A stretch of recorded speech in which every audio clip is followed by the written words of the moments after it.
with Phil stumbling drunkenly out of his bed, preparing in his head all the things he's wanted to be said. 90 minutes for Phil to fill with so much time to kill. He promised chill, but all he does instead is beg and shill. The stream's online and straight away begins to wane, but all is fine as long as chat's with 9 and doesn't step out of line. His content's mature for all to enjoy, fresh for new, but I feel sure he ran through to feel so insecure.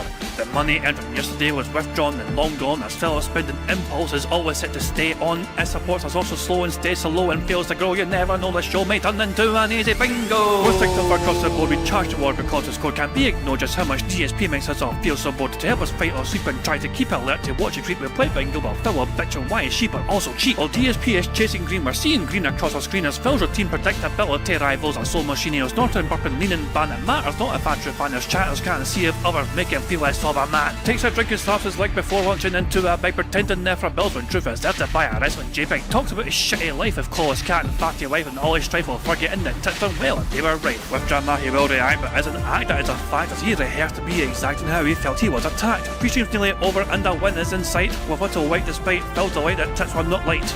We'll say alright, it is okay, and now it's time for Phil to play, but first he'll say that tits will help from being off the other day, and with those words we win again. It's never if but always when the game is won, and thanks to that we made it to the very end.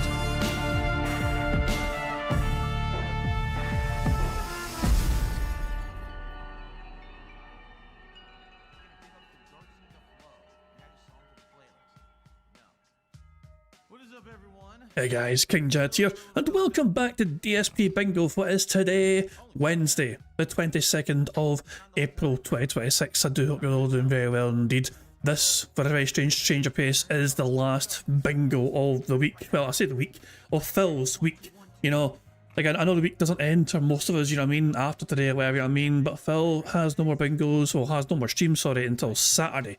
He is off on Thursday, he's off on Friday, and the bad man returns on Saturday, and hopefully Bingo should also return on Saturday. I still cannot confirm for certainty that I will be doing Bingo on Saturday. All I can say is I hope to be doing Bingo on Saturday. But I will let you know if anything changes where that cannot be possible, but for now, as things stand, I hope and intend to do Bingo on Saturday. So there we go.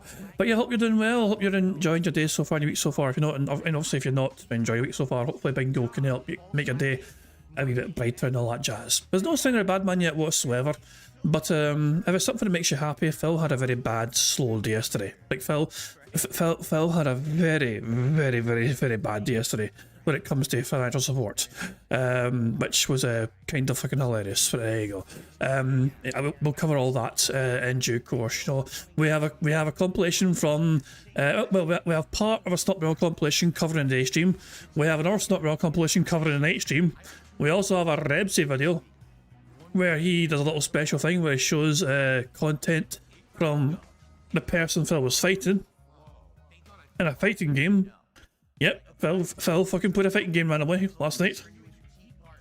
And also, we have a for daily crap as well, which I think is worth pointing out. But before we get to all that, of course, first of all, we're going to go for some tweets here. Rebsy here, a tweet here.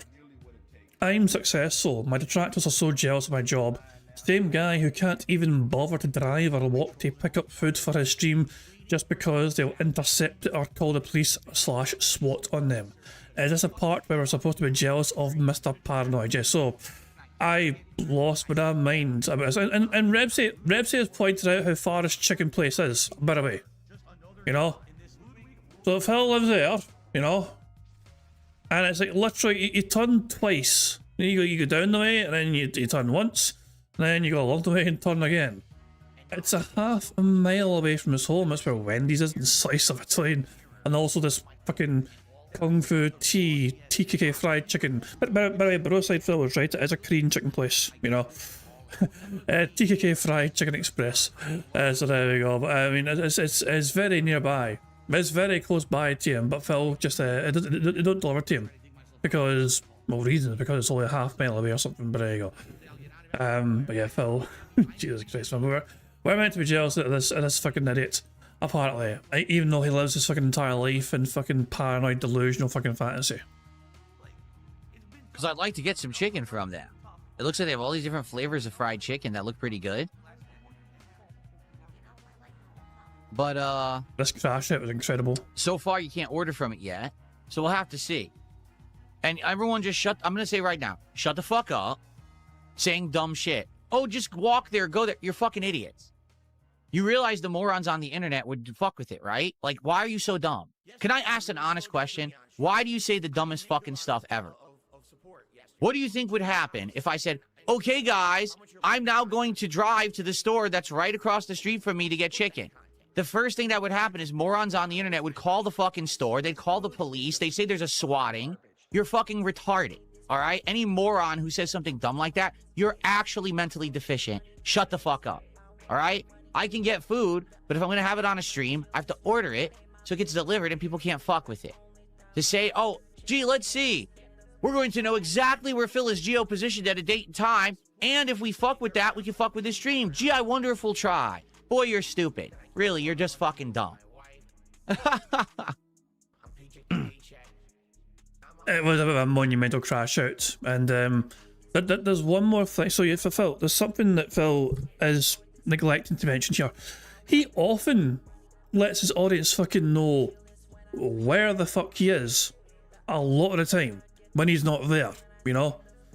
Like, we know, according to what Phil fucking says on a regular fucking basis, he leaves his home every day to go for a fucking walk, a wee stroll around his fucking neighbourhood fucking block, you know? So it would be very easy to potentially intercept Phil, you know, private community or not. It's very easy to basically fucking walk around that and intercept the bad man if you so choose to fucking do so, to point and laugh at him. We also know when his fucking days off are. We know roughly when he fucking plans to go to Costco, for example. We know pretty much when he gets his fucking haircuts, for God's sake. These things are not unknown in the wider fucking detractor sphere of things, you know what I mean? It is not, I would wager, it is not massively challenging to find Phil Burnell on his days off, you know? Because he cannot help himself but fucking tell his audience time and time again when he's short on fucking supplies for fucking, like, you know, paper plates or whatever, or when he's fucking due a fucking haircut and all that jazz. So there we go. It's just, it's not, I mean, it's just, but he's fucking making it seem like it's like a fucking, like, if in any fucking mention and like every single detractor, you know, across the fucking planet will just fucking gather all at fucking once just to fuck him up and just ruin his fucking food or something. It's just, it's unbelievable, you know what I mean? But that's just filthy, you know? The fucking ever perpetual fucking victim. Someone here called Nick Tech clipped something here from Pragmata, and it popped off in attention. 8,500 likes. You know, quite a lot of attention, almost 1 million views on this fucking clip here. And they're saying at first I found it quite odd that Capcom has added only 2 difficulty modes in Pragmata, casual and standard. I will finish that off a bit here. Give me a second here. Right, what are you saying? What are you saying? Deranged Detractor tipped £1. We tie him up around the ankles on Saturday at Costco's, allegedly, of course, in Red Dead Redemption. Oh god.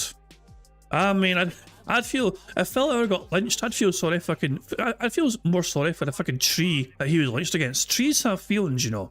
Trees have feelings. So if the bad man ever got lynched, I would just fucking feel so sorry for that tree that they fucking, you know, support him, you know.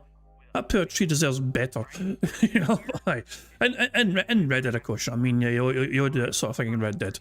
There we fucking go. But he is actually fucking paranoid that if a detractor ever knows what it is at any fucking point in time, then yeah, you're gonna just fucking send in like every single fucking like detractor unit possible to fucking just fuck his whole day up. Like it is not beyond the realms of impossibility. I would wager if somebody really wanted to find him on his day off, they could. You know, but what? And what? Like, a detractor is not going to fucking risk a criminal record just to fuck up his day off, whatever, you know what I mean? What the fuck, man?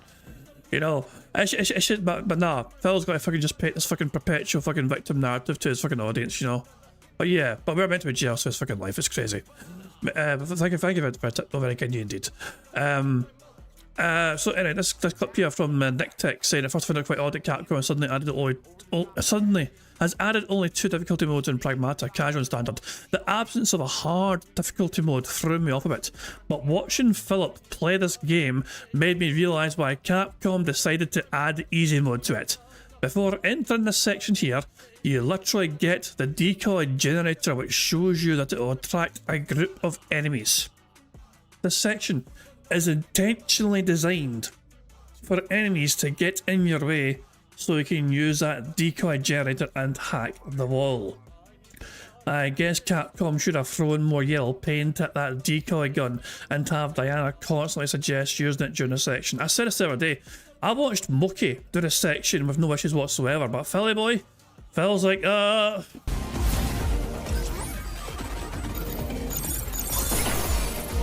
hacking the wrong guy. See the problem here? I keep hacking the wrong guy.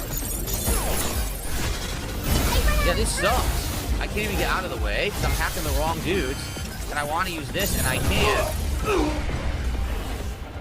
I couldn't because I couldn't target it.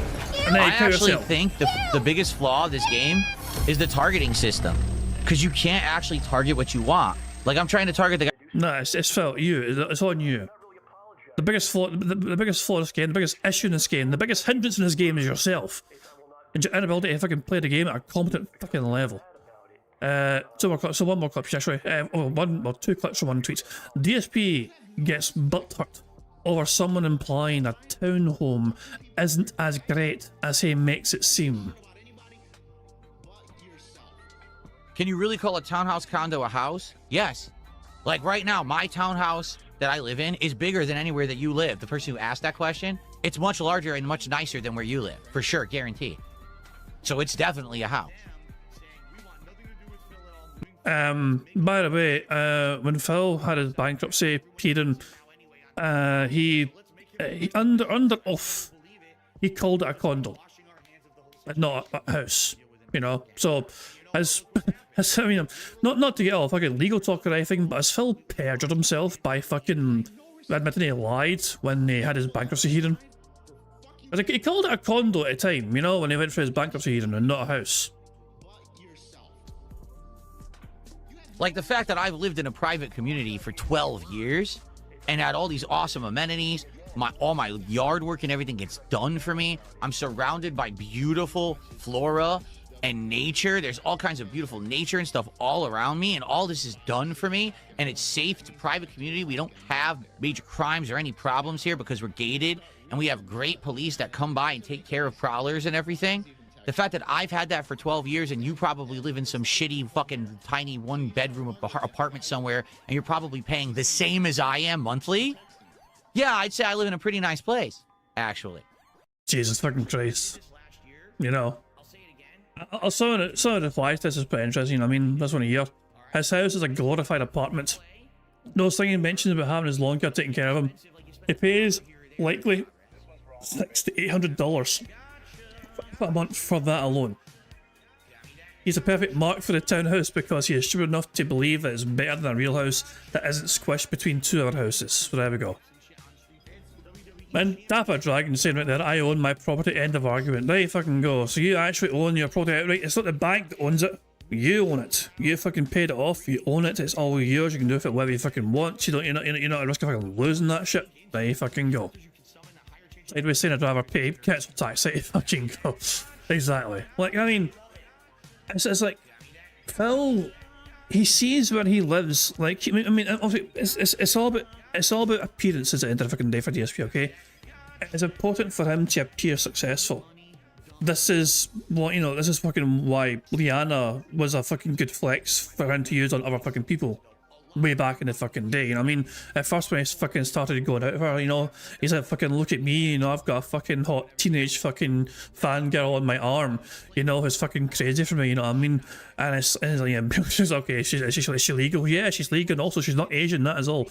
But it's a like massive flex for him to fucking do this. He fucking moved here because he saw it was a fucking flex because there's a private community, you know what I mean? And nobody can fuck with him there, you know what I mean? And, got all these fucking rooms, got a fucking 3 or 4 bedroom fucking thing or whatever, in a condo, and there's fucking multiple bathrooms. It's a huge fucking thing for 2, you know, lonely adults to fucking live in, you know what I mean?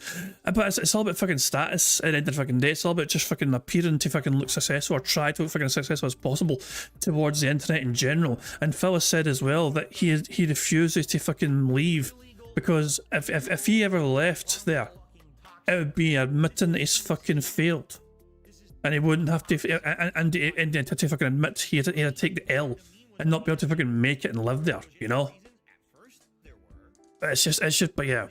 As I said though, we've all got our own different fucking living situations as you know, we're all fucking different in the end of the day. Some of you guys will be in a very good living situation sometimes, some of you guys might not be. But at the end of the fucking day though, we do what we can to fucking get by and provide for ourselves and the ones we love, you know what I mean? And some of you guys already be there, and some of us as well, be a work in progress. But I'd like to believe that every one of us here is attempting to achieve the living situation that we want, not to impress other people, but just to fucking, you know, make ourselves happy at the end of the fucking day, you know? For Phil, it's all about trying just to impress the internet, you know what I mean? And not admit if I fucking can't fucking handle it or can't fucking afford it or whatever, you know? Just rewind the fucking clock way back in the fucking day when Liana left him and Phil was fucking begging his audience to fucking give him more money so he can fucking hashtag save the house. You know? Phil was desperate not to fucking lose that fucking house. And there's apparently at one point in time there's a distinct possibility in that happening. Prophet saying Phil pays almost $1,900 in a mortgage and $900 in condo fees. It's fucking mental. It's a big chunk of change, you know, but there you fucking go. But that's a lot more than happy, you know what I mean? As I said, for me, it's like my rent is like, I mean, my rent, I live in like a wee small like flat. You know what I mean? But it'll do for now, you know what I mean? It's for me, I see living here right now as a wee temporary measure. It's certainly not a fucking end all, but I'm private rent and all that shit, you know what I mean? And I pay $750 a month, you know, $750 a month in rent. Obviously, there's separate money for me paying my power and gas and my council tax as well, but for rent alone, it's like $750, you know? But then council tax as well, you're talking about it's over another 100 for that alone, at least, or whatever, you know what I mean? And then you're talking about fucking, you know, for this gas as well, you know, the power or whatever, that's another $100 as well on top of that, and all that. So it's about almost $1,000 when you can include all the other crap as well, you know what I mean? Then also internet as well, you pay for it. You know how it goes, you know what I mean? All these things I can just like add up and all that shit and all crap, you know? So I'm okay, it's manageable, put it that way. I can afford to live where I live and pay my bills, you know? So I'm not in a situation where I'm fucking begging. I'm trying to beg you guys, you know, hashtag save the bingo home. It's not that way. It's not that whatsoever. You know, I mean, thankfully, but there we go. Anyway, the bad man is awake apparently. Well, I thought I've seen someone say the bad man's awake. Oh yeah, no, he's awake. Yeah, the bad man is awake indeed.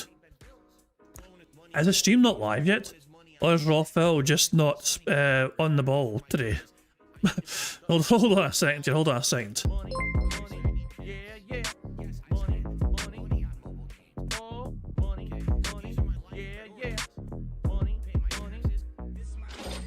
Squeaky Wheels RJ tipped £1.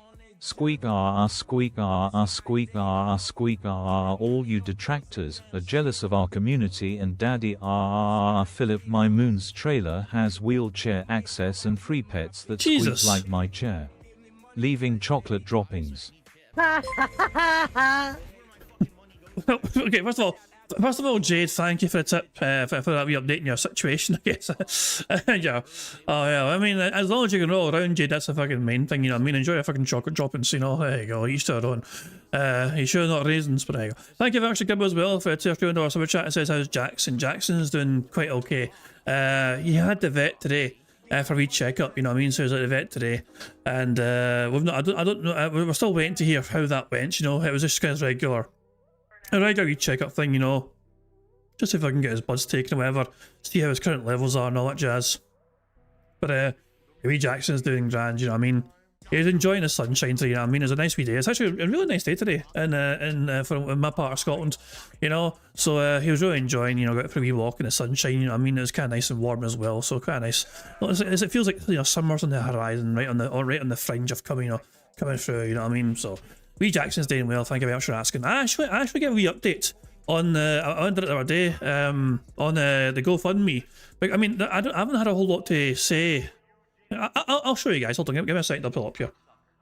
You know, But I gave a wee update on the GoFundMe in case people want an update there as well. Because I think every time, if someone's ever contributed to a GoFundMe, you know, Shut the fuck up, you cunt! like Camden, and you can't post an update, it will let people know who's donated to it, how it's gone. You know, so there you go. So I went and posted this up the other day here. The 13th, you know, sorry, it was actually over a week ago. You know, hey guys, sorry for lack of updates, but it's not what I usually want to talk about. Grand scheme of things, Jackson's getting regular treatment for his Addison's disease and regular blood work done to his attempt to get the precise dosages for what he's, you know, what he's done. We're hoping that he won't need any more blood taken soon, but in terms of how Jackson's doing, he's thankfully the same wee nutter he's always been. This disease of his isn't letting him stop being such a lovely wee rascal, and we feel very blessed that he's still here to enjoy his life with us. At the risk of sounding like a broken record, which I do sometimes, thank you all once more for the incredibly overwhelming responses before. Cannot emphasise enough how much it helped us out at this time. Updates on Jackson will be quite sporadic. Imagine it's just a case of him receiving his monthly treatment. I will attempt to try and keep folk updated when able to, but really there's not a whole lot more to say in the grand scheme of things. I mean, he's just every month he's going to the vet, we're getting his injections, sometimes to get his bloods done, sometimes he'll also receive his monthly treatments, whatever. But yeah, including a couple of wee pictures as well, including him doing his wee bow tie. There's a wee bow tie picture. There you go. I'm rocking the bow tie, looking like a smart wee bastard. There you go. And I'm going to be towel as well, not dress as well. But yeah, there's a wee update there for the wee boy. So there we go. In case some people aren't fully, and some people might not be fully aware in what the situation was. So I'll quickly just say that Christmas time, he was diagnosed with Addison's disease, and it came out of nowhere. It flared us, and I did something I didn't want to have to do. I made this GoFundMe out of desperation, you know what I mean? Because it's like, well, shit. It's like all of a sudden he almost died. He came very fucking close to dying over Christmas, you know. And we nearly fucking lost him, you know. We took him to the vet, they weren't sure what was wrong with him. They finally diagnosed him with having Addison's disease, but those initial vet visits over Christmas as well and everything were very costly, so I had no choice but to do a GoFundMe, and you guys responded incredibly. We, you know, get contributing like, it was crazy. £646 raised, whatever. That massively fucking helped. And it managed to fucking help pay off those outstanding original vet bills. Obviously, we're going to have vet bills for the foreseeable future, but we don't need any help with that anymore. Thanks to you guys, you know what I mean? Thanks to you guys, we can afford to deal with his monthly Addison's treatment now, you know what I mean? There was just that initial vet cost to try and fucking do all the blood tests and see what was wrong in the first place, you know what I mean? But yeah, it's like, he's just wondering about the treatment, you know what I mean? He's doing quite well. And yeah, I'll say once again, thank you very much for all your efforts, guys, and helping in that situation when it was a really bad time for us. I cannot thank you guys enough, because we honestly thought we were going to lose him. We honestly thought we'd seen the last of him, and he's still quite young, you know what I mean? He's over 2 years old, you know what I mean? He's a very young boy, and for him to have almost lost him that fucking quickly was devastating, you know what I mean? It would have been devastating for sure, you know what I mean? So yeah, but anyway, I do get a wee bit emotional talking about like fucking pets, not, you know, as much as we make fun of Phil sometimes with fucking Jasper and his son, you know, but pets are fucking special, man, you know. I cannot. Pets are special, okay? So there you go. So thank you, by the way, during all that, Navy Vet for Life, give us some chat as well. While I was going through all that, thank you for Navy Vet for Life for the $2 super chat. It says, calling it now, Phil will have an anonymous big tit. You might well be right, because Phil had a very bad day yesterday. Phil had a very, very bad day yesterday. Dapper Dragon, you're absolutely free to. I mean, you can share it in chat if you want. Or I can try and drag you on a Discord call if you want to as well, if it's a good thing to fucking talk about. It's up to you. I can attempt to drag you on a Discord call. You can tell everyone that way if you want as well, whatever you want. But it sounds like you got some very good news, you know, so I'm very happy. I'm always very happy to share good news, or help people share good news. But if you want to drag your ass onto a call, just so you can tell everyone, I'm very happy to do that as well. So you can tell everyone the good news as well. It's up to yourself, of course. Oh hell. Oh well, that's literally bad news here, you know what I mean? So Dapper Dragon's better half lost her job last month. Maffed it, you know. So we're struggling hard to find something new, and she just got a call back. Not the 30 hour I wanted, but still a raise with benefits. That's great. Look, if it means she can still if you can still afford to pay what you need to fucking pay, obviously, and get by, whatever, and all that jazz, it's great. It's great to bounce back so quickly, you know? The hardest part is sometimes when you fucking lose a job, so sometimes the hardest part is getting back into it, is, you know, and sometimes it can be quick wins, and sometimes it can be fast to get back to working ways, and sometimes it can fucking take a long time to get back into, you know? I mean, look at DSP, he's doing a fucking job in like fucking 15 plus years, you know, for fuck's sake. But there we go. So yeah, well done to him after Egypt there, you know what I mean, for getting back into the work scene as promptly as it did, you know, fucking Braze as well, you know what I mean, so there we go. And also the benefits too is also a big help. So well done to him after Egypt, you know, some good positive news there for them. Well, Phil might be asleep at the wheel. I had a bad feeling about that. That's kind of why I had Phil here on DSP gaming stream. So Raw Phil might not be awake. You know, Raw Phil might be fast asleep. The bath. Oh hell. So we do have DSP on here instead. Actually, you don't want to miss it. oh, he has a microphone only segment. Hello. So hold on. We'll use DSP's actual stream for today, okay? Over two of my Blah, blah, I'll blah, be excited blah, for my fourth. Sounds blah, weird blah, because blah. Good morning, everybody. Okay. We'll put him on pause here, okay? We'll put the bad man on pause here. Sadly, we can't use Raw Phil for now. You know? We're going to use actual DSP instead. So that is what it is. I mean, if Raw Phil wakes the fuck up and, you know, gets with the fucking, you know, just starts rebroadcasting Phil properly, we could transition over back to DSP. You know? Obviously, but for now we're going to use fucking actual Phil. But there we go. Bastard. So yeah. Anyway, anyway, to sum up, you know, well done to them after Egypt, you know, getting back to getting a job again. Well done to them. Very well done to them. For in that regard, you know, that's some good news, whatever. Also, as I said about the dog, we gave you an update on my dog. You know what I mean? So thank you once again. And it does mean, it means a lot as well. You guys keep asking as well, because it shows you guys care as well. You know what I mean? I'm most happy to share updates when I can. Of Jackson as well, you know what I mean? So there we go. And also we have to recap Phil's bad day now, okay? Phil's very bad day. So there we go. Dreamburst got a workout. Alright, no worries. Enjoy a workout, pal. But anyway, anyway, Stop Benel has a compilation. I'm going to ignore the first 8 minutes of his compilation just so we can focus solely on yesterday. So we have the fucking Dragon Quest day stream part, and then we have a night stream compilation, you know, afterwards. So this is how a day stream went for him.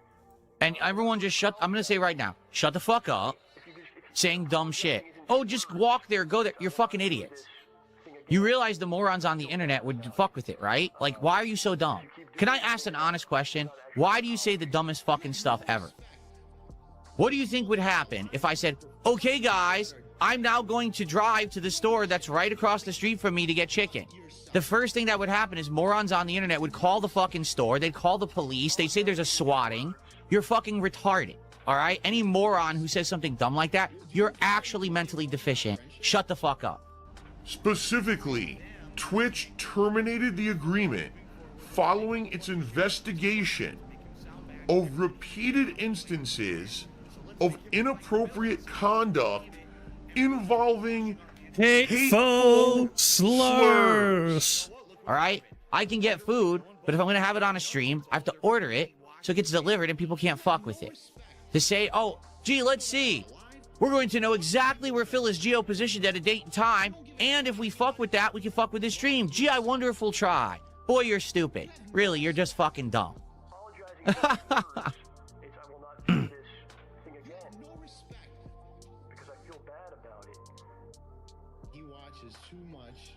I love Hitler. I'm Hitler. On the YouTube side, please give the stream a like if you haven't.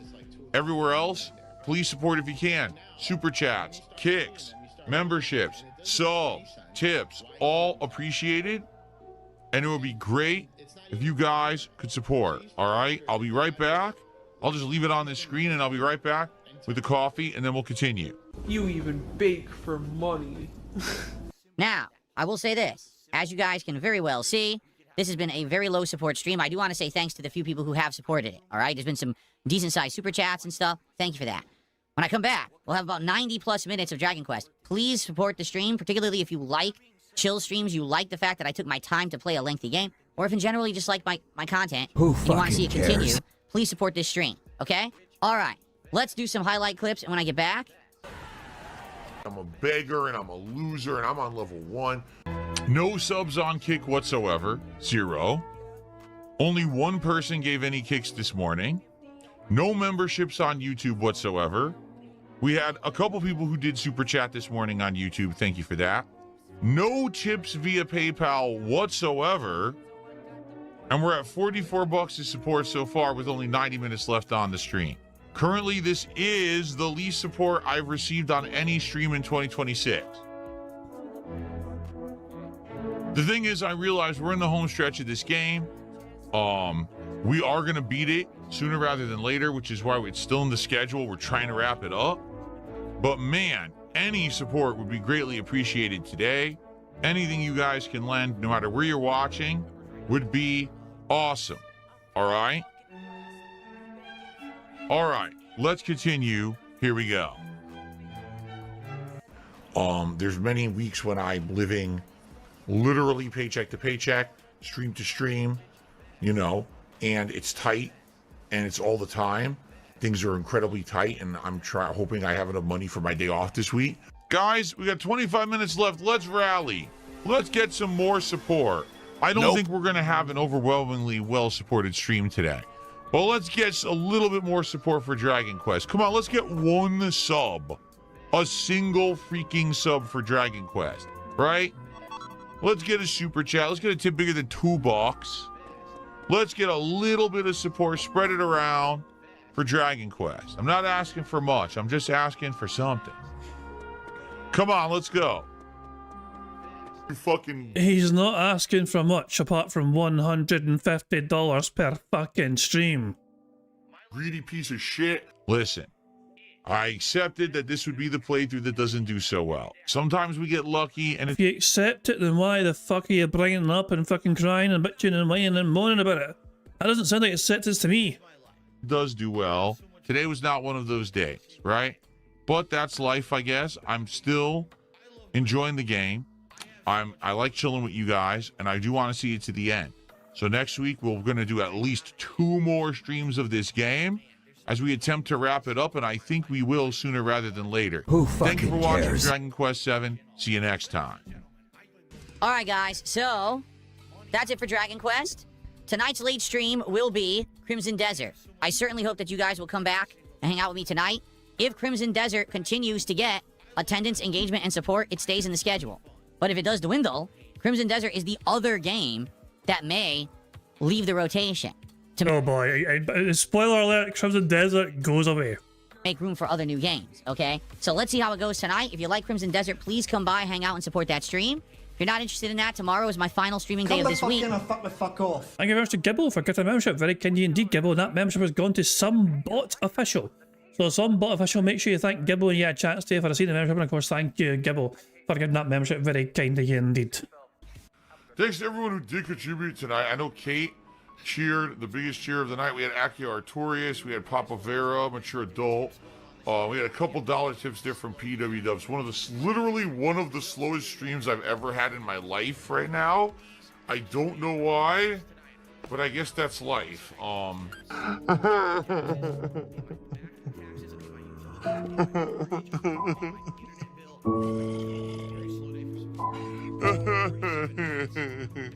by the way, that was stream number 3 where he failed to hit the goal. There's still this back here. And it's still in the back of my neck, the back of my head, the back of my mind, and it's always telling me it's WWE Champions time. I love it. I love it. We all fucking love it. Yeah, so Phil went 3 in a row where he didn't hit the goal, it doesn't exist anymore. And then he went to Crimson Desert, you know. And this one also didn't go very well for him whatsoever. Where do you even begin with this shit, man? Oh god, this is... Where do you even start with this fucking shit? He rage quit Crimson Desert after a challenging section when he only had $8 at the time. And then he decided to play old school fighting games. And he got his arse handed to him time and time again as well. Save the pig. What the heck? A pig with a party hat. Hello, Mr. Piggy. Sicky Piggy.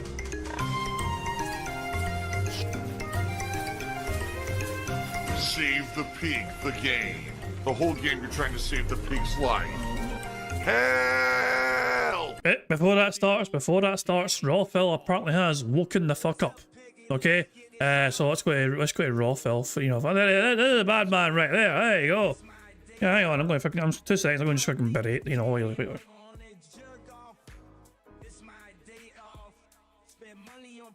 Just going to yell at Raw Phil for a second, tell him he's fucking late and call him sugar tits.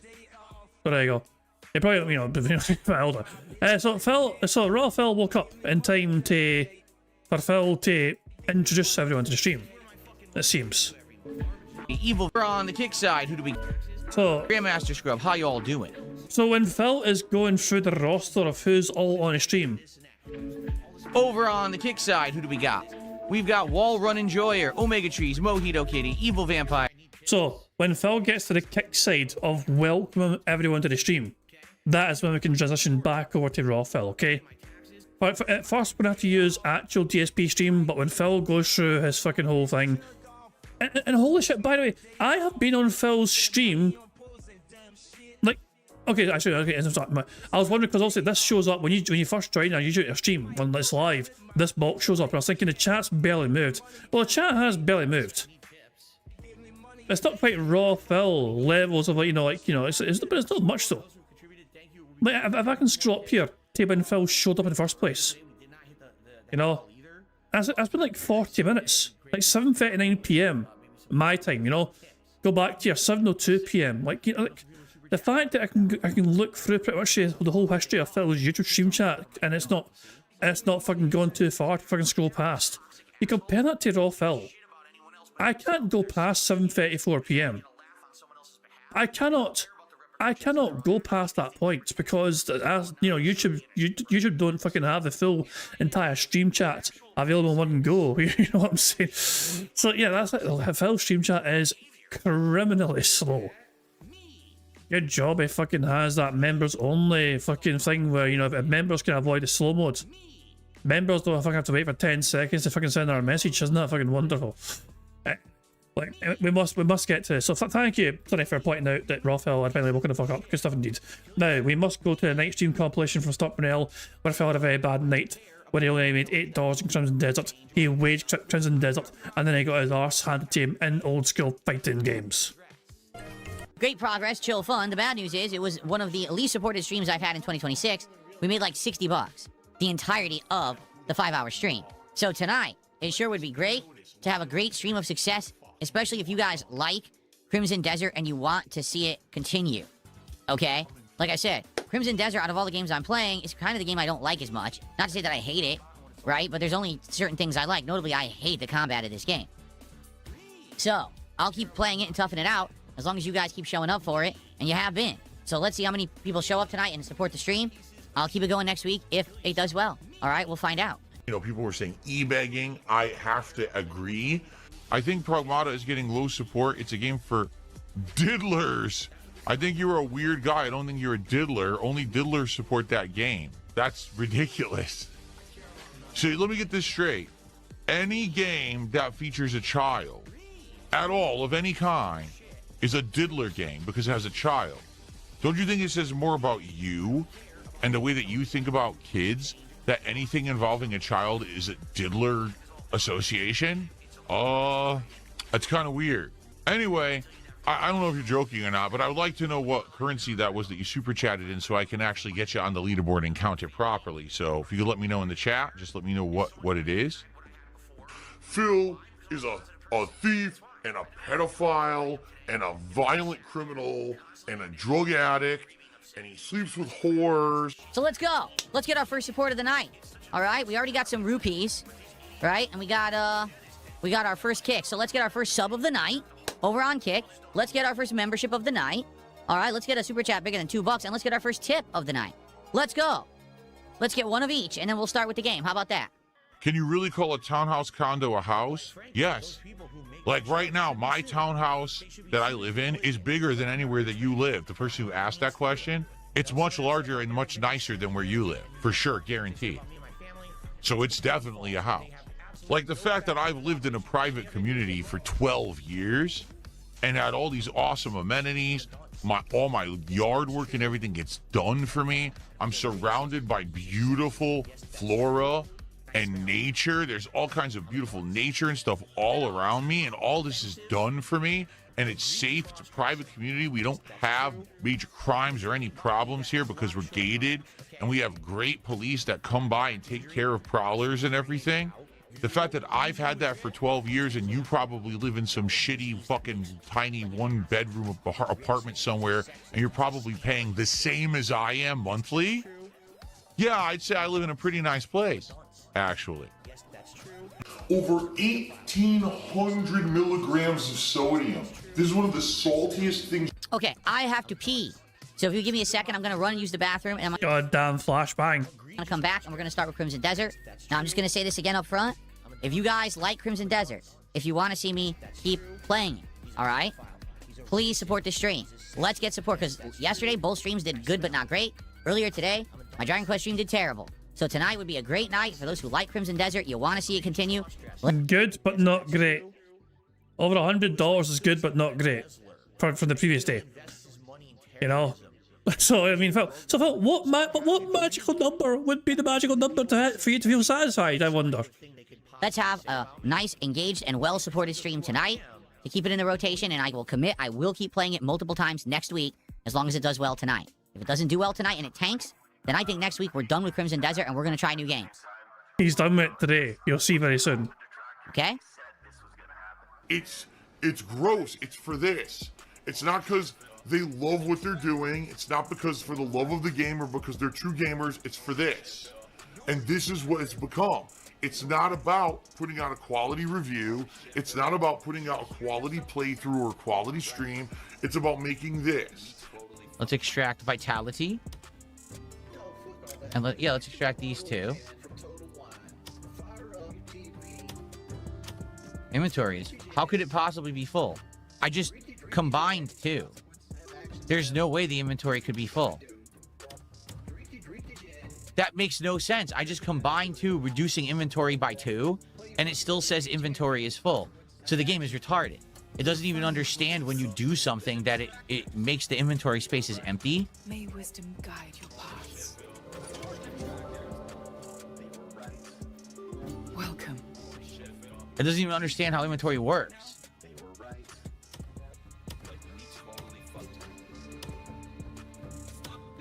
How is my inventory full? What is it talking about? You'll find. I hope you found what you. I just combined two together to make a new one. How could my inventory be full? Why is this game so stupidly dense? I don't want to have to leave and come back because the game is dumb as fuck. So it better figure shit out really fast. Here, can I sell some junk to her?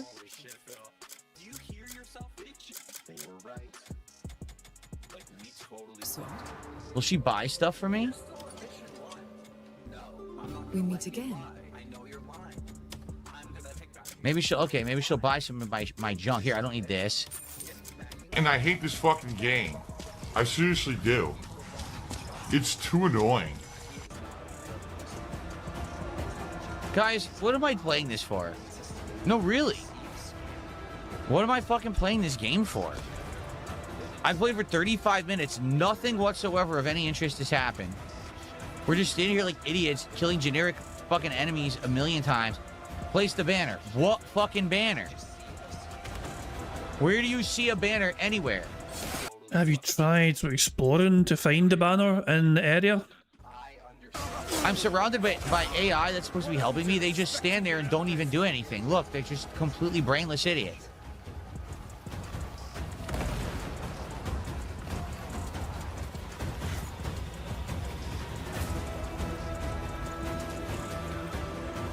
Plant the banner. There's no banner. I love how he's not even left the area. Like, he's not thought of the possibility that the banner could be like somewhere else. But he's expecting the banner to be very, very close and nearby. Like, these are the steps that lead up to where you fucking place the banner. And that's as far as they fucking explored. It says plant the banner. There's no fucking banner here.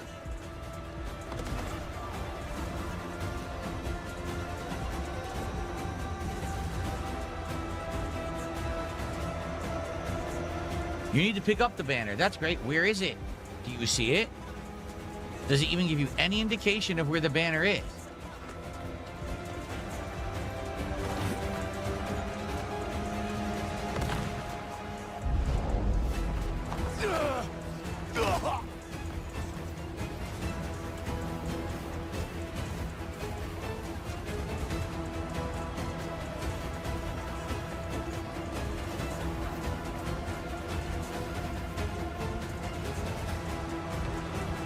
He's literally not explored anywhere other than where the banner's meant to go.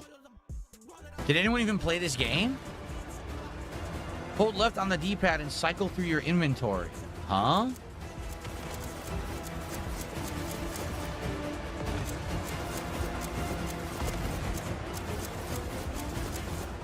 What?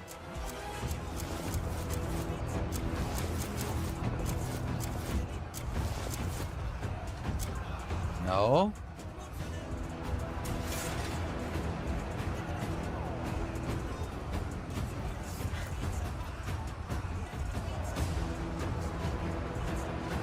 Why am I playing this? What's up, Vietnamese comrade? No, legit, I'm asking the chat, why am I playing this? Because apparently you have a fucking passion for playing video games. It's on the cart. What cart? Where do you fucking see a cart? It's on the cart. There's a cart somewhere, apparently. Where do you see a cart?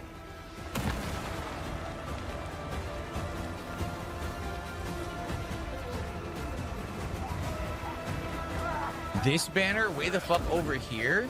What do you mean way the fuck over there? You turned left. He's acting like it's a fucking chicken place across the street. It's fucking miles away. It wasn't even on my map. How was I supposed to know this was the banner I needed to pick up?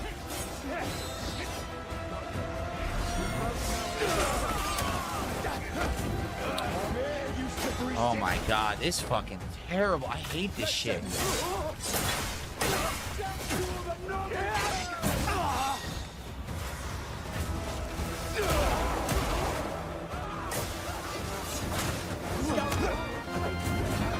Why are they all grabbing?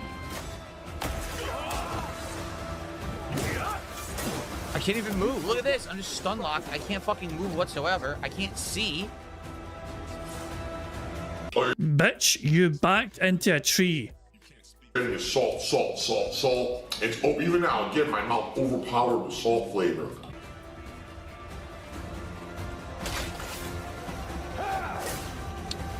Oh.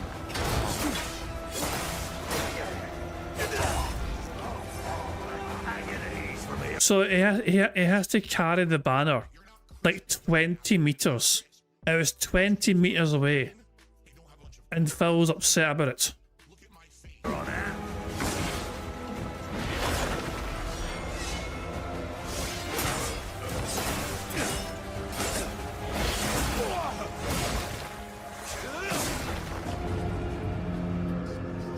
Bye-bye. Fuck this game. I'm seriously hate it. I'm not playing it anymore. This is the most boring fucking game. He rage quit! He rage quit! Oh. I mean, we did see though, Stalking Tiger, you know, fucking Timbo Slice, gave him a $12 super chat at this point in time, so I guess Phil had not updated it at that point in time. So Phil was on $8, but really it's $20. But Phil rage quit this game at $20. If you include that $12 super chat from fucking Timbo. Oh my god, he rage quit. Are you fucking serious? Insane repetitive garbage, a plot that is non-existent, combat that's insanely unengaging and just terrible. I'm not playing it anymore. I'm done. There's no point in playing it. You guys don't care either. You guys don't give a shit. I'm not even kidding. Both chats are saying stop playing it, so I'm done with this fucking thing. It sucks. Like, really, I'm just done. I'm bored. There's nothing to do in this game. It's so boring. Yeah, that's really what I want to do. I want to run into a camp in the pitch black where you can't see anything, fight 5,000 generic enemies at the same boring combat I've been doing for 20-some hours, and the game sucks. And you want me to lift up banners and put them on stands. Fuck you. Hey, Pearl Abyss. Fuck you. Try making a good game next time. Try putting things in the game that are worth people's time, rather than just a waste of time. This game is terrible. It's fucking awful. It's so fucking boring. I'm never playing it again. You ripped everyone off. Seriously. Oh, but it has 200 hours. Yeah, 200 hours of boredom. Of boring, meaningless content. It's the definition of slop in 2026. It's slop the game. A million things to do. None of them make any sense. None of them are coherent. You don't care about the plot because the plot is fucking nearly non-existent. Fuck this. There's so many cool, unique games I could be playing and not wasting my time on fucking trash slop like this. Crimson Desert can kiss my fucking hairy ass. I'm done with it. Goodbye, Crimson Desert, and good fucking riddance. Oh, it is so salty. Give me some of the salt. Give me that salt. Guys, please support tonight's stream. We're going to have a little over an hour. I'm going to do my best to entertain you. I can't guarantee you that we're going to get people, but man, I would love if you guys would hang out and watch me play old school Street Fighter tonight, which I love. All right. I don't know if it's going to work or not. Obviously, I had absolutely no idea that Crimson Desert was going to end up being such a boring mess, and I only kept playing it because you guys kept showing up and supporting it, and as you can see tonight, that didn't happen. So fuck that game. Okay. Come on, guys, let's get some. A rare admission of truth from DSP. The only reason he's playing the game is not because he fucking wants to play games for the sake of playing games at a fucking point. You know, it's purely for money. I was playing the game purely for financial benefit. And when the money stopped, so did he. Support for Classic Street Fighter tonight on this impromptu stream of it. Let's get some subs. Thank you for the 3 anonymous subs earlier. Let's get some tips. Let's get some big tips. We only got like $1 tip tonight. Let's get some big tips. So, thanks for the tips, guys, but you know what better than tips? Big tips. Let's get some more. All right, let's go. Come on, guys. Can we get some support for Street Fighter tonight? Anything. Come on. This sucks because yesterday I didn't have... It sucks. Guys, where's my money? I want money. This sucks. I'm sad now because I don't have money, you bastards. Why aren't you giving me money? I asked for it. You should give me money when I ask for it. Otherwise, I'm sad. This sucks. This sucks because yesterday I didn't have a great day. It was all right. Today I had an awful first stream. And now tonight's going to be another awful second stream because Crimson Desert is fucking dog shit. So basically, streams are either good or bad, not based on what he's fucking playing, not based on the attendance in the fucking streams, not based on the engagement in the streams, not based on how he's fucking feeling. Literally, the whole definition of a good day or a bad day for DSP is how much money he can make from his audience. Isn't that incredible? It's just, I mean, it honestly makes me, I mean, I've said this time and time again, I mean, like, if that was, like, you're a good day or a bad day for DSP is basically defined by how generous his audience are feeling that particular day and wanting to give him money. That is literally the difference between a good day and a bad day for DSP. You know? And that is literally the only fucking metric that matters to him. It is insane that nothing else matters to him other than fucking money. That's what pisses me off. Having a stream that's not going to be well supported because the game is shit. But so it's the game's fault. So nothing to do. I thought people gave you money because they liked you, Phil. But when you're not getting the fucking money, it's the game's fault. And when you are getting lots of fucking money, it's because people love you. Strange how that fucking works, isn't it? And so many fucking people on the internet kiss its ass for no reason. The game is terrible. But there's a lot of salt, definitely a lot of sodium flavor. Wow. Wow. Whiffs, and now he gets to Aegis with, like, it's over. Completely over. Nothing I can do about this at all. Complete Aegis mix-ups. Yep.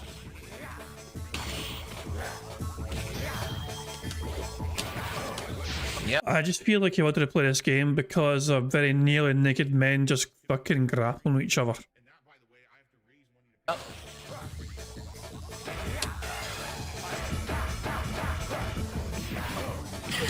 Nothing I can do. That's why Aegis Reflector Urian is godlike.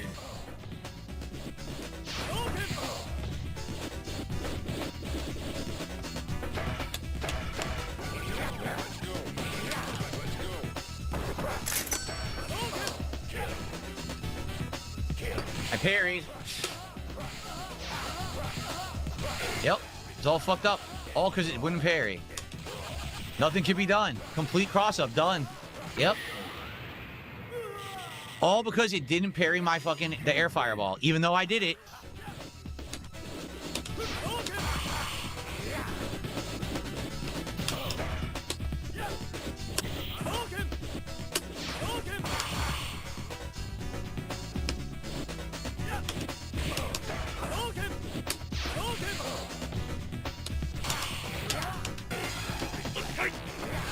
I was blocking. It reversed my block.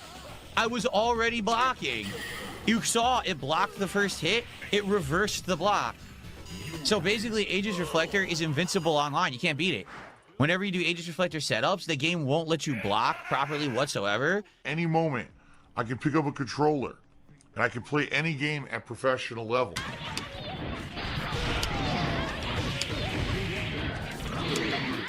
Oh god.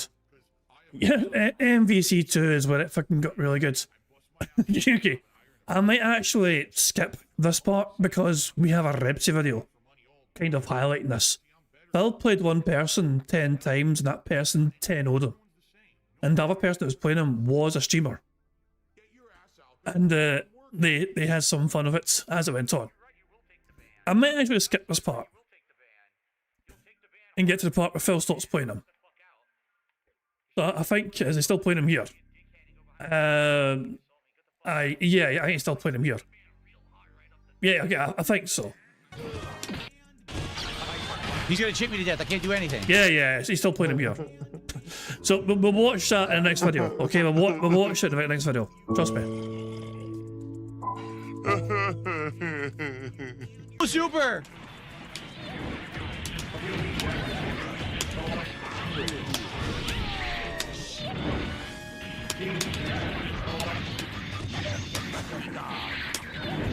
Is it still the same guy, I think, by the way? This is the very end run of away it. like a bitch. Yeah, this is the end of it. Sentinel with solo Tron. I'm outplaying him. That's hilarious. I still didn't get a corner combo. Phil got 10 odds for the guy. But it sucks because now all day, right, was a fucked up day. And you're like, well, why? Well, Dragon Quest. But Dragon Quest is to be expected. There's nothing I can really do about Dragon Quest. At this point in time, as he's fucking ending the fucking... So he did 30 minutes of overtime. This is after 10 o'clock at night for DSP, okay? He's sitting... At this point in time, he has about $100 of support. And right at the very fucking tail end of the fucking stream, right as you're fucking going offline, he received a 10 sub bomb on kick, which got him to that magical, mythical number of 150, except it wasn't really. But I certainly wasn't expecting the night stream to go like that. You know, that stinks. So I do hope that tomorrow we can bounce back and have a better day. You know, so tomorrow, what are we doing? 2 new releases. All right, tomorrow we're doing a podcast, but it'll probably be a short podcast, to be honest. Oh my god, he's drinking Tyrone sperm. And then it's going to be on the first stream, more Mouse PI for hire. And then on the late stream, it's Pragmata. But the thing is, I don't know what to do. Like, I don't know if it's going to work or not, because Pragmata didn't even do well the other day. You know what I mean? It did okay, but it didn't do great. And what I said is next week, we will definitely bring in new games. Like, next week, we have 1 or 2 at least new games that I want to play, that I think will hopefully, you know, spice things up a bit, so we're not just playing the same games every single stream. Okay? $100 for Hogan's. I can do whatever I want. I'll pull 5,000 Hogans tonight and bankrupt myself if I want. That's my business, nobody else's. There's still this back here. And it's still in the back of my neck, the back of my head, the back of my mind, and it's always telling me it's WWE Champions time. I love it. I love it. Well, fucking love it. Okay, next up we have a Repsy video. So the person that was playing in fucking MVC2 was a guy called Turtle Power, and Turtle Power was streaming as well. And so Repsy managed to fucking take the stream from their perspective as well as include Phil's fucking perspective. This is good. Our Friday night fights coming back. They will eventually, and likely it'll be a mix of old games like this, but I can't do it soon. Like next week, we've got a marathon going on and everything, so yeah, not anytime soon, but I do want to bring it back. Turtle Power. Here comes a new challenger.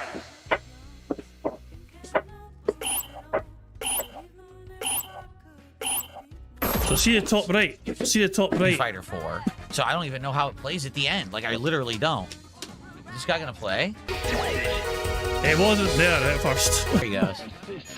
He picked a serious team. He picked an actual serious team, so might get fucked up here. We'll see. Oh my god, I hit the button when I was trying to mash. That's So from this point onwards, it's basically, you know, this guy's stream perspective of his own chat there, and Phil in the top corner. I must say, for the first like half of this, he's not aware it's actually really DSP. I mean, it's like the stream chat are questioning whether it's DSP, but then kind of, you know, for a while nothing much happens, and then it starts to pick up, and he's aware it's the real DSP, and he starts having a lot of fun with it. You know, give us one time because it's worth the wait. lane.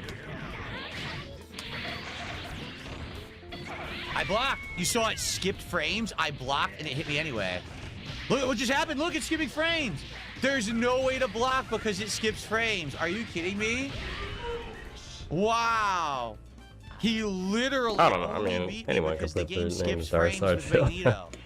I don't think he plays Marvel. It literally skipped the frame. I'd be so he got 3 hits at the end with Magneto. That is absolutely fucking pathetic that it plays like that online. This is why. I know, and Rebsy included subtitles as well. But it was the best to Rebsy for that. No one wants to play this online anymore. You see how bad that was? It teleported all over. There was nothing I could do about it at all. I'm serious. Like, there's nothing you can do when that happens. You're fucked. That was terrible. Like some type of Evo champ or something. Oh, he's not quite an Evo champ. Turtle Power, not quite. He was the #1 ranked American player in 2005, but that's about it. Like old Evo champ. That's pretty awful. He only won because the game created unblockables with Magneto at the end. Anniversary, yeah, I knew it was like some weird, like off Street Fighter. That sounds right. Dude, it's doing it again. He starts attacking, the game won't block because of that. I'm serious, it's a fucked up glitch with this version. I can't block. It happened again. It'd be funny as hell if this is the real DSP. So he still doesn't believe it. He still doesn't believe it's really DSP. I'm serious. Like there's nothing I can do there. I just switched sides to hit me anyway. That's it. How many frames it's skipping? Yo, it's impossible to play this game online. It's legit impossible to play because every time he dashes with Magneto, it's a free hit. The game is dropping frames. Nothing can be done. Yeah, wow. The game is completely awful. It's 100% rush down offense, and you can't block it. Because it skips every frame where it should be hitting, so you can't block it at all. It just hits. It hits no matter what. The original low tier guy. Absolutely pathetic. I don't know. Wait. Did the Topo just call Phil the original low tier god? Can't block it at all. It just hits. It hits no matter what. The original low tier guy. Absolutely pathetic. It sounded kind of like that. I don't think he said quite that. I don't know what the word was he said for low tier god, but yeah. But aye, this guy is a much better player than DSP in this game without a shadow of a doubt. His rank in this game is like Warlord, you know what I mean? Very strong ranking for him. And Phil couldn't handle the fact that he kept getting his arse scalped by this guy. I don't know what just happened. What? Did you see that? Are you kidding? No, for the record, that what he just did doesn't work at all. I mean, clearly it did because it worked for him. Can't block. What? Are you kidding? It didn't block again when he air dashed and he gets a free Magneto combo. That's insane, dude. There's nothing that can be done. I can't get out of the combo. There's nothing that can. A 66 hit combo. And by the way, this guy would fucking do one better. This guy is fucking a freak with this game. And I use that in the most, praiseful sort of way. This guy was a fucking machine in this fucking battle. This guy at one point, later on, as you'll see, gets a combo of over 100 inputs. 100 plus combo hit to cook Phil. Can be done. Every single time he air dashes with Magneto, I get hit. Without exception. There's nothing that can be done. Wow, what a fucking idiot. That's not what I did. Wow. What is going on? It did it again. He dashed, he changed colors, which isn't in the game. When Magneto is air dashing, he's freezing and changing colors. That's a glitch. That indicates the game is broken. When that happens, it literally means the game's unplayable. Every time that the characters are freezing and absorbing colors, it means the game doesn't work. This guy fucking sucks. Like, no lie, he only hits me when he air dashes with Magneto. He does a dash with Magneto and it's unblockable. This guy's fucking terrible. All you can hit me with is fucking dashing with Magneto because the game lags? You're a fucking idiot. Wow. And this is what they got playing this fucking game online. This guy's a warlord, huh? What an asshole. What the fuck? Are you kidding? He didn't mean to do that. It was a complete error. He didn't mean it at all. That's hilarious. Bit of roll there. That's bullshit too. My foot, complete nonsense. Wow. Cancel. Yo, here it comes. Look. Yo, the moment Magneto comes out, the game stops working. Are you fucking kidding me? Yo, you're pathetic. You're absolutely pathetic. The moment Magneto comes out, the game stops working and immediately he gets a combo. Keep an eye, by the way, in this guy's stream chat because very soon he's going to, very soon it will start, moving again and he will be aware it's the real DSP. Like, he gets made aware that DSP is crying about him very soon. Oh my god. The era of online play for modern fighting games, yo, modern fighting games, this is so bad. You can't play classic fighters. This guy is fucking atrocious. He literally hits me every time when I'm doing nothing with Magneto. It just hits no matter what. Fuck this guy. Wow, man. I mean, seriously, wow, this guy is fucking something else. I'm just gonna pick my joke team. Fuck this guy. I don't even care anymore. What a shitbag. You are the definition of a shitbag. You only beat me with Magneto, that's it. Dude, someone tell this guy he's a fucking horrible scrub. By the way, Phil's joke team also includes Magneto. And Phil still lost. Crash He out. gets a single hit on me because it skips frames when he plays Magneto. Look, I can't block. It's unplayable. This guy's a fucking shithead. Why? And he's I'm a warlord, bro. I'm a fucking warlord, bro. You're a fucking bitch. You're a cocksucking bitch. You suck at this game. This is the part of the fucking stream where Phil went into a lot of homophobic slurs. You only hit me because the game teleports when you play Magneto. What a piece of shit. Wow. Seriously, every single time that he hits me, it's Magneto. Teleport, teleport, teleport. No frames to block. It drops the frame. You fucking suck, dude. Oh my god. Dude, it's so weird, dude. I don't know what the... Suck the fucking dick, bitch. God damn, you suck. What the thought process is. What do you have BB Hood? You already have Tron. What the what? Insane nonsense. Jump. Can't jump. I'm not doing anything. I'm holding back. Yeah, it's over. Yeah, this guy's fucking terrible. What a piece of shit. You fucking suck shit, dude. Warlord. Yeah, Warlord. I was trying to follow. I'm sure it is, but thank you for the follow. Oh, fuck, dude. Wow, look at that. Here we go. At this point in time, so someone went to this guy's stream. So I think it was this guy because I just followed him so I could say, so Kohei, Darkside Phil is crashing the fuck out, calling you all sorts of awful things, which is true. That's exactly what was going on. Oh, no, I don't get 2 low kicks. It didn't give them to me. I did 2 low kicks super. That would have killed Sentinel. It doesn't give them to me. Wow, dude. Yo, fuck this guy. You stupid bitch shit. You shithead fucking ball sucker. You fucking ball sucker. Ball sucker. Get this guy.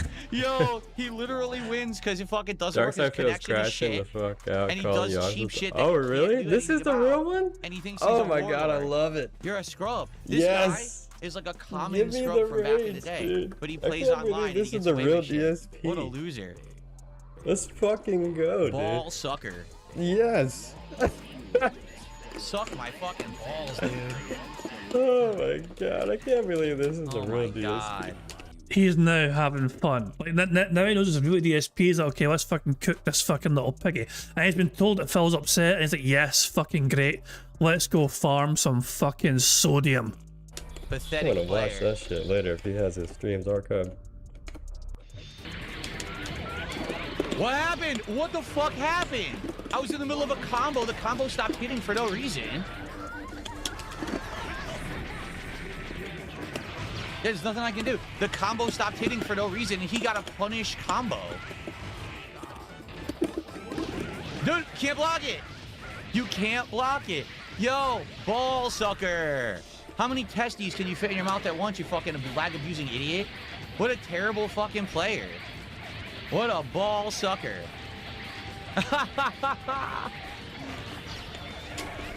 Can't even mash out of it online. Doesn't work. He gets infinite combo essentially. It's still good. It's still good. It's still good. It's still good. It's still good. Nothing.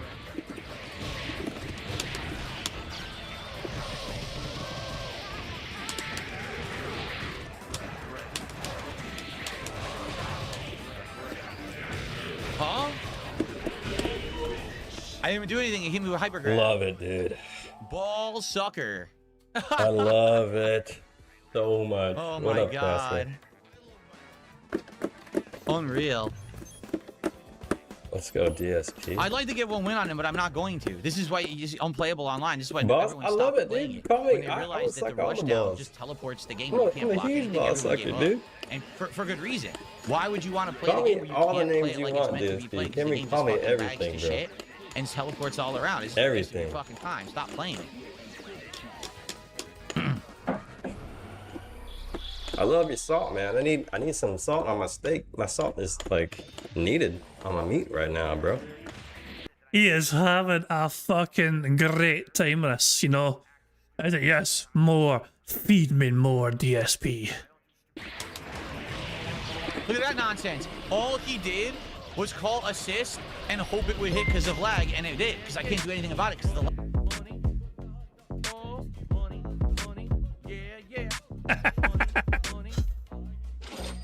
Dehydrated Detractor tipped £1.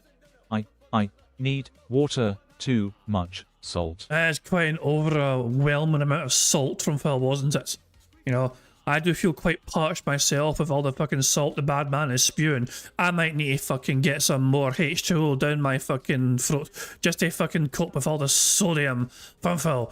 But it was just inglorious amount. But yeah, the fact that he was made aware this is actually real DSP. So he saw a name at first. At first he thought it's not real DSP because I am could fucking have his name. He's made aware of it. He's in there. Phil's crashing out on the stream. He's calling you a ball sucker on the stream and all that shit. And he's like, great. Call me all names you fucking want, Phil. I'll just fucking keep cooking your ass.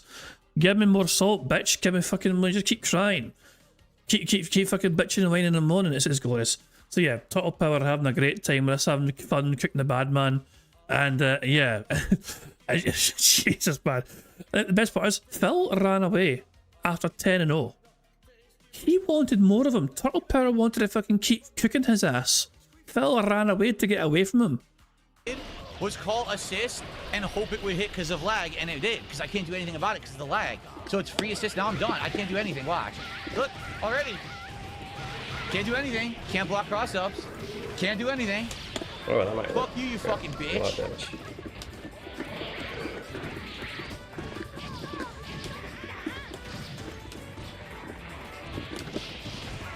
What's going on? The sad fact is even he doesn't know what's going on. He doesn't. He doesn't know what's going on because it's lagging, so there's nothing I can do about it.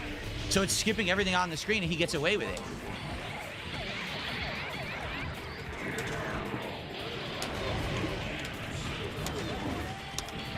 Nope, that was a free throw for me. Because it's lagging, I can't, yep. And also, just so you guys know, because it's rollback net code, which is only for dunderheaded fucking ball-sucking scrubs like this guy, on his side, none of it skips. DSP, it only skips on my side. He gets to see everything, I don't. So he gets away with all of it, and I can't even counter it once. So he just does non-stop rush down, and he gets to execute all of it perfectly, and I don't get to see any of it. It just hits me. What a fucking piece of garbage, man. I like it. This is him being excited. But Total Power, his vibe is just pretty chill. It's like, it's no over-the-top exaggeration. Oh my god, it's DSP, holy night. He's chill as fuck, man. I can only assume he might be partially high or something, I don't know, but he's just chill as fuck. Oh man, it's DSP, cool. Let him get salty. I need some more salt for my steak. He said, whatever, just takes a fucking sip. Come on, Phil. More. Feed me more. Yikes. Oh, that's so sad. Again, this is why no one plays this. Everyone stopped playing it when everyone just did Magneto Rushdown nonstop. You can't control it. Everyone gave up on this game. He's gonna chip me to death. I can't do anything. Yep, I'm done. He just chips me because he knows he can't win. I did it right there. I did mine. I had him beat. That was it. If I hit him there, I won. And it didn't come out. Yo. I had him. See what I mean? Yeah, but you didn't fucking hit him, did you, Phil? You lost again. Like, you fucking lost every fucking match against him.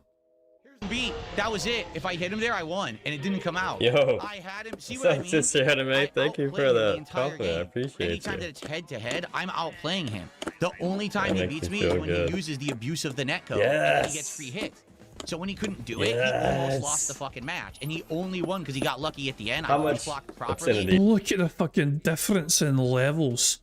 You know? It's criminal that Phil still gains points even though he got his arse handed to him. You don't go down points. You go up a couple of points where you lose still. But it's criminal the game still rewards him technically for fucking losing so heavily. But Warlord.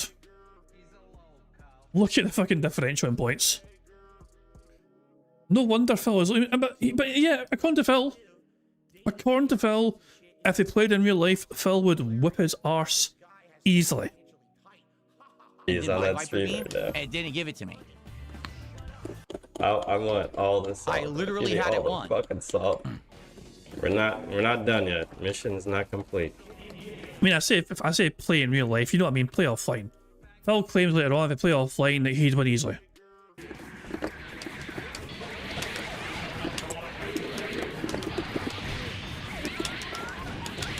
Didn't do that. I didn't do what he's doing. What's going on? I don't even know what's happening. See what I mean? He can see on his screen. I can't see what he's doing. No super.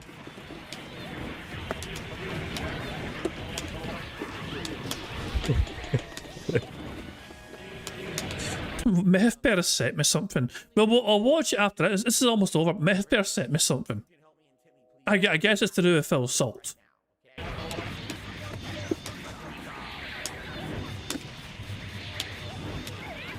Yeah, I can't do it. He's gonna run away like a bitch.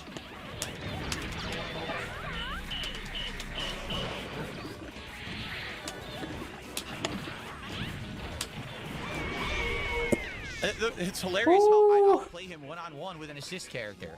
I'm outplaying his runaway. Give me that abuse of the net code, boys. With solo Tron. GG. DSP. That's hilarious. I still didn't get a corner combo. How many times I threw him in the corner? It's just low. You a motherfucking Evo champ, dog. He's not really. It's Total Power. He's not really. Thanks for it never gave it to me because the game lagged so bad. Oh my god.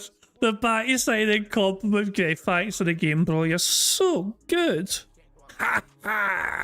That's the level of people playing these collections. They're awful. The guy fucking literally abuses lag, teleports all over the place. You can't block anything he does. Fucking nonsense running away. He wants it. Give me DSP again. Give me DSP again. Phil ran the fuck away. A coward and bitch ball sucker online, and he's a warlord. He's like the best player in this game. He's actually the worst. He's literally fucking terrible. I would spank that motherfucker 10 games out of 10 offline, but he abuses the code and gets away with it. And look at how many wins he has. What a fucking loser. Really. 30 minutes overtime? Alright. I'll take it though. Oh shit. Turtle Power, shout out to fucking Turtle Power, man. He fucking had a great time with that shit, you know? So yeah, Turtle Power cooking Phil like crazy there. Okay, I want to watch, I will watch Methbear in a second here, but first of all, I want to point out something. So Daily Crap, Sonny went and uploaded his version of Daily Crap, of Phil's Daily Crap without the music. You know, so Sonny knew the music for our benefit. There's one little bit right at the very end here. I was wondering how long it would take Phil to come out with this fucking excuse here to try and get more money. And he finally used it right at the end of his Daily Crap last night. I hope you'll show up for these streams. You know, this week's been a frustrating week. We had one day where both streams were good but not great. Then today we had the complete failure of Dragon Quest, which I kind of knew was going to happen. It's only a 4-day streaming week for me, so it'll be great to have a strong finish tomorrow, okay? But it's a shorter streaming week, so you guys need to support more than usual. Because it's a shorter streaming week. I was wondering how long it would take Phil to fucking remind his audience, guy. You know, guys, I'm streaming less this week, so I need more money. You know, and yeah, lo and behold, he fucking finally hit his audience rate yesterday, right at the end of his Daily Crap. So yeah, Phil basically spent Daily Crap trying to win in a moment about fucking money. So there you go. Some are, so even though technically Phil got over a 150 on a night stream, some are still saying, I still say it's a failed goal because it happened after the stream pretty much went offline. Like Phil started his Daily Crap. He went offline and the animations were still popping from a 10 sub bomb on Kick. You know? So yeah, that was an extra $50 that I fucking know where to fucking make up for a night stream being a bit slower earlier on. So there you fucking go. So hold on. Before we start bingo, Meth Bear sent me something here. Salty Bay. Don't try to tell me how to play, nigga, period. Get that ass banned. Don't give me a pro tip, nigga. You're a nobody. How about I give you a pro tip? That sounds familiar. familiar. I'm gonna flop my BBC out on the table. When your mom invites me over for dinner, you're gonna see a big piece of beef on the motherfucking table. I'm gonna tell you to go in the kitchen. Hurry the fuck up, bitch! And get me all the motherfucking volume check. That came out of fucking nowhere. Holy shit! Hey, that's a Jesus, man. Headphone warning there. I'm fucking deaf now. I'm gonna tell you to go in the kitchen. Hurry the fuck up, bitch! And get me all the motherfucking seasonings you got. I need you to get the garlic salt. I need you to get the motherfucking seasoning salt while my BBC sits there on the table and you just see it pulsate like moving liver that's been taken out of a motherfucking cow. And you're just gonna stare at it and be like, keep seasoning. Stare at you, keep seasoning, motherfucker. You're gonna keep seasoning my meat over and over again. Keep seasoning it, nigga. And I'm gonna pull out my motherfucking goddamn flop my BBC off the table. It's gonna go like a slime noise because it's just covered in saute. And I'm gonna take that BBC, walk straight to your mom's mouth and stare at you. Poke it in her mother real. She'll go, oh! That's a bit graphic. I'm gonna be like, now suck it in front of your son. She's like, I'm sorry, I just can't help it. It's so flavorful. That's gonna be the pro tip that I give her when I give her this flavored BBC of seasoning salts. Dumbass nigga. Talking about a pro tip, nigga, you're a fucking nobody. I have no idea if he actually said this properly, but I imagine he might have. It is kind of an LTG thing to sort of say, I must say. That was fucking graphically disturbing. I didn't fucking need to see that, but there you fucking go. Thanks, Methbear, for fucking for that fucking needlessly fucking horrific mental imagery I've got now. Oh, for God's sake. Apparently, you know, LTG legit said that. That wasn't taken out of context or anything, apparently. So, there we go. Anyway, it is time for us now to fucking start playing bingo. But we're very late to start playing bingo today because we had so much to recap from Phil. So I do apologise for a late start for bingo. But yeah, it's now time to start playing bingo right now. better late than never and all that jazz. So the first number in chat I see, the number that we use for today is bingo card. So actually, wait, no, that's wrong. We know the number. No. Remember, yeah, exactly. Fucking the birthday, yesterday's fucking birthday. Fucking shout out for Pink Panther Games. Pink Panther Games, it was our birthday there fucking day. So we're using their fucking number. What was the number again? I typed it in the... Hold on, I need to check my Discord. I need to go to my Discord and see what the number was that I fucking typed to remind myself. Give me a wee second here. The number that I typed in the member Discord to remind myself the number was... 421. 421. Oh yeah, of course, 21st of April. There you go. So there we go. 421. So yeah. So yeah, as a Pink Panther Games popped their membership message saying it's their birthday, whatever, and they had a good day with the family. And because it's, I always let birthday people pick the fucking bingo card, you know what I mean? So I told them they could fucking pick the bingo card for today, since they couldn't do it yesterday, and they wanted 421. So I'm going to use that number. So yeah, many belated happy birthday to Pink Panther Games. Old bastard! Anyway, 421 is the number. Here we go. And we need Phil to say and do the following for today's bingo card. We need Phil to say percent. Him using hateful slurs, him saying would argue, dude, and that being said. Shout to that being said. The second row is Phil saying hate to say, by the way, him saying or doing Q&A, him saying reality and subs.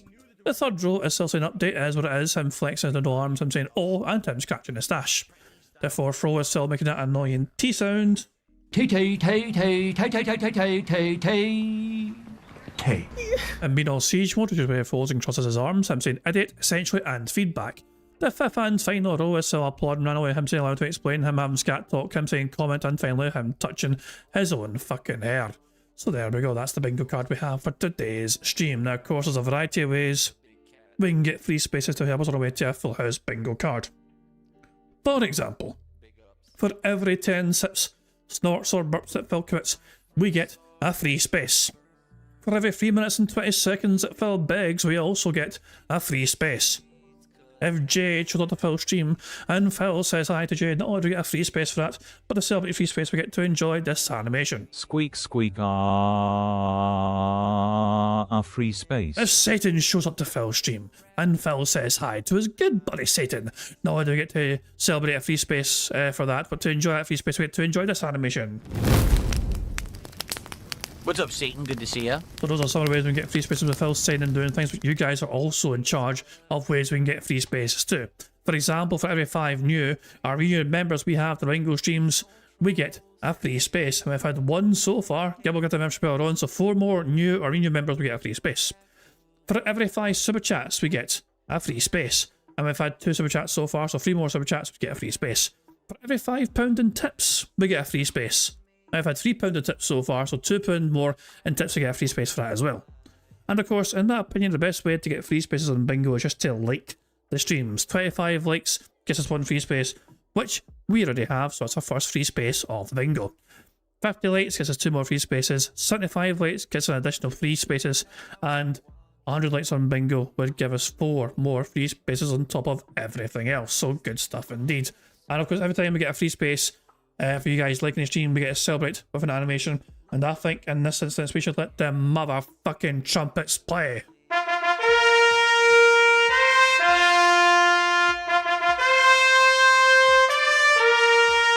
One more time!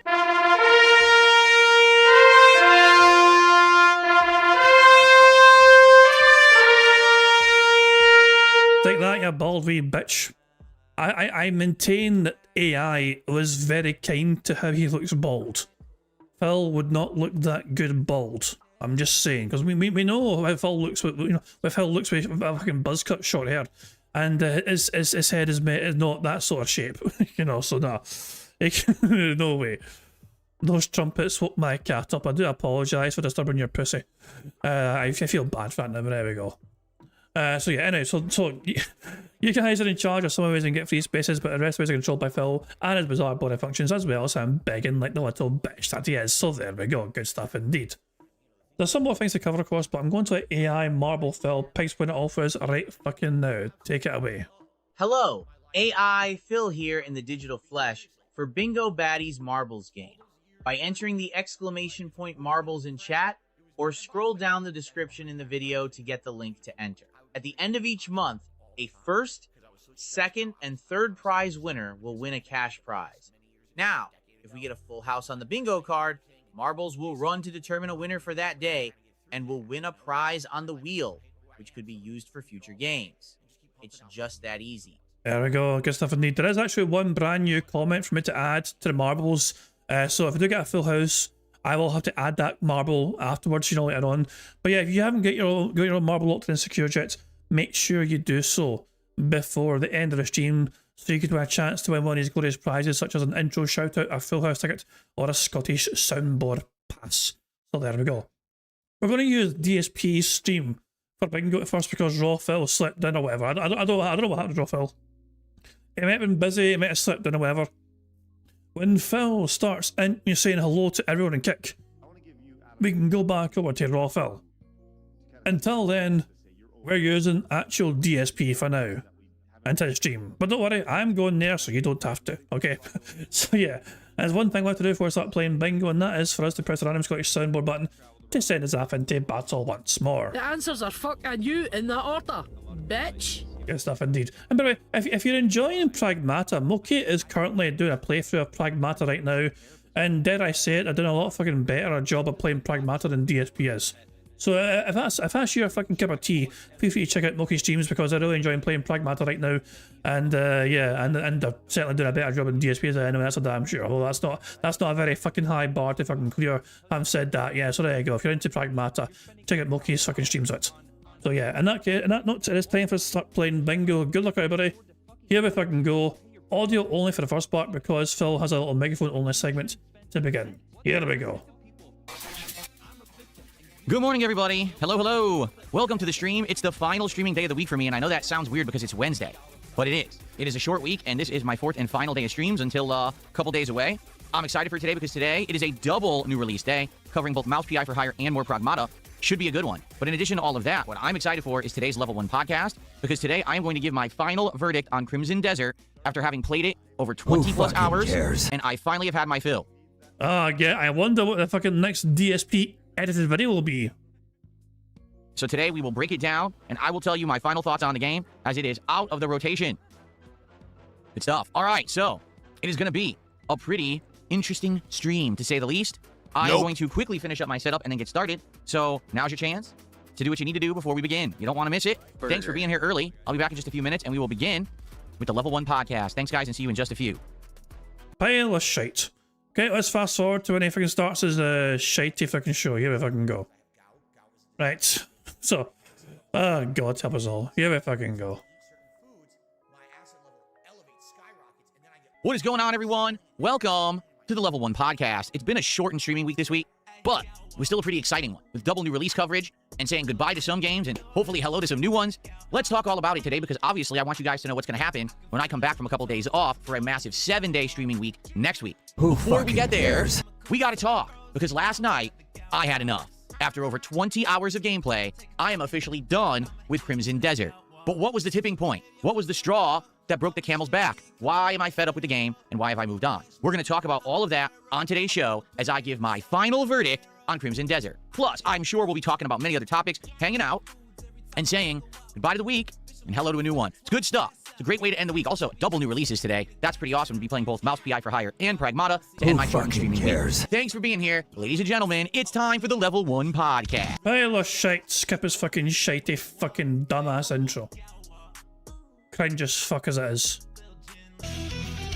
Good morning, everyone. Welcome to the show. It indeed is the Level 1 podcast for Wednesday, the 22nd of April, 2026. I'm your host, DSP, and it's time to end the week with a bang. Because today, I say goodbye to Crimson Desert, and we're going to talk all about why and what my final thoughts are of the game. But first off, I hope you're all doing well. I hope you're... Anybody care what this guy thinks? No!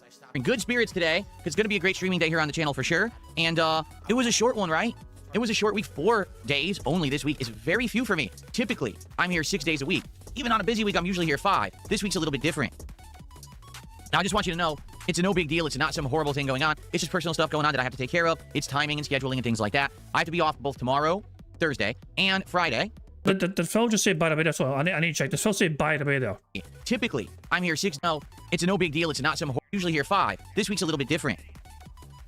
Now, I just want you to know, it's a no big deal. It's not Okay, it didn't see, my bad, I didn't see it. Sorry, I had to check. some horrible thing going on. It's just personal stuff going on that I have to take care of. It's timing and scheduling and things like that. I have to be off both tomorrow, Thursday, and Friday, but I return on Saturday, which would be the 25th of April. Now, it's going to be exciting. Why? Because next week, we got a bunch of stuff going down. First off, because I am now done with multiple games, including Retro Rewind and now Crimson Desert, this is going to free up the schedule a bit. It's going to allow me to play a lot of the games that we're currently juggling, which include Dragon Quest VII Reimagined, which is in its end game. We only have about 25% left of the game. The continuation of the ongoing playthrough Pokemon Fire Red, which has been a great, awesome, chill run. Very exciting, very interactive to play the classic Pokemon games now in a modern setting with a live audience. And then, of course, the 2 new releases that I'm juggling. Mouse PI for Hire and Pragmata, both unique and interesting games in their own rights, and not too long. And what I mean by that is, each of these games reportedly is anywhere between 12 to 20 hours long, so within a few streams we can probably wrap them up. So if I am focusing and juggling those games next week, chances are we're going to get really far in them and perhaps even see a couple of them wrap up. I don't know. We might get close, all right? But also next week, we got 2 other special things going on. First, there's a new game. It's called Sorrows. It comes out on April 30th, so that would be 1 week from tomorrow. This game is the spiritual successor. I don't know which dent is responsible for educating Phil on how to fucking say successor correctly. But I am grateful they finally fucking did. Like, Phil for the longest fucking time would fucking say it, spiritual successor. And I assume at some point in time, somebody pointed out to him and said, Phil, by the way, you're saying this wrong, you dumb motherfucker. And so Phil no longer says spiritual successor, you know? Sonny thinks it could be Grok, yeah. Anytime I hear him say spiritual successor though, it does remind me, like, I hold on. Let me fucking pull up a short I made. I don't have many shorts, but the one I do, I have one about spiritual successor. So give me a wee second, you know, if I can pull that shit up right now. Maybe that's the very first short I made. You know. Here we Now, go. tomorrow, my friends, is a momentous occasion. For tomorrow is the release of the Callisto Protocol, one of my most anticipated games of 2022. But if he says successor, I swear to fuck, I might just tick a square. I'm not, so I don't know what's happening. I don't know. If he says successor, I'm just going to tick a square. He cannot say successor for the life of him. It's bizarre. So I swear, I don't know what I'm going to tick, but I think we get a free space if he says successor instead of successor. We'll see how he says it. It is a game that is a spiritual successor. Oh, for God's sake. Now, that was, yeah, that was a short. That was it, you know, pretty simple short. But yeah, Phil actually fucking said it immediately as I was preparing for him to fucking say it. I didn't know he was going to fucking say it, and yeah, that happened during a bingo in time. It's like straight away. Is it that wasn't the buffer free spaces? That we had free, you know, at this point in time we already had free spaces, but yeah. But that was a free space that time because Phil said spiritual successor. But yeah, the timing of that was just fucking ridiculous, you know. But Phil no longer says successor. He now knows better, and he says successor with a suck.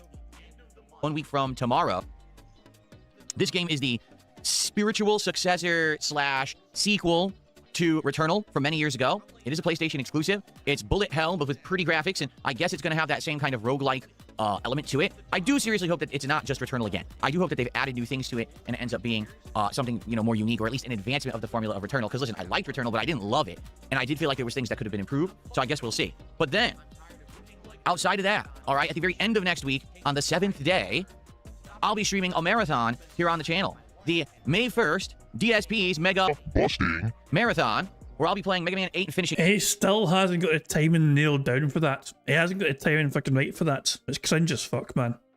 We're already more than halfway through it. And then Mega Man 9 and maybe 10. It's a return to form for classic retro stuff from last year. We haven't had a chance to do something like this year. I want to see how far we can get and maybe wrap up the classics, okay? So that's going to be excellent. That's on Friday, May 1st. And I hope that you guys will be here for that. So, yeah, it's going to be a really lengthy, exciting week next week. Tons of fun gameplay and chill vibes, new games, and then a marathon. Pretty awesome way to end the month / begin the new one, right? Pretty good stuff. So anyway, how's everyone doing today? Who do we got? On the YouTube side, we got Pickle Weasel, World Above Wheels, Sumifer, Draven, King Michael, Rose Diamonds, Sean, Chaos Goblin, Spider Dijon, Spoiler Alert, Cyber Devil, Brian, and more. Who else? John, Broden, Grandmaster Scrub, how y'all doing? Oh, we can now move over. We can move over to Rothwell again. Bye-bye, DSP Gaming. No longer am I going to have to give you one fucking view for watching your shite. We can go back to Rothwell now. And you'll save us from your fucking bullshittery. And your fucking just nonsense gibbering. I'd rather give Rothwell the fucking view instead. Playback speed 1.5. Let's go. Let's continue on from fucking Rothwell and have full stream chat as well. Show on screen. Kickside, who do we got? We've got Wall Run Enjoyer, Omega Trees, Mojito Kitty, Evil Vampire Cat, Aloof Liberty, Eddie Chill, Honest Criticisms, Greed Jar, who else? Lots of regulars, a few newcomers. Netcode is Evil Twin. We saw some of that last night, that's for sure. Okay, so good stuff. Welcome, everybody. Who is Velocity, Bonus Tempo, Game Dude, and more. What's up? Good morning, everyone. Good morning, good morning. All right, so welcome to the stream. It's going to be an exciting one. So the big segment that I'm going to do on this show is I want to tell you all about my experience with Crimson Desert now that it's officially done. You might say, well, what do I mean? Well, I'm done with the game. I played it now for over 20 hours. I played it on launch day. I didn't really like it. You guys convinced me to go back. I played it another 15 plus hours. It's like, you know, I kept going back to the well because you guys kept asking me to, but last night it kind of finally hit the fan, if you know what I mean. And so I'll tell you why, and I'll overall summarize my time with the game here today and give you my final thoughts as we move on. So that's good, right? I mean, it's funny because some people are like, thank God he's finally done with that thing. But other people still to this day are playing it, and they're like, oh, my 150-hour experience with the game. It's a weird situation because... Like, having fucking forbid people can fucking put time into a game that they fucking enjoy. Like, Phil, that's an alien concept to Phil Burnell, you know? Like, you play a game that you enjoy that I don't like, you're weird. When you listen to different people talk about this game, okay? It's like people are playing two different games. It just really is. Some people are so infatuated and in love with the game's world, with the amount of content, with you know, just everywhere you go, you know, there's something new to do, right? And other people are just like so over it and saying it's overhyped, it's completely, you know, overpraised, that the game is just a retooled MMO, and that they don't understand how it could have sold so many million copies except people are just dumb or ignorant or bandwagoners who love hype. And, you know, me playing... I wonder what fucking category Phil goes into. Playing the game, it's kind of somewhere in the middle. And what I mean by that is I'm in a unique position where I can understand why there's some people that absolutely love this game. No, you're not. Well, you literally fucking play games based on fucking how much money is given to you. That's nothing to do with the game itself. That's more to do with having how... Your experience of fucking playing the game has nothing to do with the game.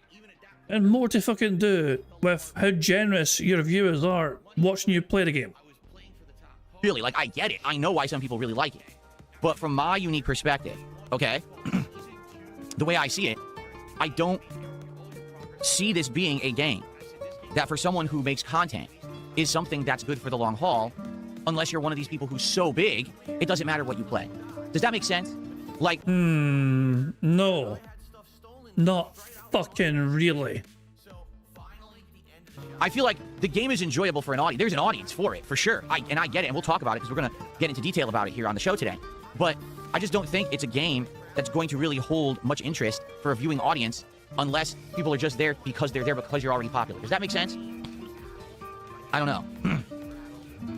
But anyway, I'm going to outline it, right? And we're going to talk about it. And to be honest with you, I'm happy that we're moving on because I want the time in the schedule to do other things. We've got multiple games that have come out in the last week to 2 weeks, okay, that I haven't had a chance to play because I've been playing these other games, and I want to move on to variety. For example, yesterday, Vampire Crawlers came out, and that's a game that's a spin-off of Vampire Survivors, but it's more of a card-based RNG roguelike, and it looks good. Like, to me, that's like very Castlevania-esque, and it's right up my alley, and we didn't play it yet. There's Tomodachi Life Living the Dream, which is the sequel to Tomodachi Life from almost a decade ago, a virtual island where you can have people doing silly things, and yeah, it's kind of a every once in a while jump in and do silly content with it kind of game. I think it actually is more of a streamer's game than anything else, but it is a silly game that people wanted, and again, something that I was inundated with so many other things, I just didn't have a chance to check it out. And now we got more games. Like I said, next week we got Sorrows coming out. In May, we're going to have games. I need time in the schedule for this stuff.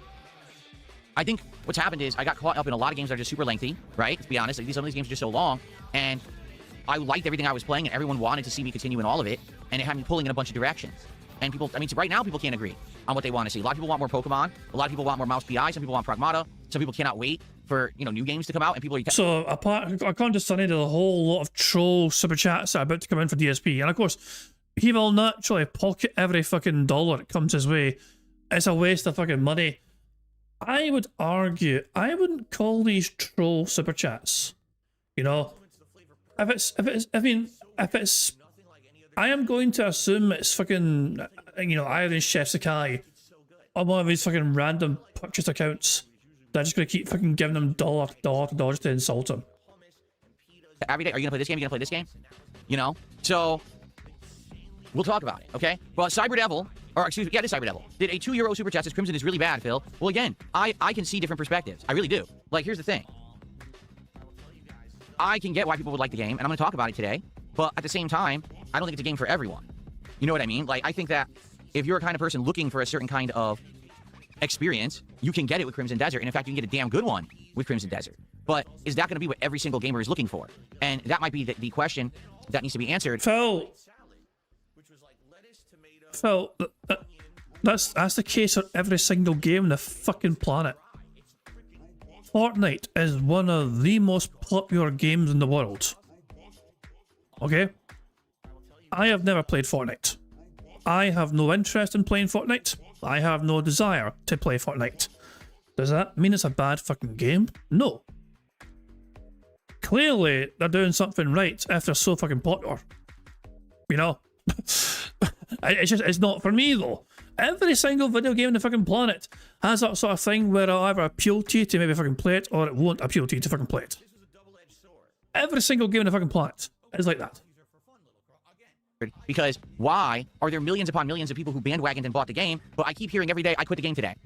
I played for 60 hours, I finally quit today, I'm done with it. Huh? Right? Like, it seems like everyone bought this game, but a lot of people just never followed through playing it. Okay. So, we're going to talk about that, all right? Let's talk quickly about the schedule so you guys know what to expect next week, okay? Who fucking cares? So, hold on 1 second. While I get it up here. Yeah, fellas, try to get up. Get it. So, today, after the Level 1 podcast, all right, it is more Mouse PI for hire. This game is pretty darn good. Noir, plotline, you know, kind of detective investigation paired with grittiness, but also cartoony graphics. Actually, hold on. He's talking about his schedule. I don't think he updated his schedule in time. Because, yeah, he's still got Crimson Desert on there. Daft bastard. Sunday, April 26th. Crimson Desert continues. Nah, it doesn't he?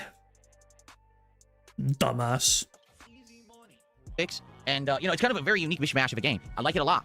The more I play it, the more I like. I'm excited today to see what else we do. I'm sure there's more guns, there's more abilities and things that we're going to unlock in today's stream. So I hope that after the podcast ends, you will stick around and you will hang out with me for more Mouse PI for hire. Nope. Really good game, in my opinion. Very interesting and unique. Okay? On the late stream, it's more Pragmata. To be honest, I'm a little nervous about Pragmata. I don't know why, but it doesn't seem to be catching on with the audience. Like when I played it last, people were actually kind of disengaged from it, weren't really talking much about it.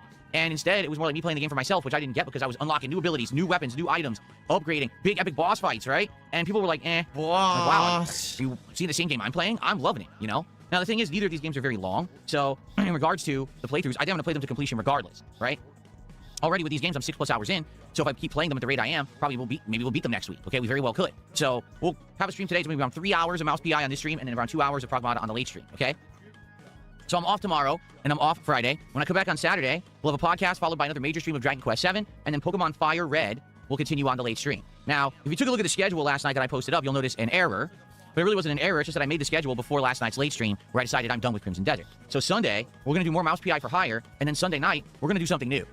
You know, and the question is, you know, what will it be? Who fucking cares? It could be Vampire Crawlers, which I'm actually very interested in trying. Okay? It could be Tomodachi Life. It could be something different, but I want it to be something new. And then similarly, on Monday, I want to do a major stream of Pragmata, and then I want to do something new on Monday night stream as well. Okay? So let's talk about it and figure it out. We have time. You know, we have today and we have Saturday to figure out what we want to do kind of Sunday, Monday nights. But I definitely want new stuff in the rotation, okay? Cool. So, that being said, all right? Hey, that being said. And it's on the square. That should be a good start to the week next week. As I've already stated, Sorrows, the new game, comes out on Thursday, which is April 30th. We'll be trying that as the daytime stream that day, okay? The week will basically be juggling Dragon Quest, Mouse PI, Pragmata, trying to get as far as I can in those games, some Pokemon at night, and some new stuff in the night rotation as well. Thursday, the premiere of Sorrows, and then Friday, May 1st, it is the Mega Marathon. He kind of got the timing right that time. Well done. It fucking took you like fucking 10 goes, but you finally got the timing almost right. Although you had to delay yourself. You had to fucking delay yourself to fucking try and get fucking more accurate this time. Also, who fucking cares? Every time you fucking mention it, Cat cries. Every time you bring it up, Phil, your fucking big fat beefy bitch of a wife is crying down the stairs. That's all on you. Well, I'll be playing Classic Mega Man, so it's going to be a good variety week next week. Now, I'm looking for a DSP Tries It for next week. People have already suggested this new Korean chicken place that's right about a block away from me. but sadly they're not up for delivery yet. I'm not gonna drive there in person and then have idiots try to start problems in real life for everybody, because that's what they'll do. If anyone ever knows that I'm distinctly going to be somewhere, they'll probably try to do something anonymously to harass me or harass the business or whatever, and I'm not stupid. Phil, we know you're off on Thursday, we know you're on fucking Friday. You're probably going to get a haircut on Thursday. Or Friday. I imagine, you know? I mean, I think so. What do you guys think? Do you think Phil's due a haircut? I don't know. That might be one of his fucking appointments. Is one of his scheduled appointments, maybe a fucking haircut time, you know? A visit to the hairy fairy, you know? But Phil, it's like, it's not... If people really wanted to fucking find you and mess with you in real life, you're not a very hard person to find, because you fucking usually tell people when you're fucking due to go to Costco, for example, or when you're fucking due to visit a fucking hairdressers, which we fucking know roughly which way you go to. You go for, you know, it's like fucking curls and twirls, whatever fucking other one is, you know? It's on the fucking back leads for fuck's sake, Phil, you know? And also, it wouldn't be that hard to fucking follow your ass. We know what car you drive, for fuck's sake. You know? If somebody really wanted to, yes, they could fuck with you. But they don't. You are assuming that someone is going to fuck with you in real life, even though it's never happened to you. Outside, you know, someone's fucked you while you're streaming. The whole fucking back to 2017 or whatever it was, or, you know, the swatting, you know. And a lot of detractors were very critical of that happening. It was a wellness check. It wasn't a swatting, but it was a fucking wellness check, you know. The fact of the matter is, though, that it's been almost 10 years since then, and as far as I'm aware, nobody has fucked with Phil directly, in person, in almost a decade, in any capacity. Now, yes, he had his fucking grocery cart stolen from him in a grocery store, and yes, someone apparently stole his car tire. Were these detractor acts, or were these just criminal acts from fucking the citizens of fucking Seattle? Like, I don't know. I don't fucking know. I don't think they were detractor acts. I think they were just random thuggery, you know, hooligans or whatever. Oh hell. We know exactly. We know his geolocation right now. Like, we know where it is. Like, everyone, if people wanted to, they fucking couldn't mess with him if they wanted to, really. But I mean, they don't. Oh, for God's sake. It is embarrassing, Phil. You're not that important, you know. Like, you're not that big a fucking deal, you know. Knows that I'm distinctly going to be somewhere, they'll probably try to do something anonymously to harass me or harass the business or whatever. And I'm not stupid, and I'm not going to do something irresponsible by saying, hey everyone, I'm going to turn the stream off now and go to this business right now. Just asking for problems. So why did you get a selfie stick then? I mean, genuine question, if you are not going to do content ever that could reveal where the fuck you are, then why the fuck do you have a selfie stick? Did you just see it on sale and think add to cart for no reason whatsoever? So once they're on there and they're able to be like ordered from, then I will definitely be able to get some food from there, but they're not on there yet. They're so brand new that I can't order yet. So we're looking for a DSP Tries It for next week, and I'm not sure what to do. All right, we'll talk about that. If you guys have any ideas of what we could do next week for DSP Tries It, I'm all ears. I would love to hear your suggestions. There is a new meal coming out of Burger King on May 4th for the tie-in with the new Mandalorian and Grogu movie. I will probably eventually try that. So there you go. Who fucking cares? Boo! Let's see here. Rose Diamond says, are you going to play any of the Mega Man Star Force games? They're releasing a collection during the last few months during the marathon. Now, the point of the marathon is to try to beat the classic Mega Man. Last year, I did 3 Mega Man marathons, one in January, one in August, and one in September. We got all the way through Mega Man 1, all the way through like halfway through 8. And then that's where we ended it.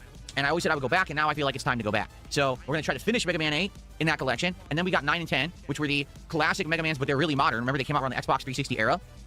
They're great games, but they're very tough. So I'll see how far I can get in those games, okay? A waste of $10 here from... This is not even the fucking Detractor super chat, I think, you know?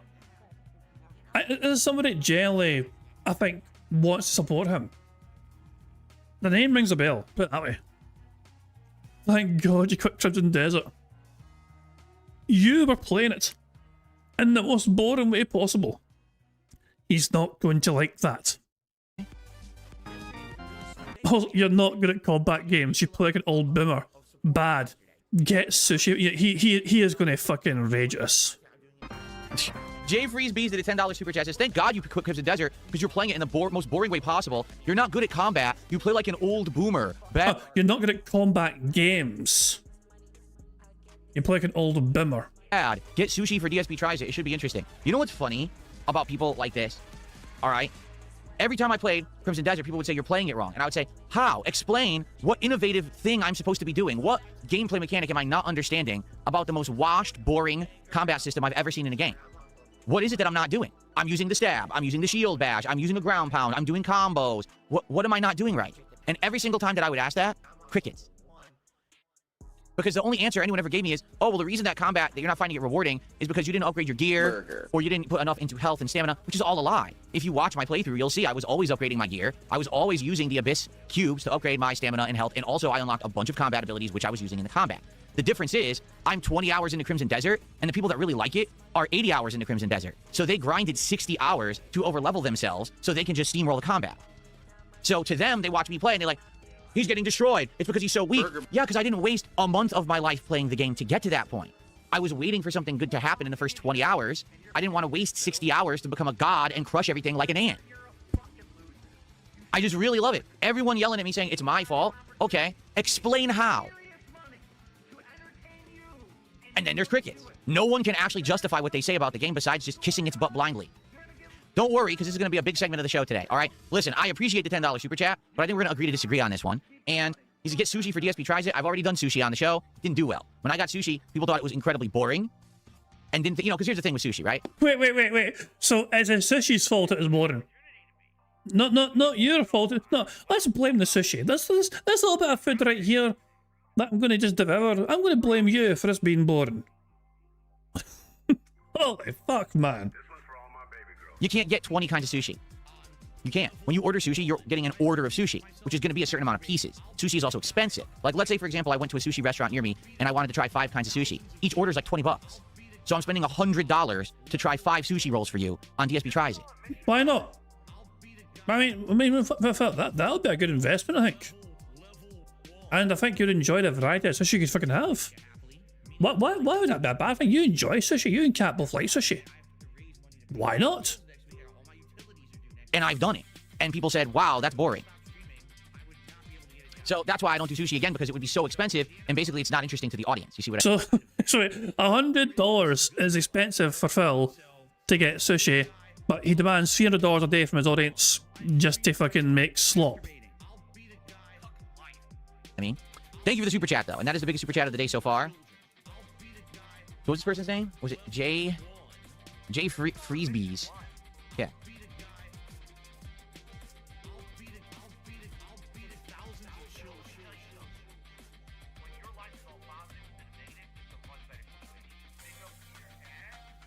Okay.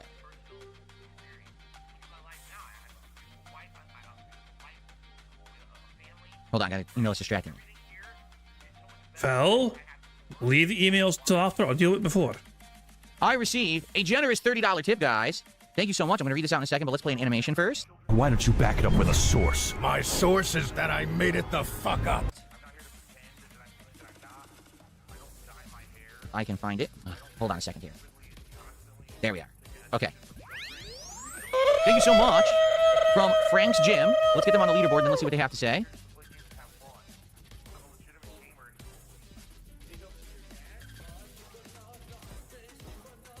Frank's Gym says, what's up, DSP? I just finished rewatching your Ghost of Tsushima playthrough. What an amazing game. I'm just stopping by to show some support. I appreciate that, Frank's Gym. Yeah, Ghost of Tsushima was a game that at the time, if you remember 2020, 6 years ago, we were in the middle of COVID, and everyone was stuck at home, and it was the middle of the summer. And by complete chance, this epic game comes out in the middle of the summer when normally good new games almost never come out during the summertime. They kind of save them for the fall because they think they'll get inflated sales if they come out around the holiday season. And this game coming out as it did, with the timing that it did, it hit at exactly the right time. And if you remember, absolutely gorgeous visuals at the time on PlayStation 4 Pro. Amazing amount of content, really well written and great story. Interesting combat elements where you could play either as a samurai with dueling or as a stealthy ninja. Just tons to do. And a game that felt meaningful throughout, which is pretty much the opposite of Crimson Desert, right? Like, if you really think about it, Crimson Desert and Ghost of Tsushima are similar styles of game, except one has this well-crafted, meaningful world, and the other is just everything slammed together with no substance whatsoever. There you go. Boo! Okay. So thank you so much, Frank's Gym, for a $30 tip today. That is very much appreciated. All right, so We're going to talk about Crimson Desert. Does anyone have a topic that they want to talk about before we get into Crimson Desert? Because this is going to be the meat of the podcast. It's going to take a while, all right? And I want to be sure that I've covered everything that we want to talk about before we get into it, all right? So now would be the time you got something you want to bring up, something to discuss, to chat about, hot topic, a question. Please bring it up now, because that way I know that I have enough time to talk about Crimson Desert after the fact. Can I play Super Bunky Ball Banana Mania? No, not now. Maybe in the future. Can I take off my undershirt? No. Is today a Nautica Voyage Day? No. Phil's wife eats like a vicious hog. Gave him a $1 super chat. Jeffrey's Breeze, you're old and stuck in your ways, not explaining. It's a waste of fucking money here, but astronomically a waste of fucking money. This is ICS. For sure. You know? The 4 numbers at the end of the username is usually fucking a giveaway. That's usually quite a big tell as to who the fuck it is. You know, it's a bot account. So listen to this. So now Jay Freeze Bees at the $2 super chat says you're old and stuck in your ways, not explaining. So you're going to refuse to explain to me what I should have done to play the game better because you don't know. Okay, thanks for $2. Because that's the truth. If you knew, you would have said something. But you don't know because it's not true. That's the problem. Okay. Oh yeah, Bonos Tecmo says the Magneto frame skipping was wild last night. Yeah, so for those who don't know, last night I was playing Crimson Desert and I had enough. So we only played it for like 50 minutes and we had like an hour left and I asked people what they wanted and I said, what about some actual like throwback fighting games like you did on your birthday? And I said, all right, what do you want? And people said Third Strike, so we played Third Strike for like 30-40 minutes. Then we couldn't find anyone. So then people said, some Marvel 2. So I go to play Marvel 2 and I play the guy who's the #1 ranked guy in Marvel 2 on PC and literally the guy's a cheater.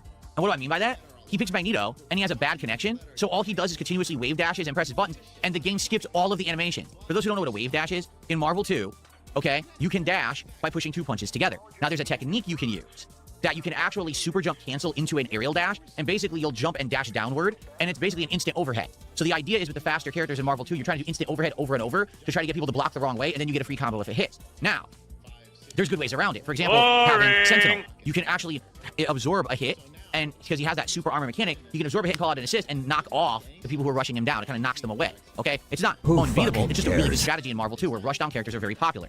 The problem is, when you're playing Marvel 2 on the online collection, it's what the Marvel... What's it actually called, actually? It's some convoluted name. It's called Marvel vs. Capcom Fighting Collection. Arcade Classics, okay? That's what it's called. In this collection, the netcode, because it's a rollback netcode, actually can't keep up with the game. So what happens is the person who's using the rushdown tactic can see and control the game properly, but you, if you're on the other end of it, on the other end of the internet, it skips all the animation. So all you'll see is Magneto here, and then he's hitting you. There's no animation of him actually dashing down and attacking. It just shows he's here, and then he's hitting you already. So you can't block. Like, there's literally no way to react and block because it doesn't show the attack. It just skips to the attack hitting you already. So this guy literally is the top-ranked player in Marvel 2, and all he does is teleport all over the screen, skipping and getting free hits. The fuck is that? It's insane, because the guy, to be honest, isn't very good. Like, literally, he only hits you because the game doesn't respond with allowing you to do anything you should be able to do to stop the strategy. Yes, rushdown is very effective in Marvel 2. It's very good strategy at pro levels, but you can block it. But not in this game. In this game, it's like, we just eliminated that. So what it becomes is just, you have to do rushdown yourself, or you have to kind of, like, run away the entire time that you're playing. Yeah, I wonder why Phil's not reading these fucking super chats. No, there's no message, but there's a name. This one is Kat Burnell, obese, fat, nasty girl. It's a waste of... It's oh, for God's sake. It's a waste of fucking money. It's all fucking Iron Shesekai. Just to fucking giving him money to troll him as per usual. Or else, you can't ever win. And that was the thing, the guy would either do the rushdown with Magneto, or if you beat his Magneto, then he just completely runs away the entire round with Cable. Like, literally, again, not really playing Marvel 2, I'm just playing keep away in lag, and I know that you can't really control yourself very well online with lag, so I'll just run away and shoot beams and shit. Like, oh my god. So bad. This is the #1 ranked player. And the funniest part about it, okay, I was using my joke team that has BB Hood and Tronbon, and I was almost beating him, and I was using my Tronbon solo, like she was the point character, and she's not good as a point character, she's actually garbage, and I was beating the shit out of this guy's teams just with fucking Tronbon. Well, you got 10 odds. You didn't get you didn't win one time.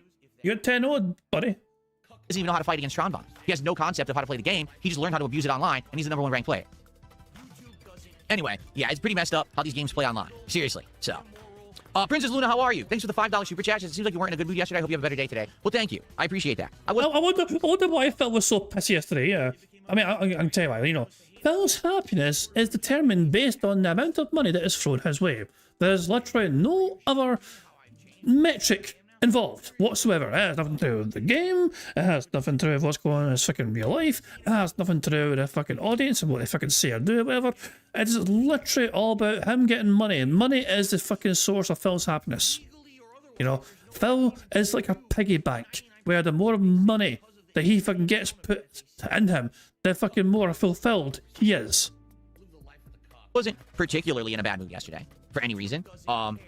You know, here's the thing. I love Dragon Quest. I wish more people would come by and hang out and enjoy Dragon Quest with me. They don't. Like, for example, right now I have 240 viewers on YouTube, and I have, let's see here, 91 viewers on Kick, so around 350 viewers roughly, and I'll likely even have more by the end of the show. And if I were to start playing Dragon Quest right now, I would lose half that audience. They'd all leave. That's upsetting. You know, classic turn-based RPGs are a genre that I absolutely love, and I would play more of if I could get a good audience for it, and I can't. Like, people just won't stick around for it. They say it's too boring, they can't stand it, even though I love it. You know, some of the most meaningful playthroughs I've ever done, like Final Fantasy VI and Chrono Trigger, those are throwback playthroughs of those games, and not being able to get an audience for it, it pisses me off. It does. It's disappointing. And then Crimson Desert, a game that I've expressed multiple times why I just don't think it's a great game, but I understand why people like it, and I keep playing it, and every time I play it, I get more frustrated with it. I just had enough, you know?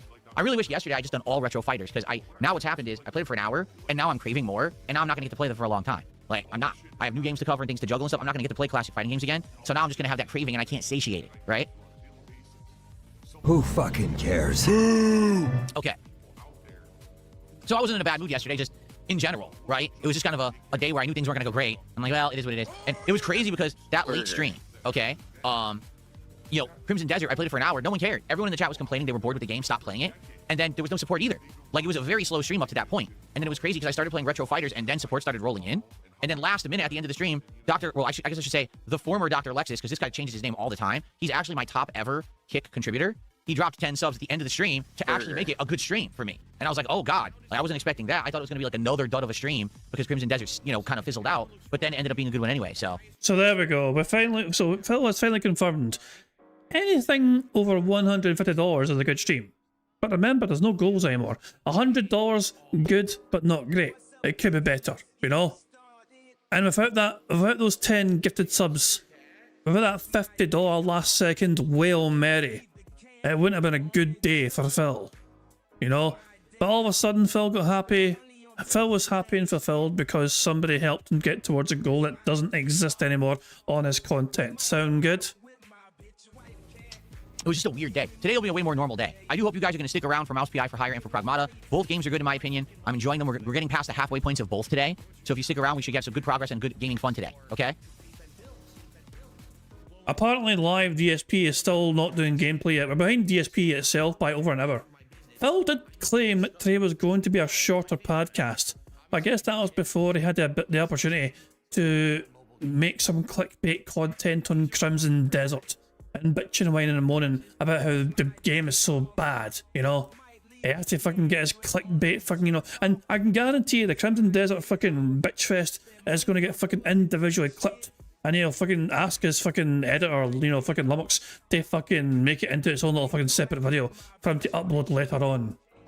You know, I guarantee it. But there you fucking go. But apparently current DSP, as things stand, is on like $120 or something on support. So there we go.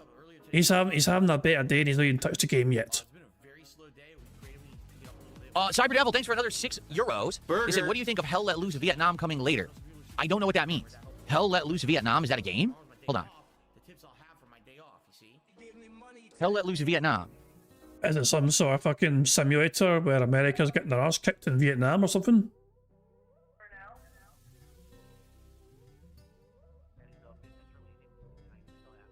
I never played Hell Let Loose. It's a military first-person shooter, it looks like. Here, just to show you guys what I'm watching quick. So it looks like a cinematic-style military shooter. Reminds me of old Call of Duty, honestly. That's really what this reminds me of. It looks nice. I mean, that looks not bad. Yeah. Doesn't have a release date, though. It's supposedly coming out this year, but no release date. If you guys wanted to see me tackle a game like that, I'd be willing. Like, I haven't played an actual, like, military shooter like that in 100 years, right? Because they don't make them anymore. They really don't. And that looks like it's going to be kind of interesting. The graphics look really good. So thank you, Cyber Devil, for another €6. Let's see what that would be. Oops. That'd be $7.03. Thank you so much, Cyber Devil. So is it a possibility? Sure. In fact, you know what? I'll wishlist it. Sonny wants me to add a new Scottish soundboard thing. Well, I mean, when Phil is talking shite, there's a potential new soundboard thing for it. I think I can smell shite. Yes, I can definitely smell shite. There we go. Random chewing the fat thing, but there you go. That's a possibility. That's a possibility. I might short. I mean, a 10-second Scottish soundboard thing. It's a possibility to be added, you know. But there you go. I have been toying with the idea of like adding other like Scottish soundboard things. You know what I mean?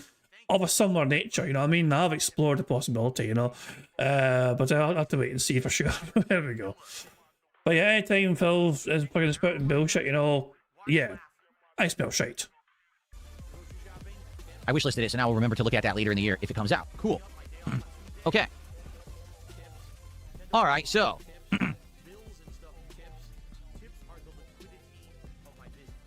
Oh, is it multiplayer? That looks single player to me. People are saying it's a multiplayer with voice communication and everything. Oh, I didn't even get that impression looking at it like that.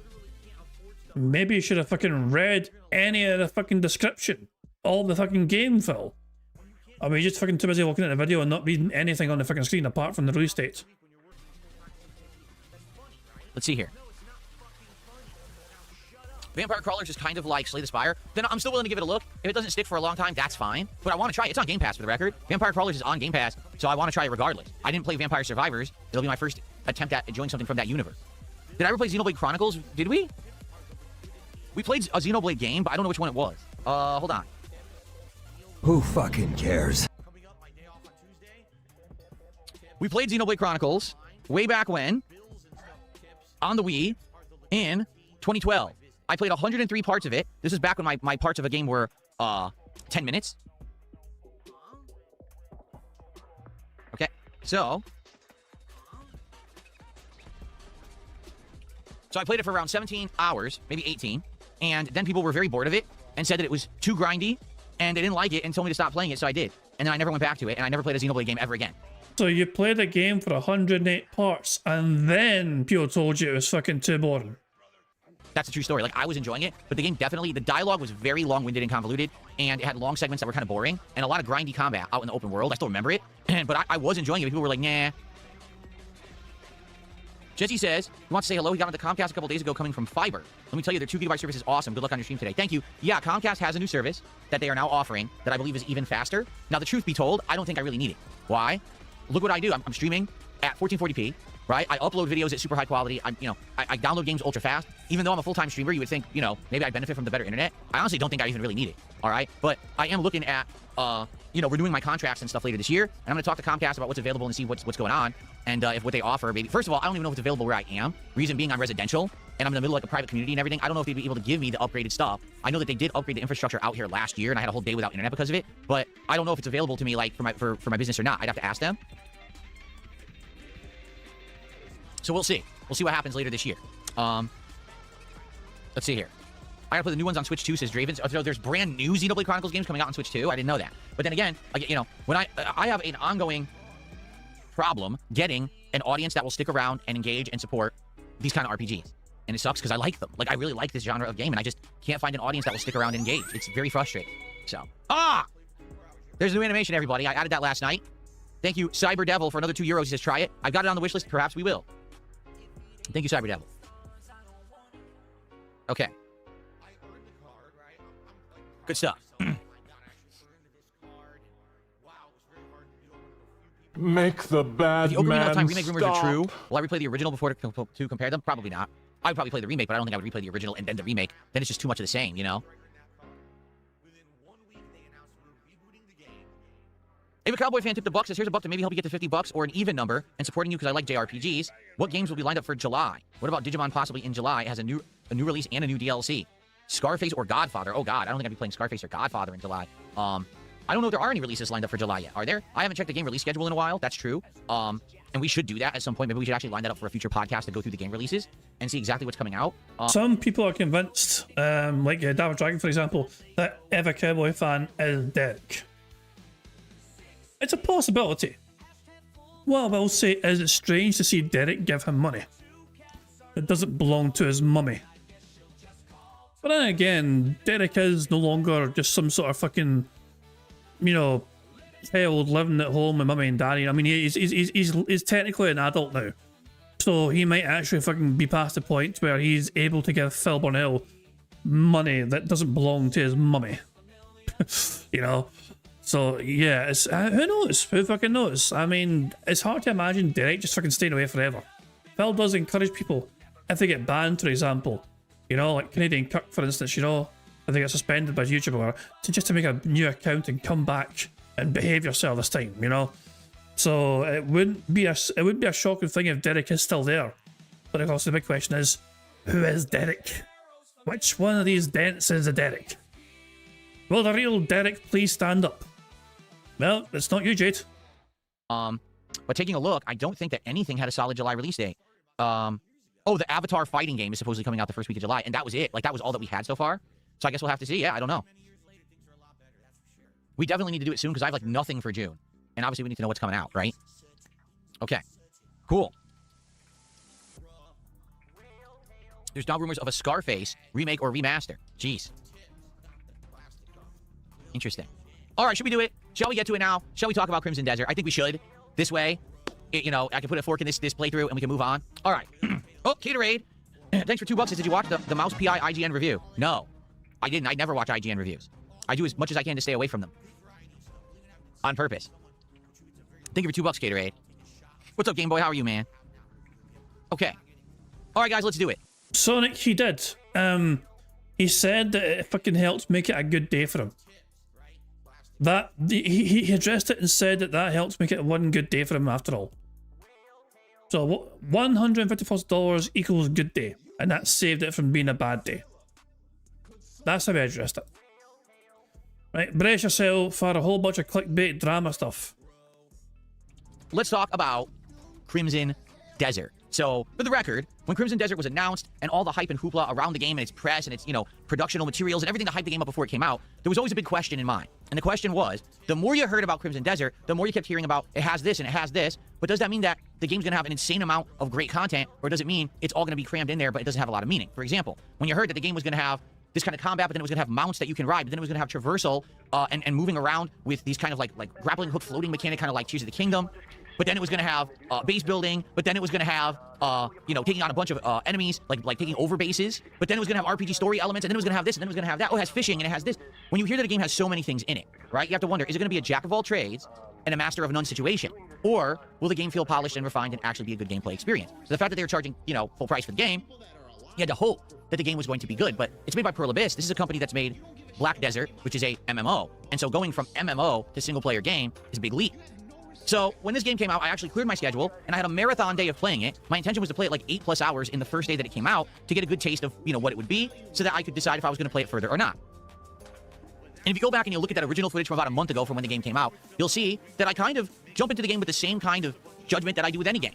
Is it, you know, being fair, giving it a fair chance, and immediately I'm blown away by the graphics. The game itself has really good graphics, right? I would argue that its open world is absolutely gorgeous.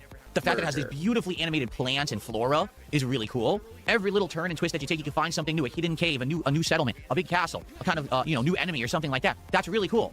And the fact that it's one of those games where if you see it, you can get to it is also really neat. You know, you could traverse the top of a high mountain, or you go down into the actual Crimson Desert, and there's all these different climates and things to go to. Again, similar to, say, Tears of the Kingdom. That's probably its strongest point. And also, as the game starts to introduce these new elements to you, of combat, of traversal, of puzzle solving, and things like that, the game is very interesting. Eventually, though, you get into what the gameplay loop is going to be, and you're like, this is confusing, because I don't know what I'm supposed to be doing or if anything I'm doing is really meaningful. And what I mean by that is, the game is literally a sandbox, a giant open world where you could do anything in any order. You could choose to just follow the main storyline, or you could choose to do side faction quests, or you could choose to do nothing and just walk around, fighting generic enemies, exploring, solving puzzles, finding gear, leveling up, and all of that is completely valid. It really is. But for my day one experience, what ended up happening was, I played for around 5 hours, and I was actually enjoying myself, and then I said, all right, well, I've explored a lot, but now what I'd like to do is actually try to make progress in the game and figure out exactly what mechanics will be in things such as the combat and stuff like that, because you know that... So your idea of making progress in the game was there an optional side boss that you were ill-prepared for? That's going to be a huge part of the game, right? And so I started doing a side quest where you had to do a takeover of a giant mining camp, and there was endless amounts of respawning generic enemies that you had to kill. Once you killed enough, the camp was considered taken over, but there was also a big boss fight that you had to do at the end of this mining camp. So the combat, to be honest with you, early on, is quite bad. It's hold either the shoulder of your controller or the trigger of your controller to do various auto combos. The auto combo kills an enemy. When you kill an enemy, you regenerate stamina, which allows you to turn to another enemy and do an auto combo on them. Every once in a while, if you're getting mobbed, you press the dodge button to get out of the way of the enemies. And if you have good timing, you can actually parry the enemies by tapping your shield button with the right timing, which then will let you get like a counter hit combo. And that's the combat of the game against normal enemies. Now, are there special moves? Sure. You can do a palm strike that knocks back enemies and stuns them. You can do a slamming punch from the air that knocks back a bunch of enemies. There's a dashing stab. But in reality, the combat is insanely repetitive. You're just going to be murdering waves of enemies, dodging every once in a while, and then murdering more by just holding down these buttons. You don't even have to tap them to do like a combo with any kind of timing or skill. You just hold buttons, okay? So it's not rewarding. It's not fun. It's not interesting. It's actually very boring, okay? Now, on the flip side of that, when you actually encounter a boss in this game, the combat completely changes. Because every single boss in this game has super armor, which means you can't just be holding down the triggers or the shoulder to do auto combos because they're going to hit you through it, okay? Now, in regards to fighting bosses, there's a couple different ways that you can go about defeating the bosses in the game, okay? You can either go the puzzle-solving route, or you can go the brute force route. What does that mean? Well, when you fight a boss in this game, every boss is a little bit different. For example, there's bosses that are giant brutes who basically absorb all hits and can hit you for ginormous damage. Or there's bosses who may have special abilities where they like teleport around, and every once in a while you have to find the opening to try to hit them, or maybe you have to try to parry or counter them so that you can actually strike back. So it is doable that you could learn a boss pattern and actually beat the boss. However, the bosses usually end up either being way over-leveled or under-leveled for you. Meaning, when you get to that first story boss, as long as you've been playing the game and, you know, collecting armor and leveling it up at blacksmith. Yes, every time Phil says boss, I'm pressing this boss button. I don't fucking care. And things like that, chances are the first story boss is a pushover. But then if you go to the first optional fight in the game, which would be the boss at that mining camp that I mentioned, he's insanely strong and can kill you with 2 hits. So there's no real pacing or balance to the game. It's just kind of like, well, when you encounter a boss, hope that you played long enough to level up your gear and stats so that you can beat it. And if not, well, if you can learn the one strategy to beat the boss, that's like solving a puzzle, good for you. And if not, well, leave, go play for another 10 to 15 hours grinding and getting items and leveling up, and then come back and just overpower the boss because now you're way more strong than he is. So that's the way you go about boss combat. And I hate to say it, it's just not satisfying in any way. Like, when you play a game that has a tough boss, what you want to be able to do is, on the fly, learn the pattern of the boss, counter the pattern of the boss, overcome, win, and then it feels rewarding. That's exactly the pattern that FromSoft games use. And not to say that every FromSoft game is the same, because you got a game like Dark Souls, which plays very different than, say, a game like Bloodborne with parrying, which is very different than, say, Sekiro with the timed blocks. They're all a little different, but the idea is you get to a boss, learn the pattern, overcome, persevere. You can't really do that in Crimson Desert, because everything is just a puzzle you need to solve once, and once you solve that puzzle, you can beat it. For example, this first optional boss I fought, there's 2 ways to beat him. That's puzzle solving, either using the palm strike over and over to stun him and then get like a finisher on him, or if you use your sword, you can shine light in his face and he gets stunned, and you can go do a combo on him. But that's it. Like, that's all you do to beat him. You don't actually learn his patterns or whatever. You just keep using the same tactic over and over, and then you overwhelm him and you're done. Or you can overlevel yourself and just bully him. To me, that's not rewarding. To me, that's like, okay, so the game didn't take the time to program in a good combat engine, and instead, they gave you 2 different ways to kind of, you know, flub your way through it. But either way, you're just kind of flubbing your way through it, and you didn't really learn anything. And therefore, when you beat a boss in this game, it never feels satisfying whatsoever, and that's kind of the problem. So, as I was playing Crimson Desert, and I encountered this, and I realized this is what it was going to be, I got disappointed. Because the open world is gorgeous, the graphics are great, there's a great puzzles and interesting levels of discovery, but once you get to the combat is by far the absolute major shortcoming of the game. So if that's the case, why are there so many people who are saying they love Crimson Desert, right? That Crimson Desert is like game of the year contender, and oh my god, it's the best game in 100 years. Here's what I think is going on, and you can disagree, and that's totally fine if you do. But in my opinion, and in my 18 years as a content creator on the internet, I have kind of a unique perspective coming into this situation, okay? So I've been making gameplay videos of video games since 2008, all right? And I can distinctly tell you that there have been 2 different kind of time periods that I've been making content. There's the first 8 years, from 2008 to roughly around 2016-ish, and then there's been the last decade of 2016 to 2026. And I can tell you definitively and without hesitation, my first 8 years as a creator, video games that were coming out were constantly innovating, constantly of high quality. They were breaking ground. They were culturally relevant, first-time, breathtaking experiences that were meaningful. And what I mean by that is, I couldn't tell you how many times that there was a bold new move, that a franchise was being created, and it was something different. Mass Effect. Okay, I'm going to sum this up for you guys very quickly. And what I'll do, I'll have the auto. Chris is begging for autos, so no worries. Basically, Phil is going to try and imply that video games aren't as good as they used to be anymore, and that is why people are losing their minds about Crimson Desert. Because Crimson Desert is not that great, but people don't know what a great game is anymore because great games haven't existed for a long time. which is an interesting point, which is definitely worth talking about. You know, it's definitely debatable. According to DSP, there are no more great video games, and there haven't been for many years. Debatable, very debatable. It's just because, like, how do you define what a great video game is? Your own personal experience of that game will probably give you some sort of bias towards it in some capacity, you know? It's like, you know, the simple fact of the matter is, like, age could very well be a factor. In terms of if you're younger and you're a kid, you know what I mean? And you're maybe at a time when you maybe enjoyed playing video games more back then compared to now.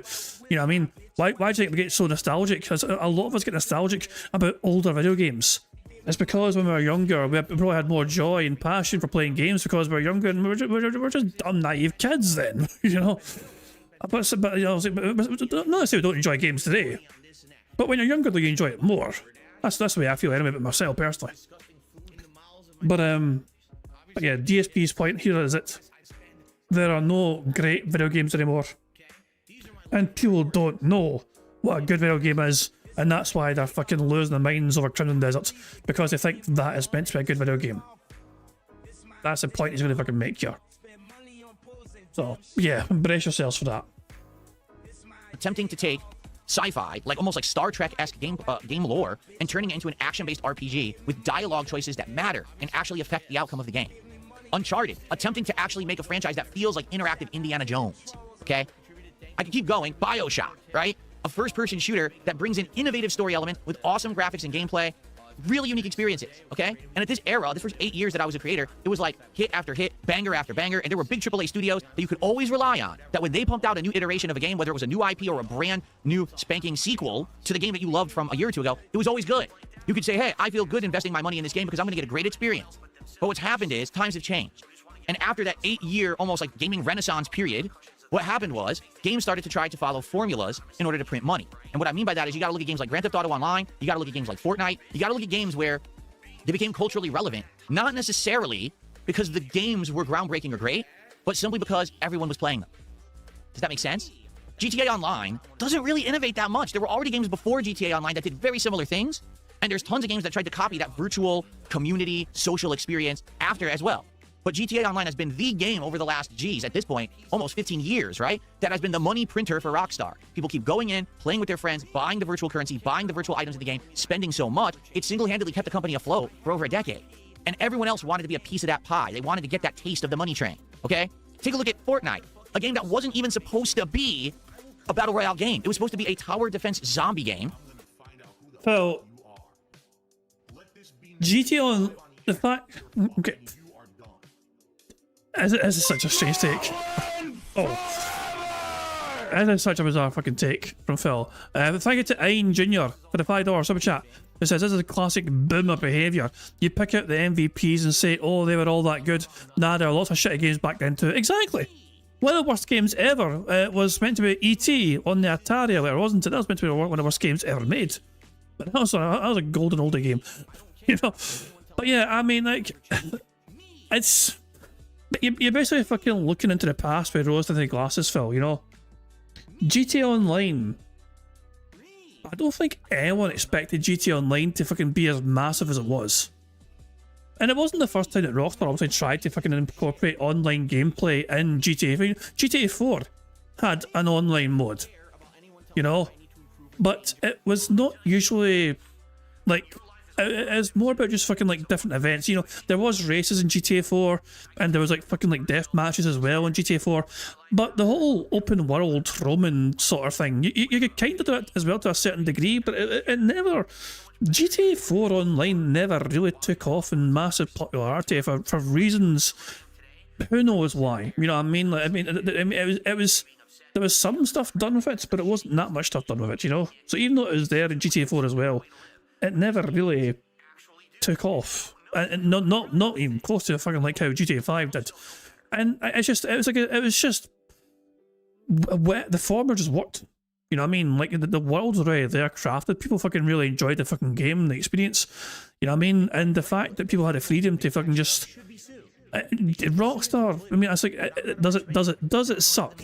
that we didn't get some, like Billy 2 was canned because of GTA Online. That sucks, you know. A new Billy game could have been fucking great. Single player GTA 5 DLC was canned and repurposed for GTA Online. That also kind of sucks from a single game, you know, single player perspective, you know. But ultimately, at the end of the fucking day, there was a market for it, there was a demand for it, and Rockstar were happy to give people what they fucking wanted. Is that Double Dragon saying I played GTA 4 Online with friends? It was ass. It was an empty sandbox to play in. Heists alone made GTA Online absolute killer app. But yeah, the heists were fucking huge. Those first initial heists were mental, you know? Exactly. Yeah, it's just... But Rockstar did... They have done way more with GTA 5 than they were ever intended to. But it made sense for them to fucking do it. There was a market for it, there was a demand for it. They fed into that, they gave people what they wanted, and people were happy to fucking pay for it. And Phil, and Jet, it sucks that they didn't get some games, but at the end of the fucking day, that Rockstar gave people what they fucking wanted, you know? And yeah, it worked. It worked tremendously, you know, and it still works fucking today. I'm very curious how Rockstar are going to handle the transition between GTA 5 and GTA 6. Especially the online aspect, you know? Like, that is, I mean, it's... How the hell are Rockstar meant to fucking follow up GTA 5 with it in terms of online stuff, you know? But I guess we'll fucking wait and see about that. But yeah, it's... But I'm trying to remember GTA 4 Online myself. Like, they had some sort of, like, free play kind of thing to a certain degree, but... I don't think they had any traffic. Was it literally just like GTA 4 Online, I think, was just basically the map and no traffic and no AI and no pedestrians, and you could just like play with our fucking people if they were in the, like, but yeah, it got very stale very quickly, I think. Yeah. So yeah, but some of the game modes, some of the actual game modes in the GTA 4 Online were pretty fun, you know. And some of the races as well to a certain degree, but yeah, it did have traffic actually, you're saying. GTA 4 Online was basically loading into GTA 4 with 1 to 3 friends, no missions, no... There was races, there was some races. I remember races being a thing. Because one of the more popular races was doing that fucking thing where you go by Times Square, you know? And a wee loop. That was a wee figure 8 racing, so there was some races, you know? And there's also like bomb the base sort of thing as well, and the ship and all that shit, you know. I know there were some races in GTA 4. but yeah. It never took off though. Not like fucking GTA 5. GTA 5 was just crazy. And yeah. But Phil's trying to fucking say that GTA Online didn't innovate and didn't copy. It basically just copied people. Like, listen to it again, this fucking face. Listen to what Phil's saying again. Rockstar didn't really innovate with GTA 5 Online. Years, right? That has been the money printer for Rockstar. People keep going in, playing with their friends, buying the virtual currency, buying the virtual items in the game, spending so much, it single-handedly kept the company afloat for over a decade. And everyone else wanted to be a piece of that pie. They wanted to get that taste of the money train, okay? Take a look at Fortnite, a game that wasn't even supposed to be a battle royale game. It was supposed to be a tower defense zombie game, but they decided last minute, Epic Games that is, to change the formula to be something that bandwagoned on another genre that was already popular. And because they added in a cartoony look, crafting mechanics, and ended up getting licensing for all the big IPs out there, it became the most culturally relevant game ever, right? Fortnite is mainstream in a way that no other game has even been mainstream besides maybe Minecraft before it, and it's so profitable. So what ended up happening is, in the last decade, gamers did not get as many memorable gaming experiences as they used to. Even franchises that were tried and true hits, like I just mentioned, Mass Effect, ended up coming out with games like Mass Effect Andromeda that were watered-down versions of their former selves that tanked. Or hell, take a look at the recent Dragon Age Veilguard, a tried and true series that every game had been a hit up to then, and then this one flops, right? So that's what's happening now, is all of these big games that have been coming out recently end up being underwhelming, end up being either going in a direction people don't want because of its narrative or political reasons and agendas, right? Like culture war stuff, or they're just not very good anymore. It seems like these big companies that used to always pump out the great experiences are a shadow of their former selves. Maybe the good employees have moved on or whatever. So when you no longer have that big, trusted amount of companies making great games, other people step up to the plate. And it's actually in the last few years, it's been indie companies that have actually stood up and started to hit it on all cylinders, right? Smaller scale indie games that have really blown it out of the water, right? Companies like making Silksong, or former devs who used to work for Ubisoft leave the company and then they go and make a big, humongous, successful game like Expedition 33. So the biggest games are not coming out of the big tried and true studios anymore. And so when you hear, oh, this company that made Black Desert, an MMO, they're going to make a single-player game, and look, it has all these elements of a game that you would want from a AAA studio, you're like, oh, I'm intrigued. Is this going to be good or not, right? And here's the thing. So many games today, you invest time and money in, and they end up being underwhelming. They end up being, it's all right, experiences. Well, I think what happened with Crimson Desert is you've got a game that, yes, you play full price, but you're going to get so much content, overwhelming amounts of content in the game, that never do you really realize that anything you're doing in the game is very meaningful. And what I mean by that is, compare Crimson Desert to any of the big games of that first 8 years that I was a creator. Can you tell me that the actual story, the actual traversal, the actual puzzle solving, anything that you're doing in this game is so amazingly, groundbreakingly cool that you have moments in your head that resonate and you're like, wow, I'm never going to forget that. That was really memorable, and, I'm so glad that I played Crimson Desert. For me, the answer is no. In the 20-some hours that I played Crimson Desert, I never had a single jaw-dropping, oh my god, first time ever, culturally relevant moment. Instead, it was like, okay, so they're kind of doing this here, and they're kind of doing this there. This is from this game, this is from this game, it's taped together. All right, but why am I doing this? And ultimately, that becomes the big question for me when I'm playing a game these days. Why am I doing this? Is there a story that's riveting, that's keeping me going? Is there a gameplay element that I'm addicted to that I want to keep going back? Because the thing is, you don't need a good story for it to be a good game. And I actually think this has been one of the big things of contention about Crimson Desert, is that people are like, well, the story sucks. And then other people, big creators, have come out and said, the game doesn't have a story. Act like it doesn't. Even though it does, act like it doesn't, because that's not the focus. The focus of the game should be the overwhelming amount of content and the world that's created in the sandbox environment. That's what you should be sucked into and immersed in, okay? That's all well and good. But if it's just gameplay for gameplay's sake, then that's only going to appeal to a certain kind of audience. At the end of the fucking day, if you enjoy playing the fucking game, that's what matters more than anything else. You know what I mean? If it's a game you fucking enjoy going back into and playing time and time again, if you enjoy immersing yourself in that game's fucking world, then that's what matters more than anything else. And some people might enjoy it. It's each to their fucking own, basically. You see? Because there's people who play games for different reasons. There's some people who play games for challenge. There's some people who just play games to chill. There's some people who actually are super professional about it. And there's others who just come home from work or school, they turn on their console or their PC for an hour or two a day, and they gel, right? They vibe. They're just, I'm just unplugging from the world, man. So everyone goes into gaming. But no, there's no one coming home from school watching you though, right, Phil? Because you told your chat the other day that every single person that watches you is not a child anymore. That your audience demographic is between 20 and 50 years of age, apparently. There are no fucking students watching DSP gaming anymore, apparently. No children on there, that's for sure. That's according to you though, Phil. So why bring up the school analogy if there's no kids watching you? For something different. But ultimately, there are culturally relevant games that just seem to hit it for everyone. And I think this is the reason why Crimson Desert is like a must-play game of the year experience for some. And for others, they play it, they're like, meh, I don't get it. I really don't understand what the big deal is. For me... Calling it right now, Crimson Desert going to be his most disappointing game of 2026. I'm calling it right now. I land somewhere in the middle.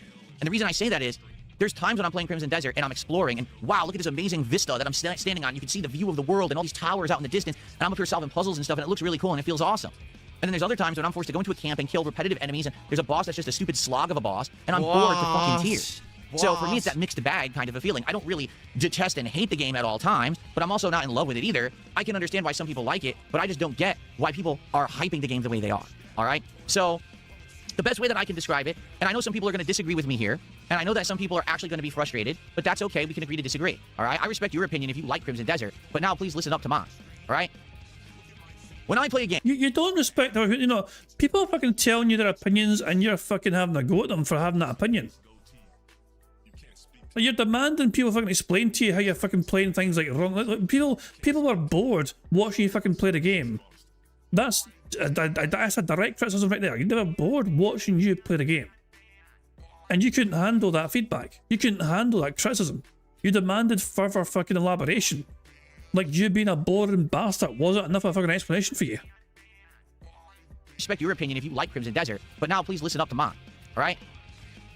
When I play a game, as I get older, okay, more and more, I'm looking for an experience that's memorable, that stands out, and is worth my time, okay? For example, if I'm going to go out somewhere to eat and have a meal out with my wife, I would much prefer to go to a place where maybe... That's a waste of 10 fucking buckaroos right there. So, Upgrade is saying, is it possible you just aren't good at the game instead of just saying it sucks? It has 57 plus very positive reviews on Steam for a reason. You saying it sucks makes you sound like a crybaby. Waste of $10. Phil's going to mocking bottle them and pocket the change. Thanks for the money, dummy. All right? It is a little more expensive. Maybe it's a shorter experience, but it's high-end food. So, for example, I'd rather go pay for seared halibut and a filet mignon steak and, you know, courses of good food. No, you can't eat steak. You've got gout. Red meat's bad for you. And say, go to an all-you-can-eat buffet. Does that make sense? For me, as I get older, my time is more valuable. I don't have time to just invest endlessly in game worlds, to sit here for 80 to 100 hours. I don't have a time when I'm playing a game and I hit a boss and I can't beat it to be told, well, you gotta leave for 10 hours and grind, get better gear, level up your health, level up your stamina, then come back and fight the boss. I don't have time for that shit. I want a game to be good now. I want to have meaningful experiences now, and I want my time to feel like it's well invested. Basically, you need immediate, instant gratification. The thing you criticize your audience for wanting from you, you're demanding from video games. Because you've had to go at your audience time and time again for them demanding immediate, instant gratification. Like you've literally mocked them. The very thing you're wanting and demanding, you mocked your audience for. Again, double standards, hypocrisy, call it whatever you fucking want, but they fucking go like, yeah, one rule for thee, another for ye. So if I'm going out to eat, I want to have the high-end gourmet experience when I'm going out and paying top dollar. But there's no guarantee, Phil, that the fucking chef's going to have a fucking good night. You might have a fucking night where the chef is fucking just screwing everything up, and your meal might not fucking be as high fucking standard as usual. That's also a possibility. Because I'm not fucking robots at the end of the fucking day. Like, there's no guarantee. Sometimes, like, so like, it's like when you go, okay, who's all had, we've all had KFC, right? We've all had KFC at one point in our fucking lives, probably, I imagine. KFC, usually very mid, very average, okay? One time I had a KFC, and it was fucking good. Like, why is this so good? Sort of good, you know? I was like, what the fuck, man? You know? This is not just some sort of average fucking munch from KFC. This one particular KFC was like, wait a second. This fucking fried chicken's like fucking like off the charts here. Like, what the hell's going on? And I was like, and sometimes it just happens. Sometimes you get a good batch of fucking fried ass chicken, you know. That's just the way it goes. Most times it's just fucking meh. It's kind of middleware, you know what I mean? But yes, sometimes they'll fucking nail it fucking perfectly, you know. It's just the way it goes. Now I could easily go over here to Old Country Buffet, and I could spend $25 and sit there eating slop all day, and it's all you can eat slop. Right? And you're going to have people, when you're at Old Country Buffet, who are going to come up to you and argue with you that all that food is good. They're going to say, dude, are you kidding me? That mac and cheese is so good. Did you have the chicken fried steak? Did you have the spaghetti? Did you have this all-you-can-eat salad? Oh, I love it. Old Country Buffet is my absolute best place to eat because it's endless amounts. To which you can say, it's true. You get insane value for your dollar when you go to Old Country Buffet and you get all you can eat. The problem is, it's all slop. It's low grade. It's not cooked well. It's not gourmet. It's just heat lamp food. It's a bunch of meaningless heat lamp food. It's oh, gourmet. So you think because it costs more, it's better? That sums up Phil Burnell right fucking there. If it costs more, it should be better. You know? No, that's not. It still fills your guts, so it still uses your time, but it's not necessarily good for you. If you go to the gourmet restaurant, it may be more expensive, and it may be a shorter experience. You're going to eat less, for sure, but you're going to be getting actual handcrafted, well-designed, refined experience. You're going to get flavors and things that are going to pique your interest, and it's going to be once in a lifetime that you get to taste that. And that's what gaming used to be.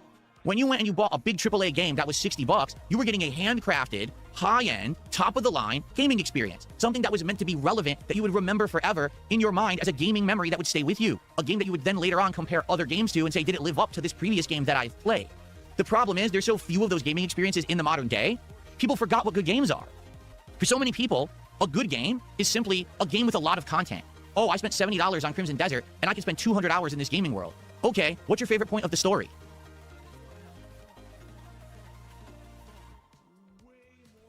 What's your favorite camp that you took over? What's your favorite puzzle? In fact, when you ask people, what is it that you like about Crimson Desert? Most people don't have a definitive answer. They just say, oh, I keep discovering new things and there's more content. Okay, but what exactly is it about the game that is resonating with you besides the fact that you have so much content for the dollar? So I've never played Crimson Desert, but I still find it very appealing to want to try and get. I still might get it, I'm not sure yet, but it's definitely on my radar. Why do I feel like I want to fucking play this game that I've not played yet? I get, the impression I get from the game is a sense of freedom. Does that sound weird? The fact of the matter is, it seems, it's such a massively huge fucking world. And you have the ability to apparently do so fucking much in this world. And that to me is quite appealing, just to kind of think of the potential. I can play the game in a way where I feel like I can play it a certain, however way I fucking want to. I can fucking play it in a chill way, or I can go fucking crazy or whatever. And to me, so that's the impression I get from it. Now, I might be wrong. I've not played it yet, you know what I mean? So I could be wrong with my impression, but that's the vibe I'm getting from that, you know? That's the vibe I'm getting from the game and what I'm seeing people say about the game. But I get the feeling that the game provides you with just the fucking freedom to enjoy it how you wish to. Again, you went to Old Country Buffet, you spent the flat rate, you're getting unlimited amounts of content, but it's slop. It's not coherent, it's not meaningful, it doesn't hold a candle to the good games of yesteryear, but hey, you got a lot of value for your dollar, you didn't get ripped off. Hey, the game isn't trying to hit you with a ton of microtransactions, or season passes, or stupid scheduled releases that keep you coming back and spending more money. So therefore, the game's just good, right? Yeah, but okay, I get that. And there's going to be people that's all they're looking for. When they spend money on a game, all they want is endless content that they can go back to and say, the value is there. And I'll agree with you. The value is there with Crimson Desert. There's so much to do in the game. But if none of it is coherent, if none of it is meaningful, because as people say, well, it doesn't really have a good or meaningful story, then why are you playing it? Simply to kill time? Well, I got news for you. There's other things you can do with your time that are going to be better for you. You can have actual IRL hobbies rather than just sitting in a virtual world of Crimson Desert for 2 hours, and they could result in actual real life. Okay, what are your actual IRL hobbies then, Phil? Go on, fucking hit us, mate. I work out. No, you don't. I go for walks. No, you fucking don't. Life skills and improvements to your actual life rather than sitting in this virtual one. Okay, just being honest, there's things you can do better with your time than spend 200 hours in Crimson Desert to then say, I'm done with the game, and say, well, I don't remember any of it. Says the guy spends 50 hours per week playing video games while begging for money. I mean... Bruh. And I think this is what a lot of people have lost in modern society, is I found some... Oh, for God's sake. How fitting that he's got fucking Comic Sans begging font on screen to then fucking say the word society. Thing to waste my time on. Hey, look, it's a mobile game. And trust me, I know a lot about spending time and wasting time and money in mobile games, so I'm an authority on this one. There's a lot of people who I just want to do this. Okay, well, this is the best game ever, right? And it's mindless and it's meaningless. There's no point to it. Crimson... Should we hear that again? Should we hear that fucking little admission again? To waste my time on. Hey, look, it's a mobile game. And trust me, I know a lot about spending time and wasting time and money in mobile games, so I'm an... Wasting time and money. Authority on this one. There's a lot of people who I just want to do this. Okay, well, this is the best game ever, right? And it's mindless and it's meaningless. There's no point to it. Crimson Desert is the slop of modern gaming. Now, here's the thing. There's an audience for it, and that's okay. Millions of people have bought it, and that's fine. But if you say that Crimson Desert is a Game of the Year contender over a handcrafted gaming experience that has a story, that has meaningful, groundbreaking content in it, you're actually doing the industry a disservice. And the reason is because when everyone jumps on a bandwagon, the industry follows because it chases the money. All right? I want you to take a look at Grand Theft Auto Online, and I want you to take a look at Fortnite, and how the success of those two games has single-handedly changed the direction of the gaming industry in the last 10 plus years. How every major AAA company is now chasing the games as a service model. All right? But no one told them to fucking follow them. Like, other game developers decided to fucking play follow leader rather than try and innovate themselves and stand out from the crowd. That's not Rockstar's fault. That's not Epic Games' fault. You know? Like, they didn't fucking decide that everyone else should try and fucking copy them. Now, to be honest, the model is collapsing on itself. It's not working anymore. So now you have a game like Crimson Desert that comes along. No real story. Nothing really excels whatsoever. In fact, most of the game is straight up lifted from other games and just glued and taped together. It really is an all-you-can-eat experience, but it's all slop. But everyone praises it. And if you don't like the game, you've got major creators coming out and telling you you're doing it wrong. How dare you not like Crimson Desert? How dare you approach it with the same criteria and judgments of quality that you would apply to other games? You are wrong. You should be liking it simply because it has so much quantity. Well, I'm sorry. Maybe I just like better things. Maybe I realize I'm getting older, and I don't have time to waste on shit that doesn't have a meaning behind it anymore. I want more memorable experiences, and I want more useful use of my time, because as I get older, I have less of it left. I don't have time to spend 200 hours in Crimson Desert when I can play 5 to 6 other games in that time frame that I'll have more memorable experiences with. Well, name me some memorable experiences you've had in the last, this year. Name me your memorable gaming experience of this year. What is your favourite gaming experience of this year so far? I hope somebody asks me. I hope somebody tries to push Phil in answering what his favourite gaming experience this year is so far. he will struggle to fucking come up with a good one. And he'll come up with some random fucking shit that wasn't that fucking interesting. I guarantee you. Maybe that's not the case for you, and that's okay. And that's why it's okay to agree to disagree. But there's so many people out there that are polarized about this game and saying things like, well, Crimson Desert's the best game ever, game of the year, and if you don't get it, you're playing it wrong, and you have the bad opinions on this. No, not everyone is the same. But the point I'm making here is, if we act like Crimson Desert is the best game of all time, you will get 400 more games that are insane amounts of content and none of it meaningful. You're going to get 20 more GTA Onlines and 30 more Fortnite clones because that's how the industry follows. They chase the money. So seeing that this game sold millions and millions of copies, everyone's going to follow suit. Oh, get another slop game out there. Slap everything together. Look, we have everything too. We have everything too. Buy our game. Buy our game. That's how they work. None of these companies have creativity anymore. They follow the money. So if that's the case and if that's what you want, go for it. Kiss the game's butt. Say it's the best game ever. But I'm warning you. Consequences have actions, pimp.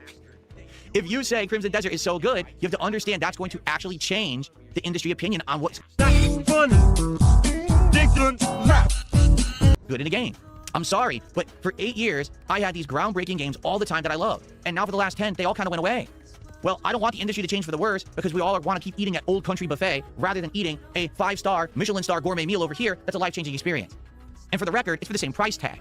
$70 game here, $70 game there. I'd much rather play a 12 to 20 hour game that's a resonating once-in-a-lifetime experience that's truly original than play a 200-hour slot game that costs the same amount of money. That's my opinion. You disagree? That's okay. We agree to disagree. But I'm telling you, this is where it's coming from. This is why a game like this, I just can't really enjoy. I'd much rather play anything else right now than Crimson Desert. All right? So I hope this makes sense. And by the way, if you like Old Country Buffet, I hope I haven't offended you. I've been there too, and I had a couple good experiences at the place. I've also had some bad experiences at the place, because at the end of the day, it's all just heat lamp food. And I think that's the point I'm trying to make about Crimson Desert. Even though you might like some of the things in there and how much you're getting, at the end of the day, it's just overcooked garbage. It's not good for you. Nor is it good for gaming as a whole. And if we keep fooling ourselves into thinking it is, you're going to get a million Crimson Desert clones, and you're not going to have those good experiences that we had from yesteryear. That's the bottom line. All right. Boo! Okay, well, now there's an incredible amount of shout-outs that I have to do. Thank you for allowing me to get through what I wanted to talk about, okay? And now let's actually do shout-outs. So we'll do the YouTube stuff first, and then it looks like a ridiculous amount of tips came in too, but they could all be troll, who knows. So here it is. So Jay Freezebees did a $5 super chat, and he says, yes, nothing stays relevant forever. Tell us more basic stuff. We're all little kids, not adults. It's like listening to my mom. You're here listening. You chose to be here. You're not tied to a chair. No one's forcing. You're not a hostage. If you don't like my opinions on my podcast where I give my opinions, you can leave. Are you aware of this? So you ask for feedback, you tell people that they're free to disagree with you. And then when somebody disagrees with you, you aggressively attack them. Maybe you didn't know that. Here's the thing. You can actually leave the content you don't like, and you can watch content you do. You have freedom to do that. It's amazing. It's called free will. Let's see here. Upgrade did a $10 super chat. He says, is it possible you just aren't good at the game instead of saying it sucks? It has 57 positive reviews on Steam for a reason. You saying it sucks make you sound like a crybaby. Did you hear what I said about the game? Yes, you still sound like a crybaby. I said there's things about the game I absolutely like. For sure, 100% there's things I really like about the game. It doesn't overall stink.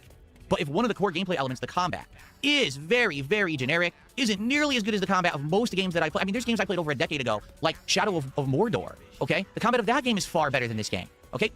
We have 50 likes on the bingo stream. Thank you so much for letting me know we have 50 likes. 50 likes means we've got 2 more free spaces. So let's get them added right fucking now. We have 5 free spaces so far on this bingo card. It means that we are 6 away from a full house as things stand.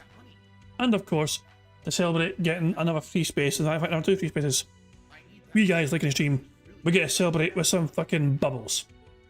The bubbles animation made by super talented Pixar Animations to celebrate getting 50 likes on the stream. But remember, keep 9 at the bottom right for Jasper to do his thing. Fuck him up, Jasper. Good cat. There we go. 50 likes on the stream. Thank you very much to the guys. Very kind of you indeed. 6 away from a full house as things stand. Let's see if we can get this full house to end Phil's working week. Truly FromSoft game combat is better than this game. It is. All right, now you can disagree, and again, that's okay. But they are disagreeing, and you're angry about it. They're choosing to disagree.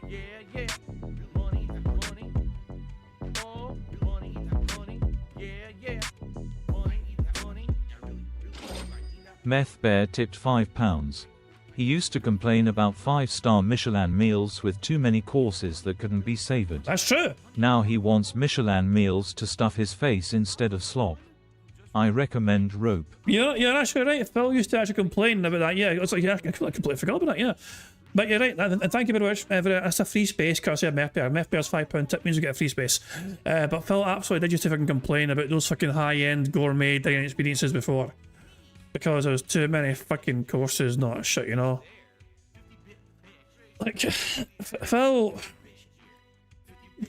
is somebody who attributes how much something is to, if it's expensive, it must mean it's good, you know?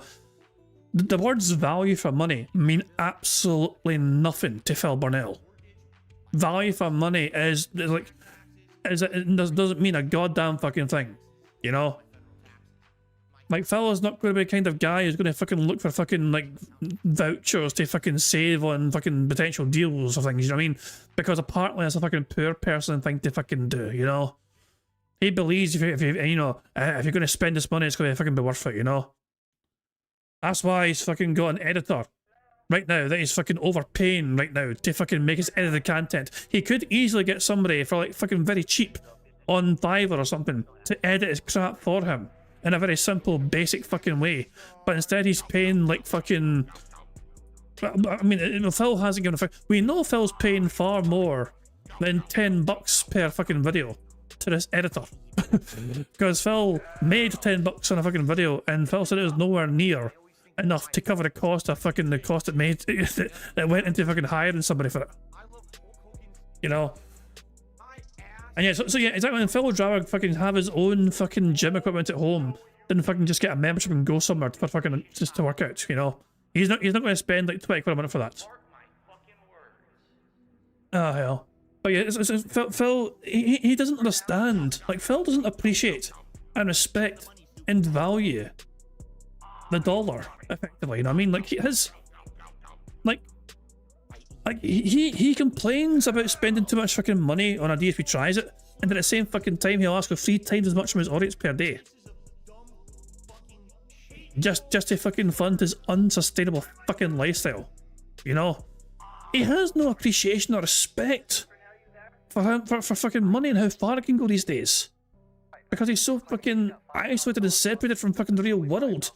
And inflation, the cost of fucking living in general, everything's more expensive these days. Gas is more expensive, groceries are more expensive these fucking days. It's harder and harder to fucking keep demanding your fucking audience to keep giving you more and more and more, when people are just fucking gonna make sure they're okay themselves, just to fucking get by and live. But for Phil, it just never ends. It's like, nah, just keep giving more. You guys have watched me on internet. Gas prices are so high. That means you're not spending as much money on gas because you can't afford it. That means you can get me the money instead. That's his mentality, right fucking there. It's fucking bizarre. It's fucking unhinged. Anyway, fuck it. But we're yeah. Anyway, we have 6 free spaces so far, so we're 5 away from after the house of Sing stand. So once again, thank you, Mippy, for reminding me that Phil actually complained and bitched and whined and moaned before about multiple meals at a fucking high-end gourmet dining experience. FromSoft game combat is better than this game. It is. All right, now you can disagree, and again, that's okay.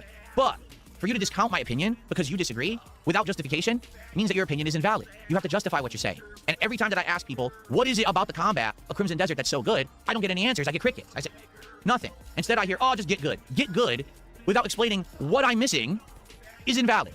So thanks for $10, but until you're going to explain to me how I'm misunderstanding this insanely great and complex combat engine, your point is moot. You never properly elaborated otherwise, though. You don't like it because reasons. You didn't really give very good reasons. Like, your opinion is that other games' combats are better. That's not a fact. That's just basically each to their own. Like, it comes down to fucking personal preference at the end of the fucking day. Ultimately, it's all about fucking personal preference. And what works for you, and what's enjoyable for you, and what feels good for you to fucking play. You know? And for Phil, he didn't enjoy it, and that means it's bad. And apparently, if you enjoy it, then your opinion is moot, because you haven't proven why it's enjoyable. But thanks for your money. Let's see here. Cyber Devil did an €11 super chat. He says, Phil, calm down. Crimson Desert sucks. Now take this. Well, thank you, Cyber Devil. I appreciate that. It's €11. It's $12.88. And actually, that's the new top super chat. So thank you, Cyber Devil.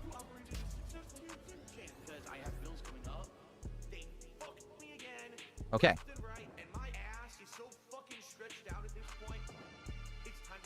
The whole darn world did a €2 super chat and says, 17th 2-hour rant from someone who values time. It's a podcast. Do you not understand what a podcast is? It's where you talk about topics. It's not a fucking podcast. Oh my god, that need to fucking... Hold on.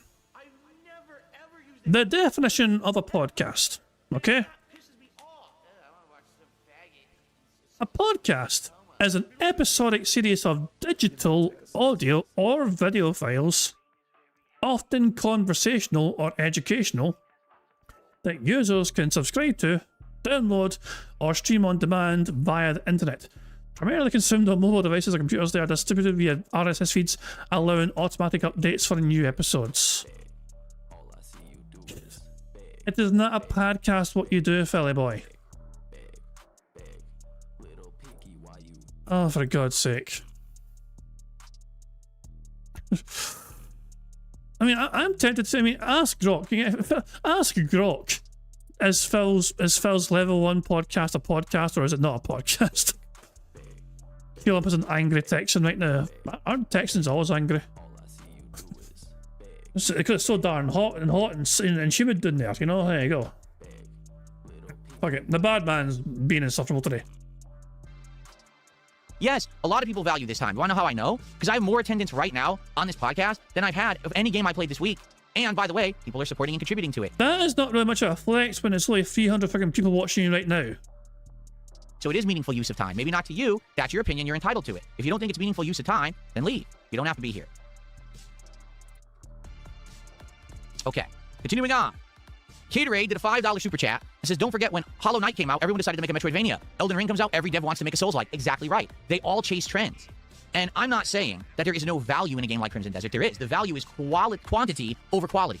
It's eating at an all-you-can-eat buffet of slop, but none of it really is good food. It's just unlimited slop. And if you're okay with unlimited slop, by all means enjoy, but don't tell everyone that Old Country Buffet is the best fucking restaurant on the planet. It's factually wrong. I mean, I could, you know, we could use you for a very good example right fucking now, Phil, because, you know, you are fucking talking about fucking games being like a sort of fucking formula. What about you? What about you as a content creator? You saw angry video game nerd fucking do what he was doing, and you decided to fucking steal his fucking gimmick and fucking produce slop to fucking pump out on a fucking massive scale. Garbage content after garbage content after garbage content, fucking spamming your fucking channel with fucking 10, 20, 30, 40, 50 videos per fucking day of 10-minute crap of you playing the game very fucking poorly, very fucking drunkenly, and very fucking quickly, just to fucking turbocharge away through the fucking game as fast as fucking possible. That apparently was meant to be a meaningful fucking content. No, you just fucking, you saw what other fucking people were doing. You stole gimmicks from fucking other popular content creators, try to fucking incorporate that as your own sort of fucking thing. And then you fucking just abuse the fucking algorithm just to fucking spam videos to try and fucking cheese the fucking system, just to try and grow as a content creator. I mean, you're bitching away in the morning about fucking like quality fucking stuff out there, quality games, quality content in general. And you're the fucking guy who is the definition of quantity over quality. You're bitching away in the morning about Crimson Desert, fucking prioritizing quantity over quality. Look in a fucking mirror, you dumb bastard. You have fucking... Your whole entire business model has been fucking about quantity over quality for almost 2 fucking decades now. There is nothing original about you whatsoever. You fucking saw angry video game nerd and thought, I'm going to fucking steal that sort of fucking gimmick. You saw people like fucking Slowbeef, who is actually one of the fucking originators of fucking gaming content creation, by the way, and you thought, I can fucking do that sort of thing as well. You know? And then, and that was it, you know, and that was it. And then you just fucking drunkenly played fucking video games or begging people to fucking click on the ads and give you fucking money. Like, there's nothing about you, Phil, which screams out this is some sort of fine dining gourmet content creator experience. You are worse than fucking fast food. You are fucking worse than some sort of fucking buffet all-you-can-eat experience, you know? You are, I mean, Aldine's like, you're worse than fucking Denny's. You know? And that's fucking saying something. Okay? It really is. But you want to be there with your fan group and your tunnel vision group who just say, best game ever, best game ever, best game ever. It's not.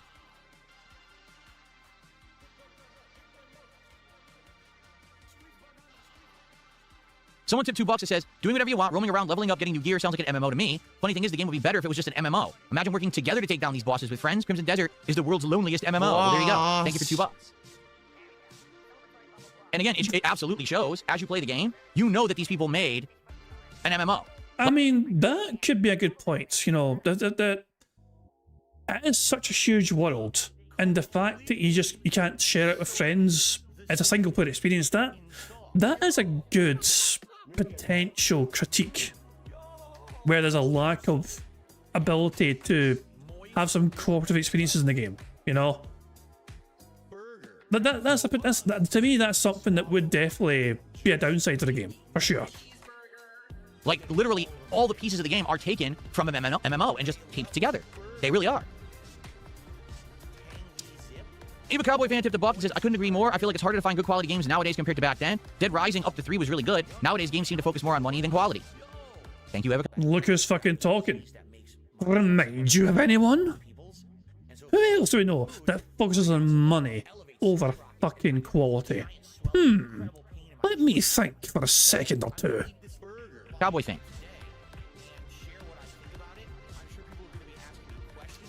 There's another $2 tip. I don't know if you know the ship of Theseus theory. If all the parts of a ship are gradually replaced, is it still the same ship? Is it the ship of Theseus in name only? Same can be applied to game companies. Once all the original devs are gone, is it the same? And that's exactly the conversation that I had with Asmongold during our interview in November. That these AAA companies, even though they have the same names attached to them, now have all new people running them or working for them. So even though it's Bethesda, even though it's BioWare, even though it's Ubisoft, when you play the new game, you're like, oh, why does it feel worse than the old ones? That's probably why. And that is why I'm kind of concerned about GTA 6. I've said this time and time again. There has been quite a lot of changes at Rockstar over the last, 10, 15 years, you know. Especially between GTA 5 and GTA 6 as well. Like, I grew up enjoying Grand Theft Auto ever since the very first game. And some of the people got involved and helped the company grow and expand and fucking just turn into the juggernaut that it fucking is.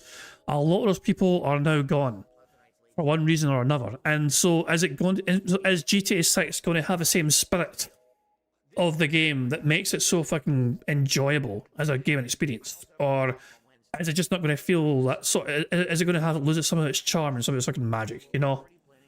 Yeah, DMA design. Yeah, fuck man. That'll be logo. I still remember booting up GTA, you know what I mean? And you seen the fucking intro thing of the DMA logo getting run over by a fucking car. dumb as it sounds, you know what I mean? But that shit, yeah. But that's what I'm saying. I've seen this game grow in leaps and bounds. I've seen the company fucking grow from some sort of wee small company in Dundee to fucking become a huge juggernaut in Rockstar North. It's got its own building in Edinburgh, Rockstar North. It's not a subsidiary or whatever, you know, and the main building and fucking America, you know what I mean? It's just turned into it turned into the biggest game in the world. You know what I mean?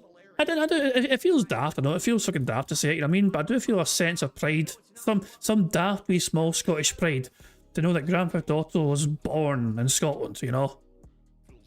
It's got its roots in fucking Scotland, like most fucking things are in the fucking world. You know what I mean? It was born in Scotland, and like all great things, it was courtesy of a fucking mistake. A little fucking thing going wrong in the code of a game. They're trying to make something completely fucking different. They arsed up, and they ended up fucking making something ridiculously, fun instead. Like where the cops are trying to fucking aggressively fucking hunt you down. That's kind of funny. We'll fucking make it into a game.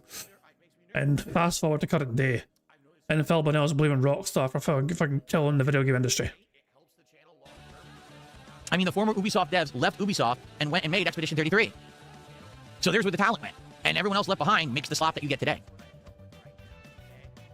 If a Cowboy fan tipped another buck, that's one of the reasons I'm not into Fortnite. I'm more into story-based games with good gameplay. Even a game like Metal Gear Solid 4, which is a movie game, felt more artistic and original than a lot of games today. You plan on playing the remaster of Metal Gear Solid 4? Probably. Although, if I do play that, people have got to be ready for insanely long cutscenes that we're just going to be sitting and watching together, because that game has the longest cutscenes in history. It actually has, 90 minutes? I think the end of the game is a 90-minute cutscene. It's pretty insane. Surely, I mean, I do love me some Metal Gear Solid, you know? But some of the cutscenes, it is getting ridiculous, you know? Like, how long would it take to watch Metal Gear Solid as a movie? Like, if every cutscene was put together in, like, Metal Gear Solid 4, is that like some sort of, is that a 5-hour or 6-hour movie or something you got right there? I don't know. It does seem quite a lot. There's a lot of cutscenes in that game. I just got a $2 tip. Just listen to this one. Might be a hot take. I think Witcher 3 ruined gaming. As gaming as it is, it introduced, as amazing as it is, it introduced a really bad habit of massive open worlds full of random filler content. Other companies just don't do it well. They have nothing for their open world, so they fill it with content. Well, yeah. See, that was the thing about Witcher 3. Witcher 3 was the game that made open worlds a standard. If you remember, after Witcher 3, every single game dev wanted to make a big open world with a million, side objectives, collection quests, tower takeovers, and shit like that. The difference is when you play Witcher 3, all of the side content feels meaningful. Like if you're doing a big side quest line in Witcher 3, it actually feels like it's the main story. Sometimes you'll be doing a side quest for 5 hours and realize, oh, it was just a side quest. That actually wasn't the story. Like, oh shit, really? That's great writing. That's great game development. That means you're immersed in the universe, right? As opposed to in Crimson Desert, yeah, there's a million things to do, but who cares? Once you do them all, they're meaningless. They don't affect anything. Oh, you got another Abyss core to level up generically again. Oh, gee, thanks. That's the whole game. Who fucking cares? Boo! Ava Cowboy fan tipped another $1. Based off of what I've seen, popular doesn't always mean good. I haven't played Crimson Desert. A mild example would be Zelda games. I prefer older Zeldas, like Wind Waker or Breath of the Wild, Tears of the Kingdom. Oh, Wind Waker over Breath of the Wild or Tears of the Kingdom, which lacked a stronger narrative, in my opinion. Yeah, for me, here's the thing about both Breath of the Wild and Tears of the Kingdom. I made the same point on both games, is those games, at face value for the base story and dungeons and things, they're actually quite good.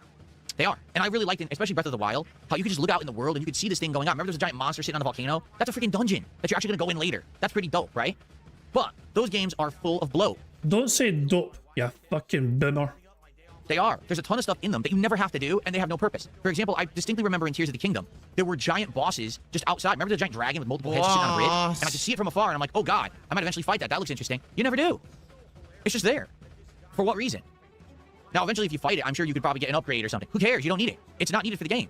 So they put in all this optional crap, but it has no meaning. So who cares? So I think what happened is Crimson Desert looked at that and said, that's our game. Like, we don't even have the core story or anything of Tears of the Kingdom. We're just, the entire game is just the optional shit you don't need to do. That's Crimson Desert. I got another $2 tip. I noticed it usually goes original game with original idea, then someone copies it and improves that formula and it becomes a hit, then they become all the copycats. So with Battle Royale, you had PUBG, which was the original, Fortnite was more successful, then come all the copycats.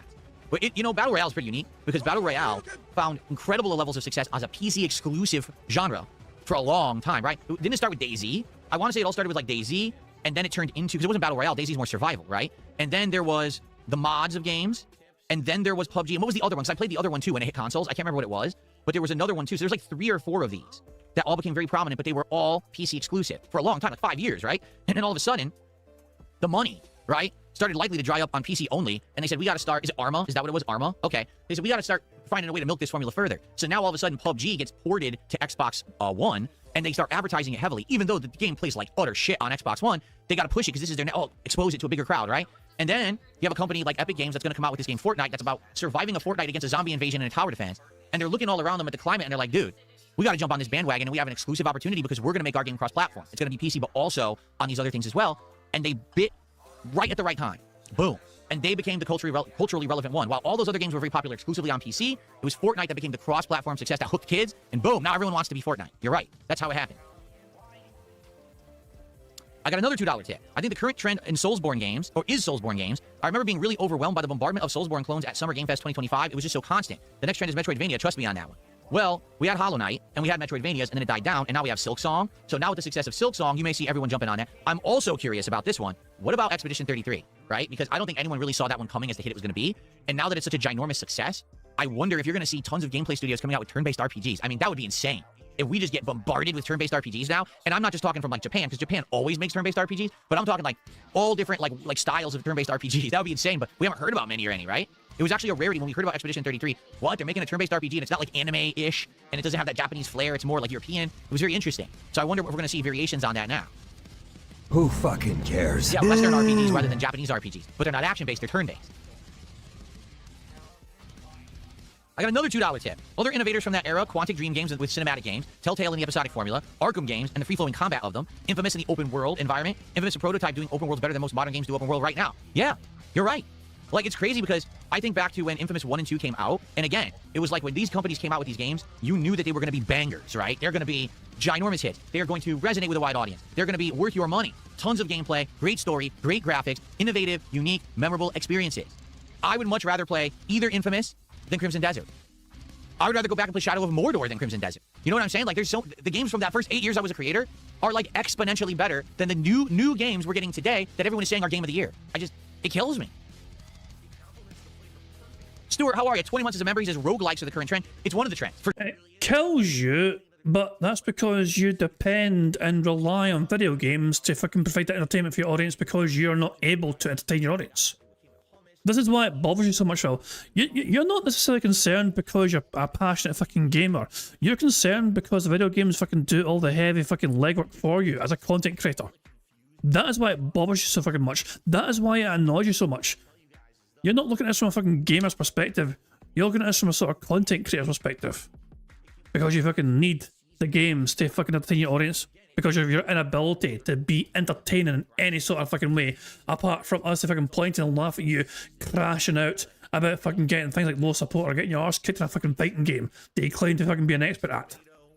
For sure, I will agree there. The roguelikes are one of the trends that we're currently experiencing that everyone wants to jump in a variation of a roguelike, right? I mean, hell, one of the new games that I want to play next week, Vampire Crawlers, is a roguelike.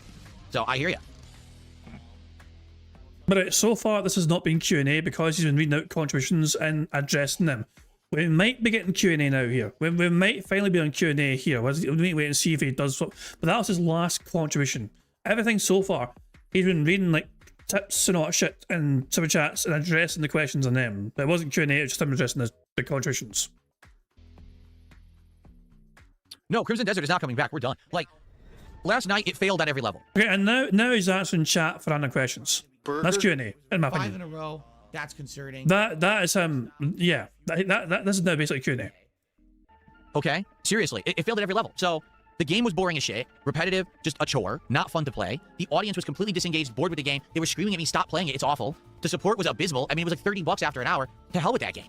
Why am I going to waste my time on it? There's so many other games that I've wanted to be playing. I'm not playing Tomodachi Life. I'm not playing Vampire Crawlers. There's more coming out. There's a new one, Soros, next week. I want to do new stuff. I'm tired of getting stuff 20 plus hours into a game and it hasn't even hit its stride yet and it's still boring. That's enough wasted time. You know what kills me? I got people leaving comments on my videos. I'm not even kidding you. So after 60 hours of Crimson Desert, I'm finally done with the game. I finally determined I'm not going to spend any more time on it. 60 hours? That's a lot of wasted time. You wasted 60 hours on this game before you decided you were going to play it. Well, you can argue that any time spent playing a video game is a waste of time. Like, for like, what have you achieved? If you spend 10 hours playing a video game, what have you done? If you spend 100 hours playing a video game, what have you done? If you spend 1,000 hours playing a video game, what have you done? There's an argument to be made that any time you spend playing video games, in the eyes of some people anyway, is wasted time because you could have been doing something different with that fucking time. I'm just saying. Personally, I don't see it that way. But I don't understand with Phil's idea that he's wasted time playing a fucking video game. Especially when he plays video games to try and get money from his audience, and he has gotten money from his audience playing this video game. Anymore? Like, yikes. Think all the other shit you could have been doing with your time. You know? Damn. Burger. By the way, we are 2 away from a full house as things stand. So yeah, we're very close to a full house on Bingo, and then we're free from the bad man. I think we still have time before he starts gameplay. Like, the gameplay, I think is going to start for him. What the fuck's he doing here? He's looking at something here. What the fuck's he doing? Hold on. He's doing something very strange. I think he's reacting to something soon. But yeah, we're about 15 minutes away from Phil ending his podcast. The new Yoshi game has an incredible art style. Would I play it? Does it? What's the new Yoshi? Okay, so he's going to look at that's what he's looking at. He's looking at a new Yoshi game. Yoshi game. When does it come out? And what's it called? Let's look it up right now. Yoshi and the Mysterious Book.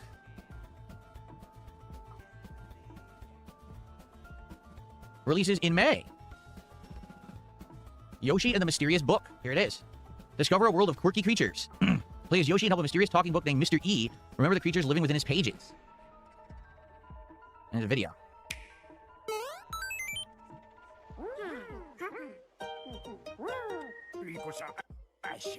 One day, on the island where Yoshi and his friends live, a talking book named Mr. E suddenly fell from the sky.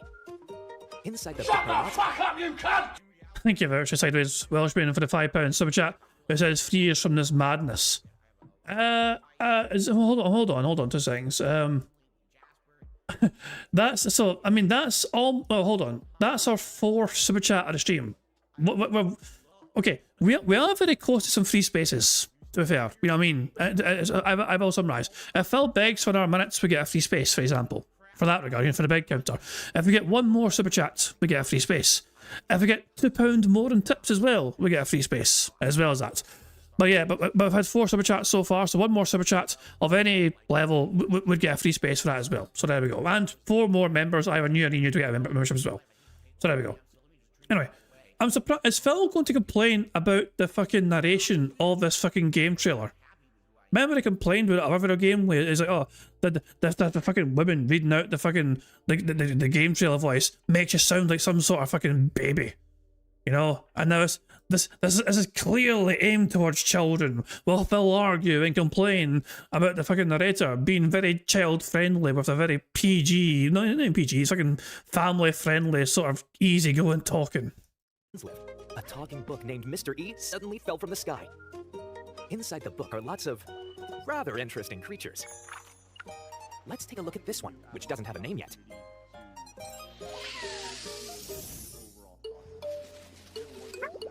We found it already. Let's try eating it. Wait. My, that's kind of bitter. We found it already. Let's try eating it. That's what Yoshi does, Phil. That's a little disturbing. The first thought in your head when you encounter a new creature, let's eat it immediately. Oh, shut the fuck up! Well said, Mookie. Thank you very much, Dark Jaws, for the 2 minute super chat. It says, bugger off, Phil, you daft cunt. There we go. And we get a free space for that because that's our 5th super chat of the stream, so very kind of you indeed. So thank you very much for everyone's super chats. So all 5 super chats, 5 super chats equals 1 free space.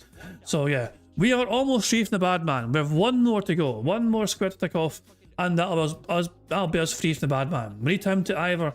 We've had no hateful swords yet. We've come close to it. I mean, we've had no hateful swords yet from Phil. He's no said updates. He's no flexed. He's not said feedback or essentially, or he's had no scat talk. He's not applauded randomly. He's not said all the way. But if it does any of these things, we're free.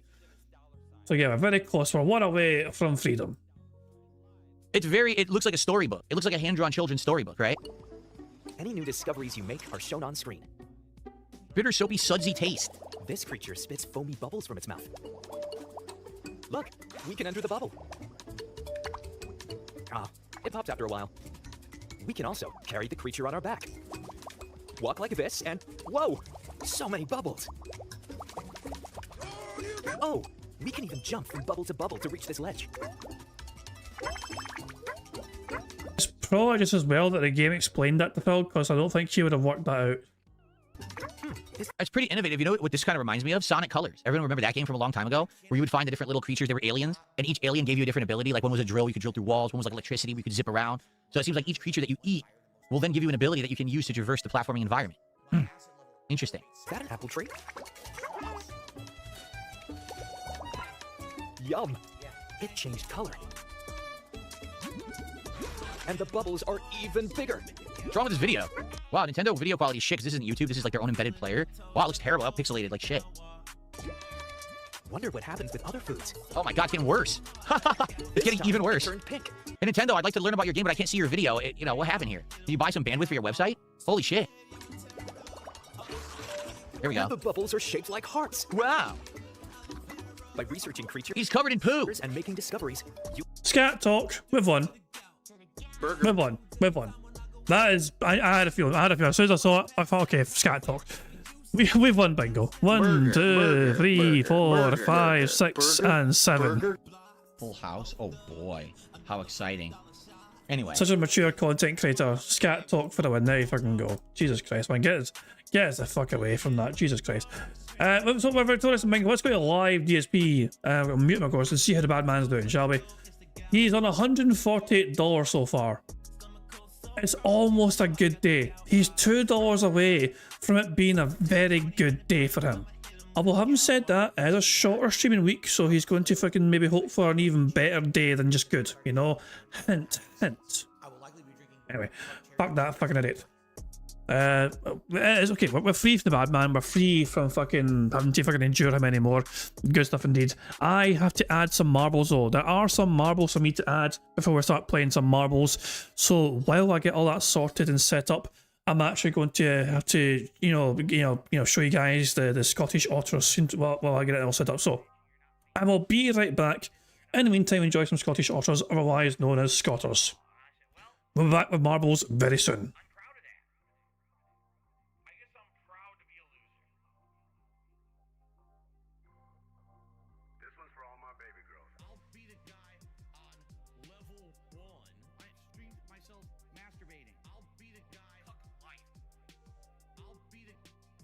thousands of children.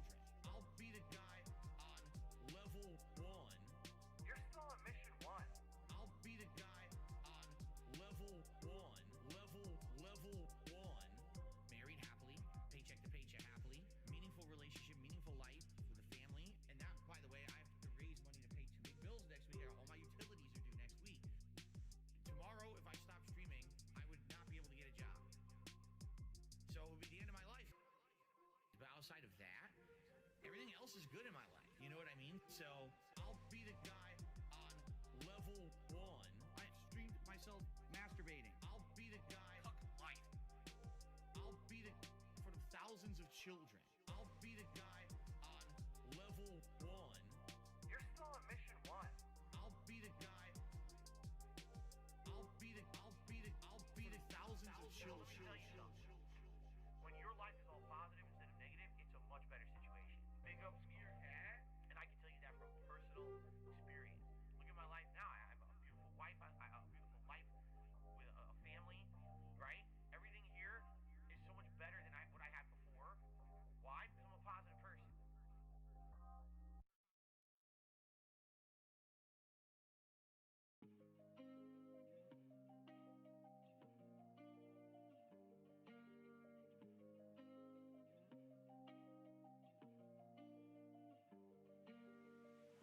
Good morning, everyone, and welcome to the show. I'm DSP, as always, and this is the Level 1 podcast.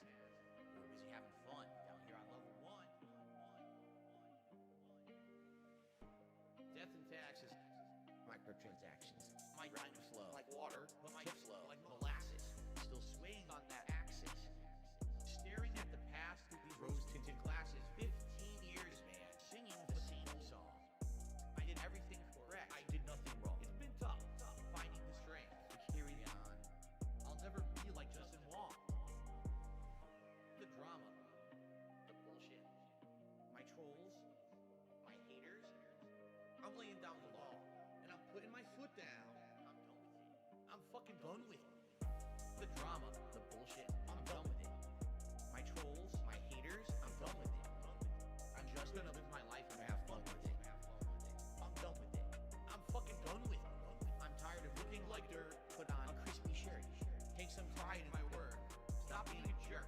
Spend some time with my wife and my son. Stay in my lane. Down here on level 1.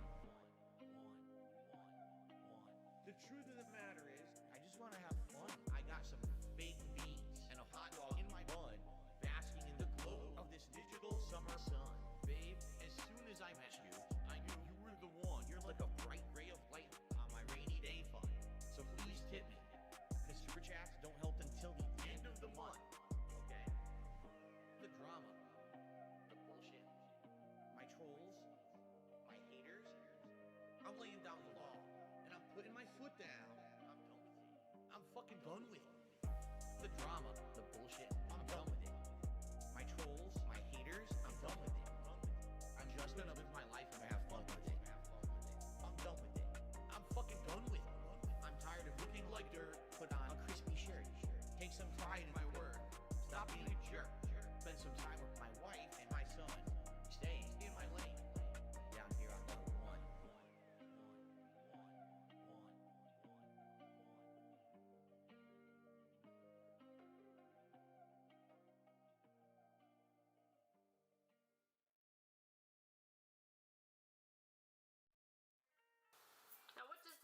Right, yeah, bunch of dafties, we're back and we're ready to fucking pick a random fucking marble map here for us to fucking decide who gets to fucking win the fucking Full House Bingo prize today.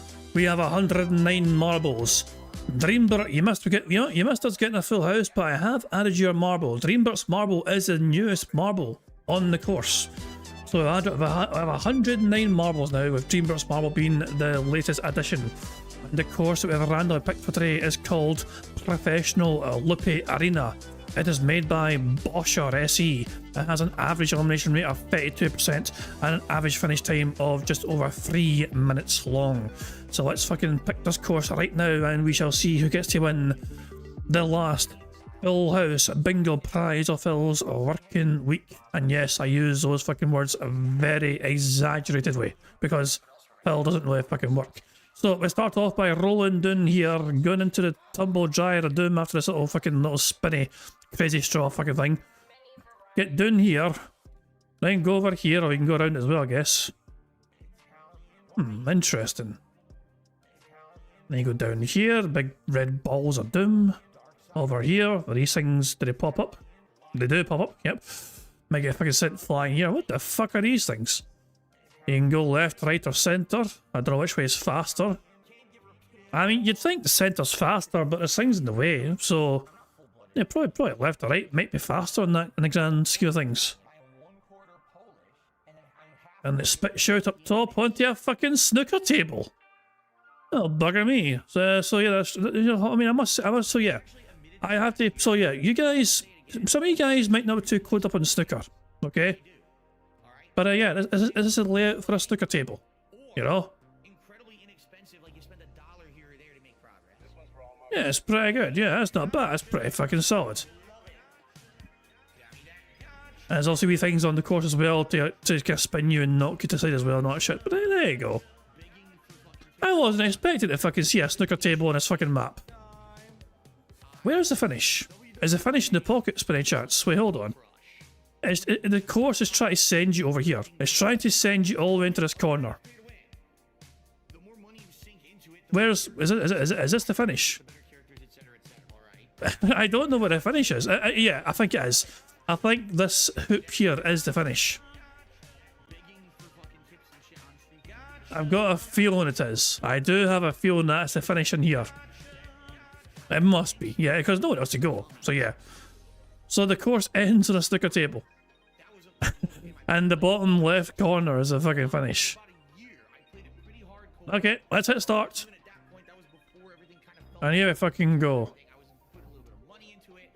Who's going to get down here first of all? Oof, the Larbo, this is a good start. Mammon's on outside. Mammon going right down outside here. Mammon's fucking speedrunning the shit here.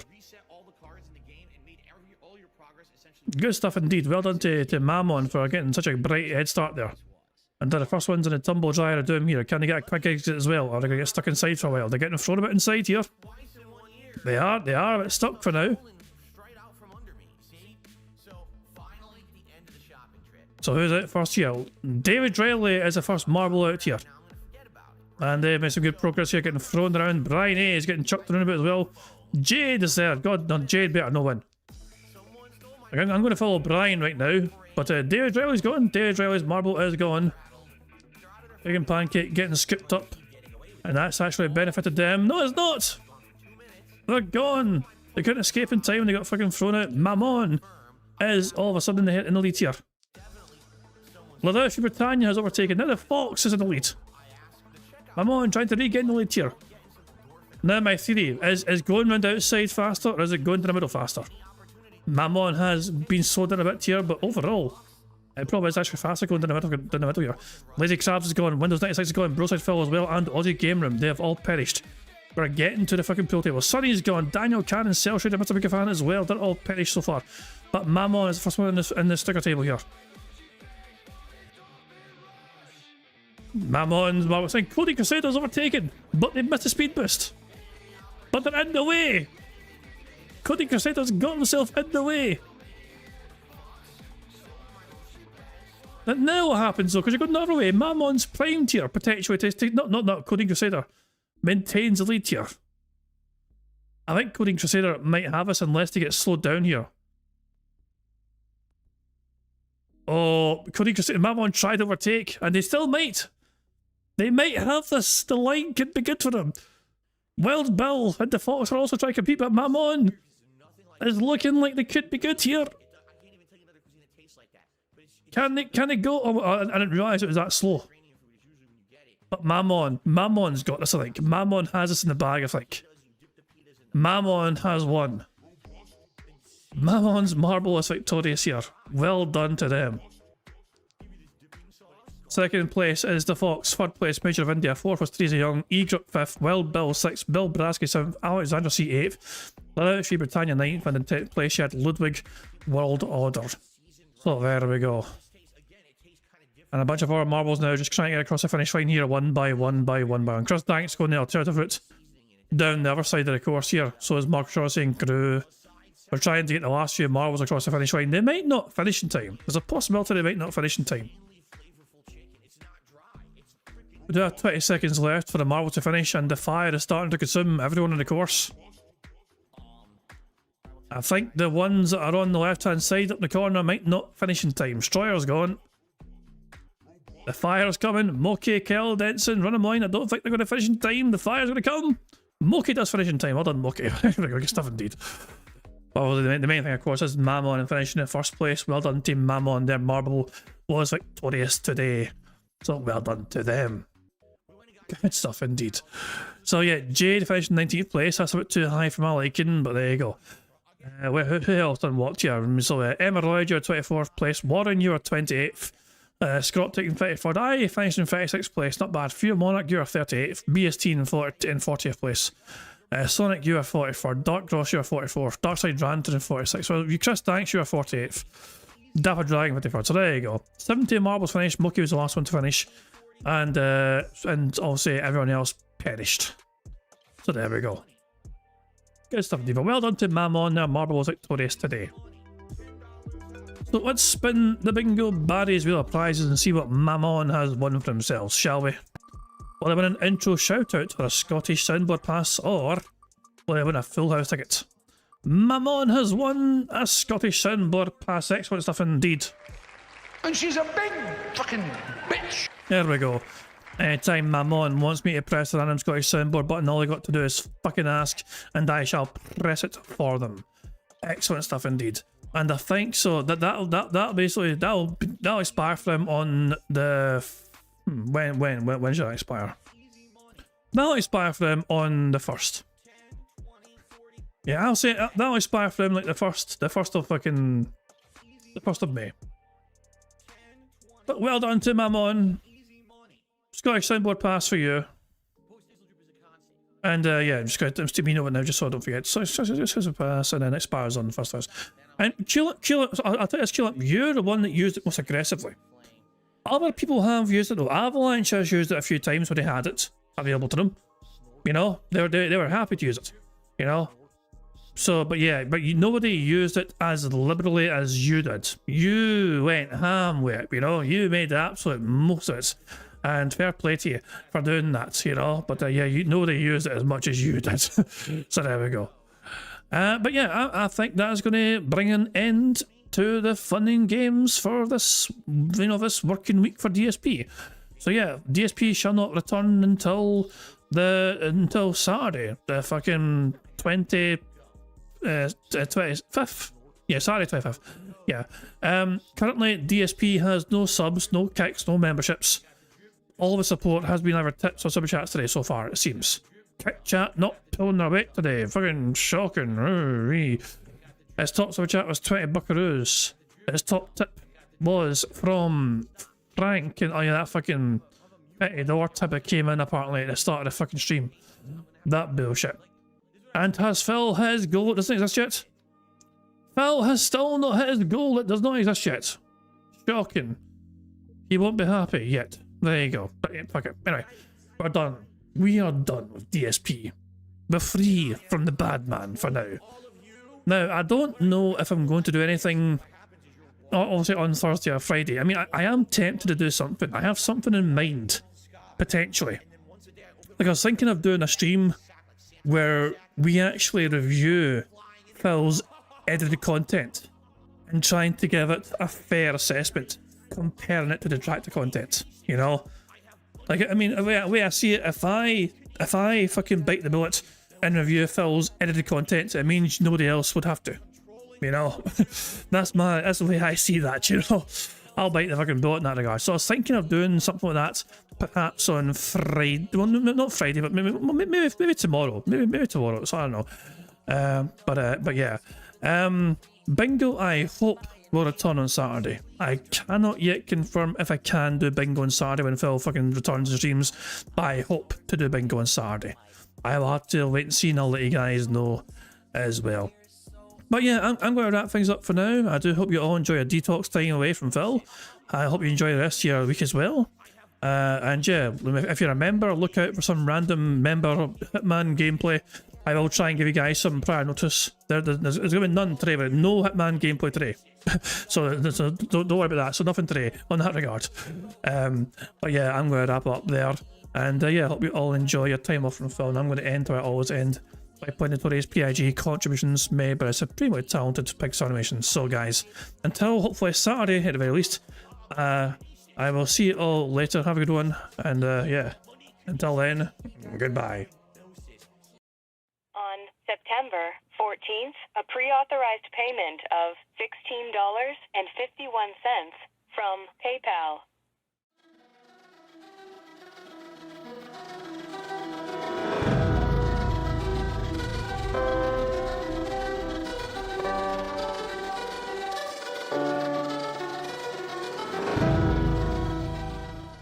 All right, Luna Mills has tipped me $1.30. It says, "I'm back. What's your favorite type of shower?" When you're showered in money. When you go outside, all of a sudden, greenbacks start falling from the sky, and you raise your face up. You're like, oh, you start dancing. You go, oh, money, money, yeah, yeah. All right, I don't know what the hell you're talking about, but thank you for the first tip of the day.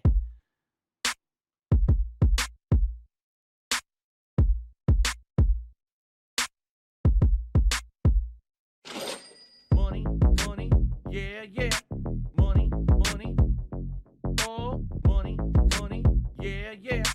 Money, money, money, money, yeah, yeah.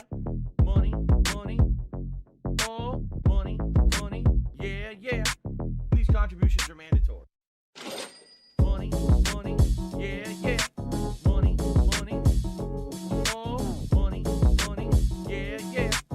Money, money, money, money, yeah, yeah. Money, money, oh, money, money, yeah, yeah. These contributions are mandatory.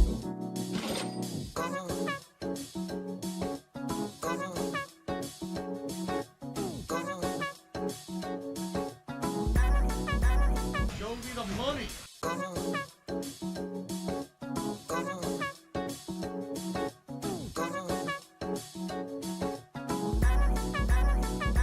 Free. Money, money, yeah, yeah.